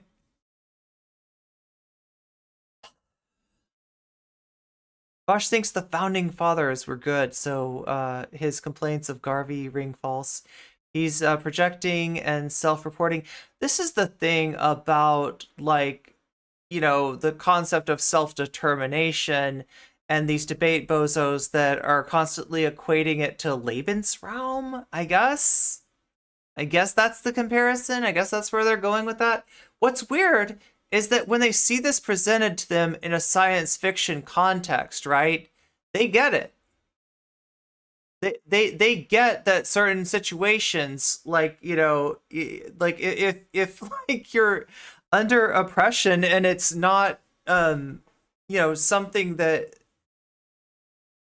you think is possible to be remedied while like living with your oppressors, then the obvious conclusion then is to not do so. And you can't like take people you know, as examples and use that to slime the whole idea of that. Now granted, the complicated thing about this, they for someone, okay, here's what's so frustrating, right? Actual black separatism is pretty uncommon. So uncommon that all of the debates that he's had about it were with people who did not themselves actually espouse it. So why does he care about it so much? Why does he focus on it, right? It's not what fear of retribution. DatKatee said it, right? That's what's drawing his focus like a moth to the flame. Mad Madam Lorelei is someone you should look up to understand how lucky these yeah.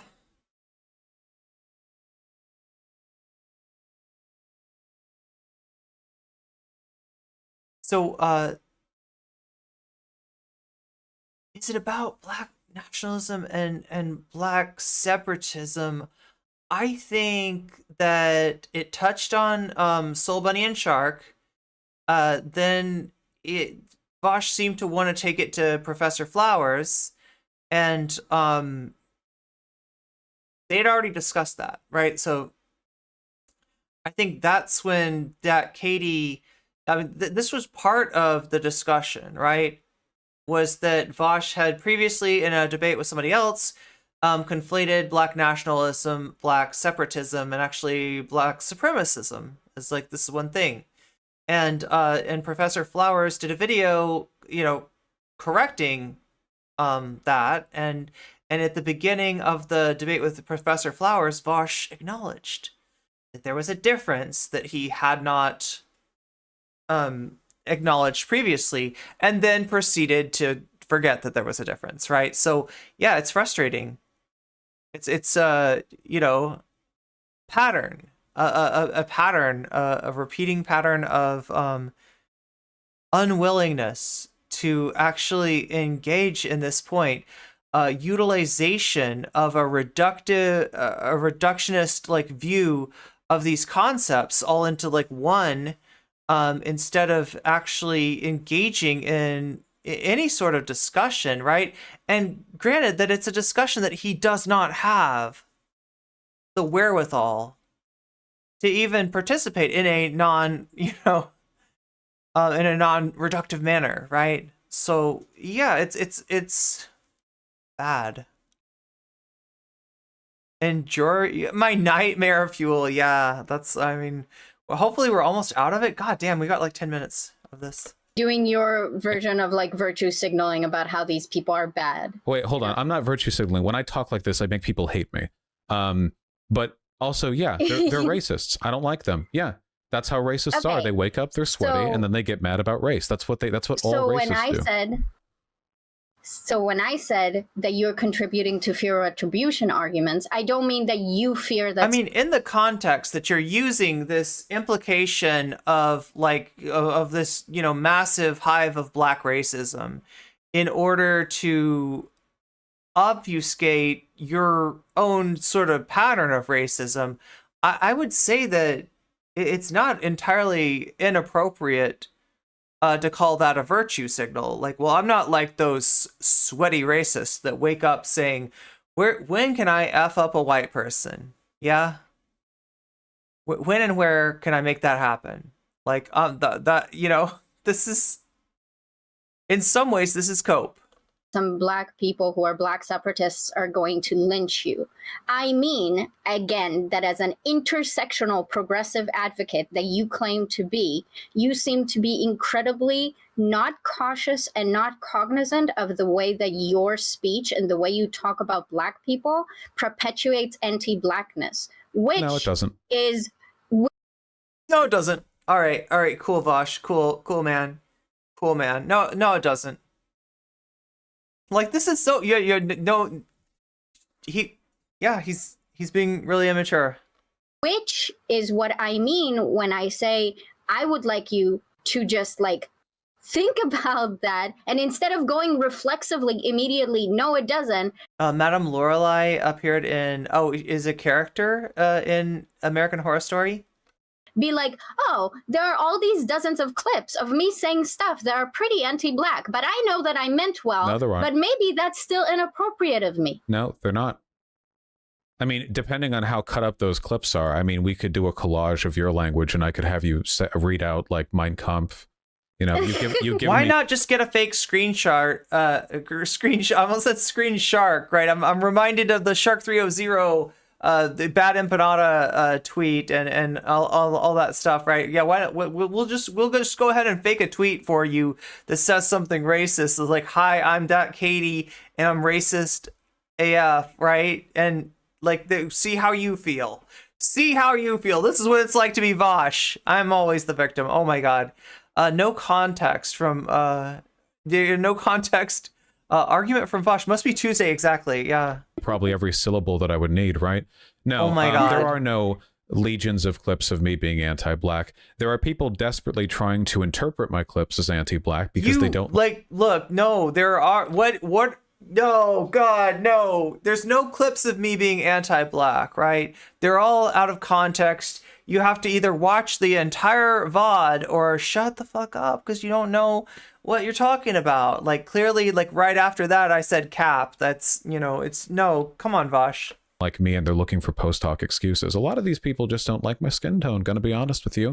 They'll look for anything, you know? That's chimping, it. that's another thing that... Chat, like, listen, I've already used the thumbnail title, "They Hate Me Because I'm White," for a video about Vaush, all right? But here it is again. They just don't like my skin tone. What can I say? It's this anti-white prejudice that's really got me down. I'm treated so unfairly. So unfairly. The most unfairly treated streamer ever in the history of streaming. Right? It's a rigged witch hunt. It's a rigged witch hunt. Yeah, that's like, I won the debate. But Sleepy Joe Biden stole it from me. Right? That's what this is. This is very Trumpian. God, sometime I gotta talk about the connection. When we're talking about similarities, when we're talking about comparisons, right? I can definitely draw some comparisons between Trump and Vaush. Now, obviously, if I say that, the Vaushites are going to think that I'm saying that he has the exact same opinions on various issues as Donald Trump, and that is not what I'm saying. I'm talking about his like rise to prominence, really. It is similar to that of Donald Trump. I'm talking about the way that he courts controversy and then essentially, like, you know, clout chases his own bad takes. There is some serious, like, Trumpian energy too. I'm also talking about the parasocial cult of personality that's formed around him that refuses to believe a clip that they're shown because they've heard that the clips are out of context and it's not really Vaush, it's AI Vaush. And it's all a big lie, and if you just watch the whole stream, it'll all make sense, and it'll all be fine, and like, he didn't really mean it like that, you're misinterpreting him, you're taking him out of context. He's very Trumpian in presentation, true, yeah. Just like to do. Now, you failed to explain to me a single reason why I shouldn't hate black separatism. It's a reactionary ideology.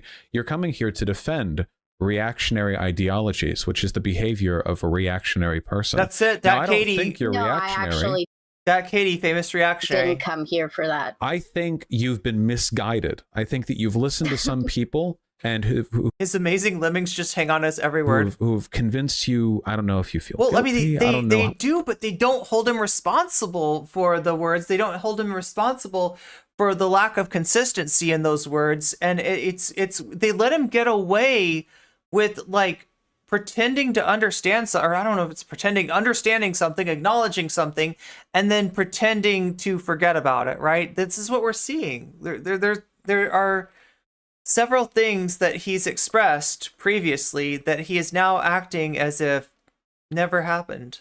Why? That's very Trumpian, isn't it? That's very Trumpian. You will debunk something to Trump, you know, to his face, and you know, even on the even when he somehow like grants that, like, right in the moment, he will be back on his bullshit when he gets a chance, right? He's not going to leave that alone. He's not going to abandon that point. He's not going to be like, oops, they caught me on that. Better not say that again. No, he'll just go right back to it, like a dog returning to its vomit. I don't know where's that phrase from? That sounds like some biblical, you know, shit right there. Yeah, we were talking earlier, he's kind of waxing biblical in places. It's really weird. He's talking about like the thread of truth that he has access to through his third eye, or I don't know. It's some wild stuff. It's not great. There's a great intro for clips of him being anti-black. Vaushites are just a left QAnon. And Thana is Q. Oh my god. Wow. Hadn't thought of Thana in a little while. What after all that, he still thinks he is defending she's defending reactionaries. He hasn't listened to a thing that she said. My real older brother is at least a real adult with children who knows he can't make an ass of himself online for a living. I have heard a dog return to its own vomit. Where does you've never heard that before? I feel like I don't know it sounds like the Bible. It's like the homophobic Bible or something. I don't know. My mom has dogs. They really do eat their. Yeah, I've seen it. I've seen that. I mean, it's real. It's a observable phenomenon. Vaush is he's breathing in his own farts too much. Vaush and the debate bro left is similar to JT Tran and the Asian PUA movement. So I don't know. Maybe he's not that unique, right? Maybe he is just tapping into a social media modality that's used by more people that multiple people have found effective to grift their way into relevance and fame and fortune and all the rest. I'm not going to psychoanalyze, but I think that you think that black liberation somehow involves placating these sweaty losers. And I tell you, it doesn't. You ever talk to a black person in real life? It turns out they're not a sweaty loser. I mean, I hope not. You know, right? That majority are. Some Bill O'Reilly takes. I went to a black restaurant once, and I was surprised that everybody wasn't yelling MF at each other. And you know, like, right, they used forks and knives. Like, this is like, what the fuck? You ever talk to a black person? They're actually quite, like, no, oh my god, Vaush, don't, like, you're not helping your case. You're not helping your case here. Mother, I'd love to, but I refuse to get up. Oh, I wish Archie would be a good boy and go poop on, oh no, we're gonna weaponize the cat poop. Mm-hmm. Most of them are normal ass people. And you go online, and it's this small, tiny segment of the online left who are, by the way, again, to be clear, infinitesimally small in the broader proportion of every political discussion happening right now. Irrelevant, even, though they do seem to keep trying to make themselves relevant to me and my channel. Anarcho-Arachnid, thank you for the resub. And I don't think I'm contributing to a fear of reprisal when I point out these people are wrong. Like, maybe if you don't want that fear to spread. The thing is, like, look, I'm not trying to make any kind of big deal or any deal at all about Vaush's appearance. Vaush's appearance is irrelevant, but I mean, is that, like, usually you wear a tank top, you know, in a situation where otherwise you would have pit stains? Maybe. What's up, Matthew? Black people don't want to be near Vaush. Yeah. Vaush is claiming he's talked to a black person before. Sure, pal. Right? It's just like, even in his weird little, like, implication that DatKatee's never talked to a black person before, right? Even in that, he's being like, he's showing a little bit more of his hand than I think he means to. So where are all the other black people then? This makes no sense. Yeah, he just has to find the, I don't know, it's his quest to find the normal, oh my god. Like, why does Vaush always bash the left? Because he is a Trojan horse, right? He is a way of shipping Ben Shapiro style anti-SJW disposition, not, you know, so much, not necessarily like viewpoints, right? But just like, yeah, this is the anti-SJW left. That's the best way to understand Vaush and all of his orbiters. You should tell them to cut it out, because when I talk to my audience about race issues, I am overwhelmingly, uniformly, consistently in favor of black liberation. I've been an advocate for it on basically every imaginable policy and ideological level. You can be for black liberation in terms of values and virtues and in terms of policies, and still reinforce anti-blackness ideas in the way that you speak and engage with other human beings, which is the point that I came here to make. Which is nebulous, just a ghost argument. It's a ghost argument. No specific problems, nothing I'm wrong on. No, I have have given you a specific I have given you a specific problem. Phantom Then we talked arguments. about for an hour. No, we talked Oh, about. I didn't catch what you said. Anarcho Arachnid says he is painful to listen to. I didn't even notice that was a prime. Thank you. You only have one prime, so it always means a lot when somebody uses their prime on me. How you didn't watch Soul Bunny's video and called her anti-white. Then you explained why that was okay. Then we talked about how you call black separatism Nazism, and then you explained why that was okay. I made a comparison. But that's between already the two. two arguments that are not nebulous at all that I made. So I made wait, hold on. There's no argument that you need to make on the whole I didn't watch Soul Bunny's video thing. I admitted that and I don't care. And for two, I draw comparisons between it and Nazism. I've never said that I don't. If your argument was to come here and accuse me of being white, you would, I guess, technically be correct on that. I mean, this argument started after like the Mr. Beard. The issue with Mr. Beard was that Mr. Beard had been like kind of riding the fence between Vaush and like actual intersectional leftists. And just kind of like this can't we all get along? Finally, Mr. Beard was decided, hey, actually, yeah, Vaush kind of is the problem. He said that in like the nicest kid's glove way possible. It pissed Vaush off. DatKatee commented on it. A really toxic Vaush fan jumped on her and quote retweeted her, and then she donated some money and asked if she could come on the stream.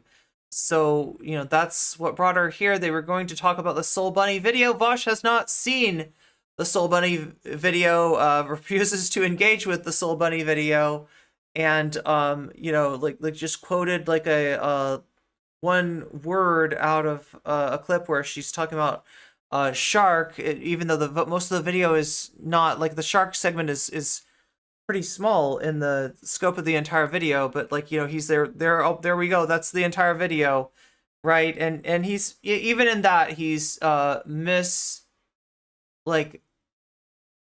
characterizing what Soul Bunny is saying.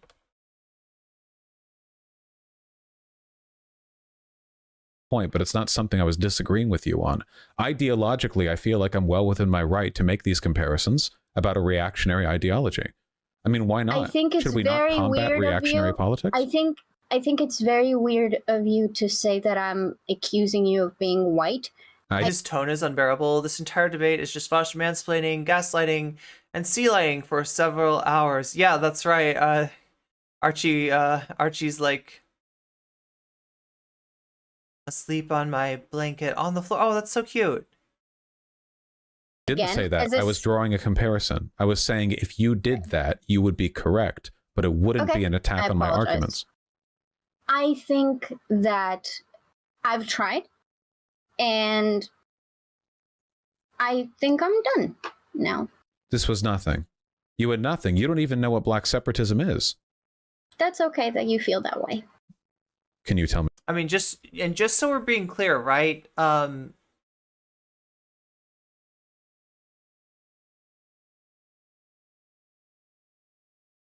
DatKatee came on here to try to reach Vaush with the assumption that there was just some information that Vaush was missing. And if it was explained to him, he's just missing this little piece. Like, he's not really bad. He just doesn't get it. And you can see now that DatKatee's mind has been changed by Vaush himself. She's been pushed away. Her last ditch effort to salvage what good she thought might exist in Vaush as a content creator is, in her own estimation, for naught, right? So it's got to be really frustrating for her. As naive as you might be tempted to see her, I gotta say that, there was a time where I dealt with debate streamers with kid gloves compared to how I deal with them now. And there were, times where I thought that, maybe them hearing the right arguments, maybe they were just kind of insulated from intersectional leftism. If they were just exposed to the, intersectional, leftist point of view, that they could be better. right? So I mean, I can't look at DatKatee from a high horse and saying, you should have known. Like this was naive, right? Because I was naive too. And it sucks. Yeah, I can fix him. Yeah. Who is Jim? Wait, did I say Jim? Vaush is not getting it on purpose. True. Yeah. He's not. What it is? He's not gonna change his mind. What he's doing, and like, understand that this position allows him to do something, right? He's not just, like it. Like, I mean, people in chat are kind of implying that maybe even he knows he's wrong, or he knows he's not morally consistent, but he just doesn't care. I mean, that's entirely possible, because this version of leftism is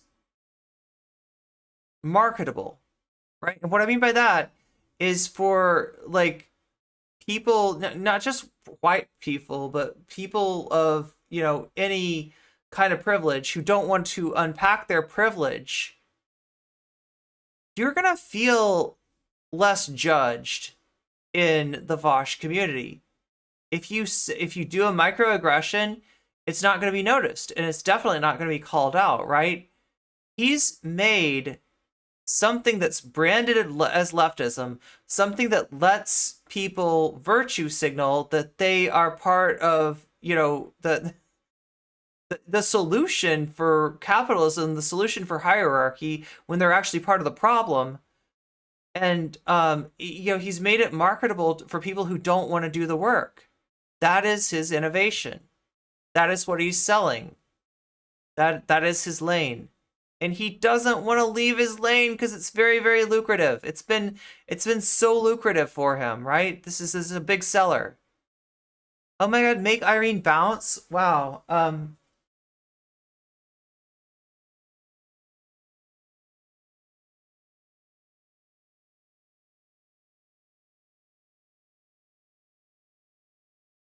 What if I just what if I just hit stop streaming? No, just kidding. It's not make Irene bounce like that. It's not that kind of make Irene bounce. Black separatism is an idea that has to do. Wait, I'll just read off of Wikipedia. You want us to read off Wikipedia, How right? Can you come Black here with the separatism is a confidence? separatist political movement that seeks separate economic and cultural development for those of African descent in societies, particularly in the United States. There you go. Hey, out of curiosity, if I was black and I told you that black separatism is anti-black and a reactionary contingent that masquerades as black liberation, He thinks that intersectional leftists have like a rule where like a black person could come up to me and say, you know what? I know you just said that the sky is blue and the clouds are white, but you're wrong. The sky is polka dot and the clouds are plaid. I would have to be like, that's right. I'm sorry, I was wrong. Sky is not blue, it's polka dot. Clouds are not white, clouds are plaid. This is literally, I mean, not literally. He can't literally think that, right? He cannot literally think that, right? But that's what he's implying. That listen to like black people's lived experience when you're talking about black issues, right? That if you're not going to do that, like you don't really have a lot to say about those issues, right? And that in some cases you're not going to have the same kind of vantage point as a black person would, right? But he interprets that as like, here's what we have. We have a reverse hierarchy. We've taken the hierarchy and we've reversed it, and we've made it so that in this new hierarchy where the most oppressed is actually the greatest privilege, the people that are the most oppressed get to like define reality for the rest of us. We can never disagree with them. They're always right about everything. It's an authoritarian, it's a dictatorship of the oppressed, right? That's a Ben Shapiro like straw man version of intersectionality.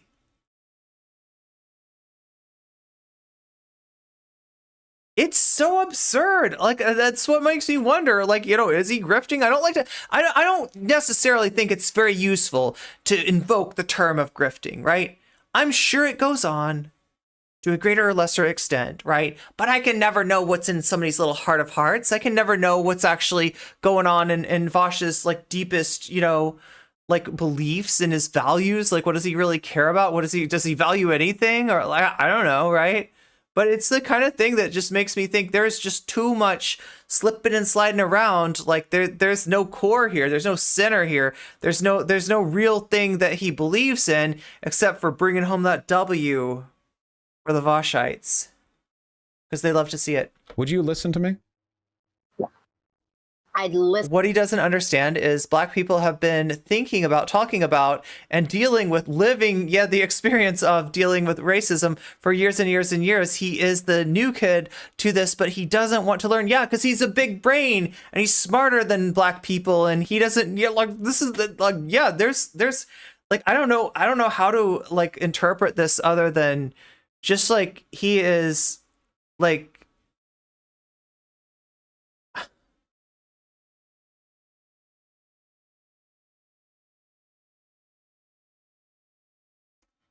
he can't stand being subordinate to someone. There it is. Yeah. And even in the context of, like, certain issues, right? Even in the like Listen to anyone. If you were a big content creator that said they were a leftist and a progressive, I'd probably tell them that I'd want them to talk to more black people that I've talked to. No, if I was black, and I'd say, oh, I've talked to many black people. I'm actually a well-studied advocate on racial equality, and you've been duped, I'm afraid.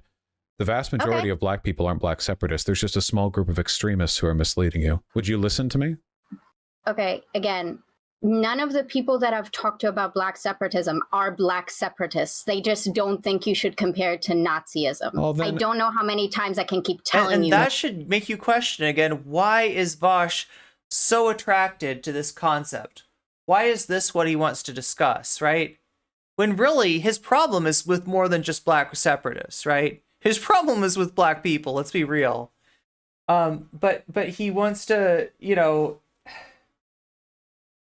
he's so concentrated on this group that he himself says is marginal, right? Well, if they're marginal, then why are we talking about them?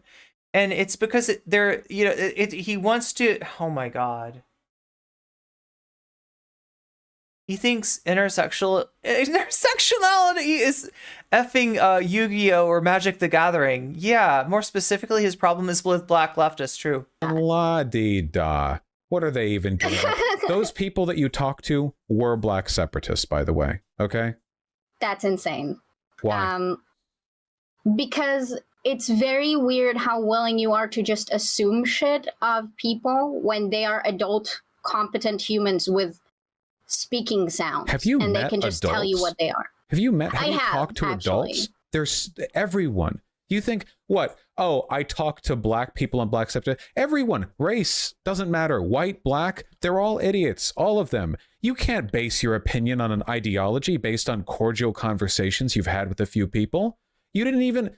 The Wikipedia for this is like, yeah, he's treating anybody who wants to contradict his idea that black separatism is what he says it is, like a Nazi out the gate, right? And this is a guy who goes on like the politics server that's full of actual Nazis, right? Every so often, right? He has no problem dealing with people who actually fit this description of, like, yeah, they're going to tell you they're not a Nazi, but you should probably not believe what they say. Yeah, and he's completely suspicious of people like Professor Flowers. We're not buckling under his mischaracterization of black separatism, which, Professor Flowers does not espouse, but at the same time, doesn't like to see people who do espouse that be maligned like this. And you know, this Purest form of black separatism is about ethno-states. we only talked to DatKatee for like I think DatKatee came in chat yesterday for a few minutes before the end of stream. And you came in here not knowing that. You think that because black people told me this, then I believe it or something. That's your point. I think you're kind of like a massive cuck. Yeah. I get the impression like the problem is you have no arguments against me. And this was the Professor Flowers thing too. I come into these conversations knowing that I'm correct. So I don't usually expect to have my mind changed. Sometimes there's like niche issues or like edge cases, but for the most part, I know what I am coming into this. And usually talks like this are just me like watching and smiling as somebody like tiptoes and dances around a point for 3 hours, failing to commit to even the simplest positions, because the moment you commit to something, then you have to defend it. And this is, I see this time and time again, but you're not doing this for your own sake. You're doing this for the sake of some nebulous idea that a good progressive would do X or a good progressive would do Y. A good progressive would fight against reactionary anti-blackness politics. In the progressive I am against your anti-blackness. Yes, black separatism is a doomed ideology for black people. We're against. It almost sounds like he's calling her a black separatist.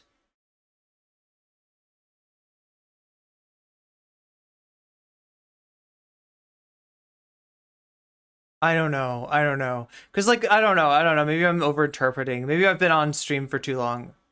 Each other's anti-blackness. I'm anti-black, you're anti-black, I'll be my version of anti-black, and you'll be yours. Like a dog, like a coward, you find refuge in this, oh, well, who cares, actually? Tee-hee? Oh, nothing matters. Ooh, haha. Do you think it's appropriate for you to so dismissively regard an ideology that some black people have considered to be essential to their liberation? Are you their advocate then? You step here and now you're doing a little dance, you're throwing fairy dust around? I don't know what you're even referring to. Because you don't have a spine, so you don't know what it feels like to stand up with one. Yes. Okay. Go educate yourself on the... Hey, Marcus Garvey, that's the person typically considered the founder of black separatist ideology. He worked with the Ku Klux Klan. Go read up on him.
Oh no, I think I just sent the raid.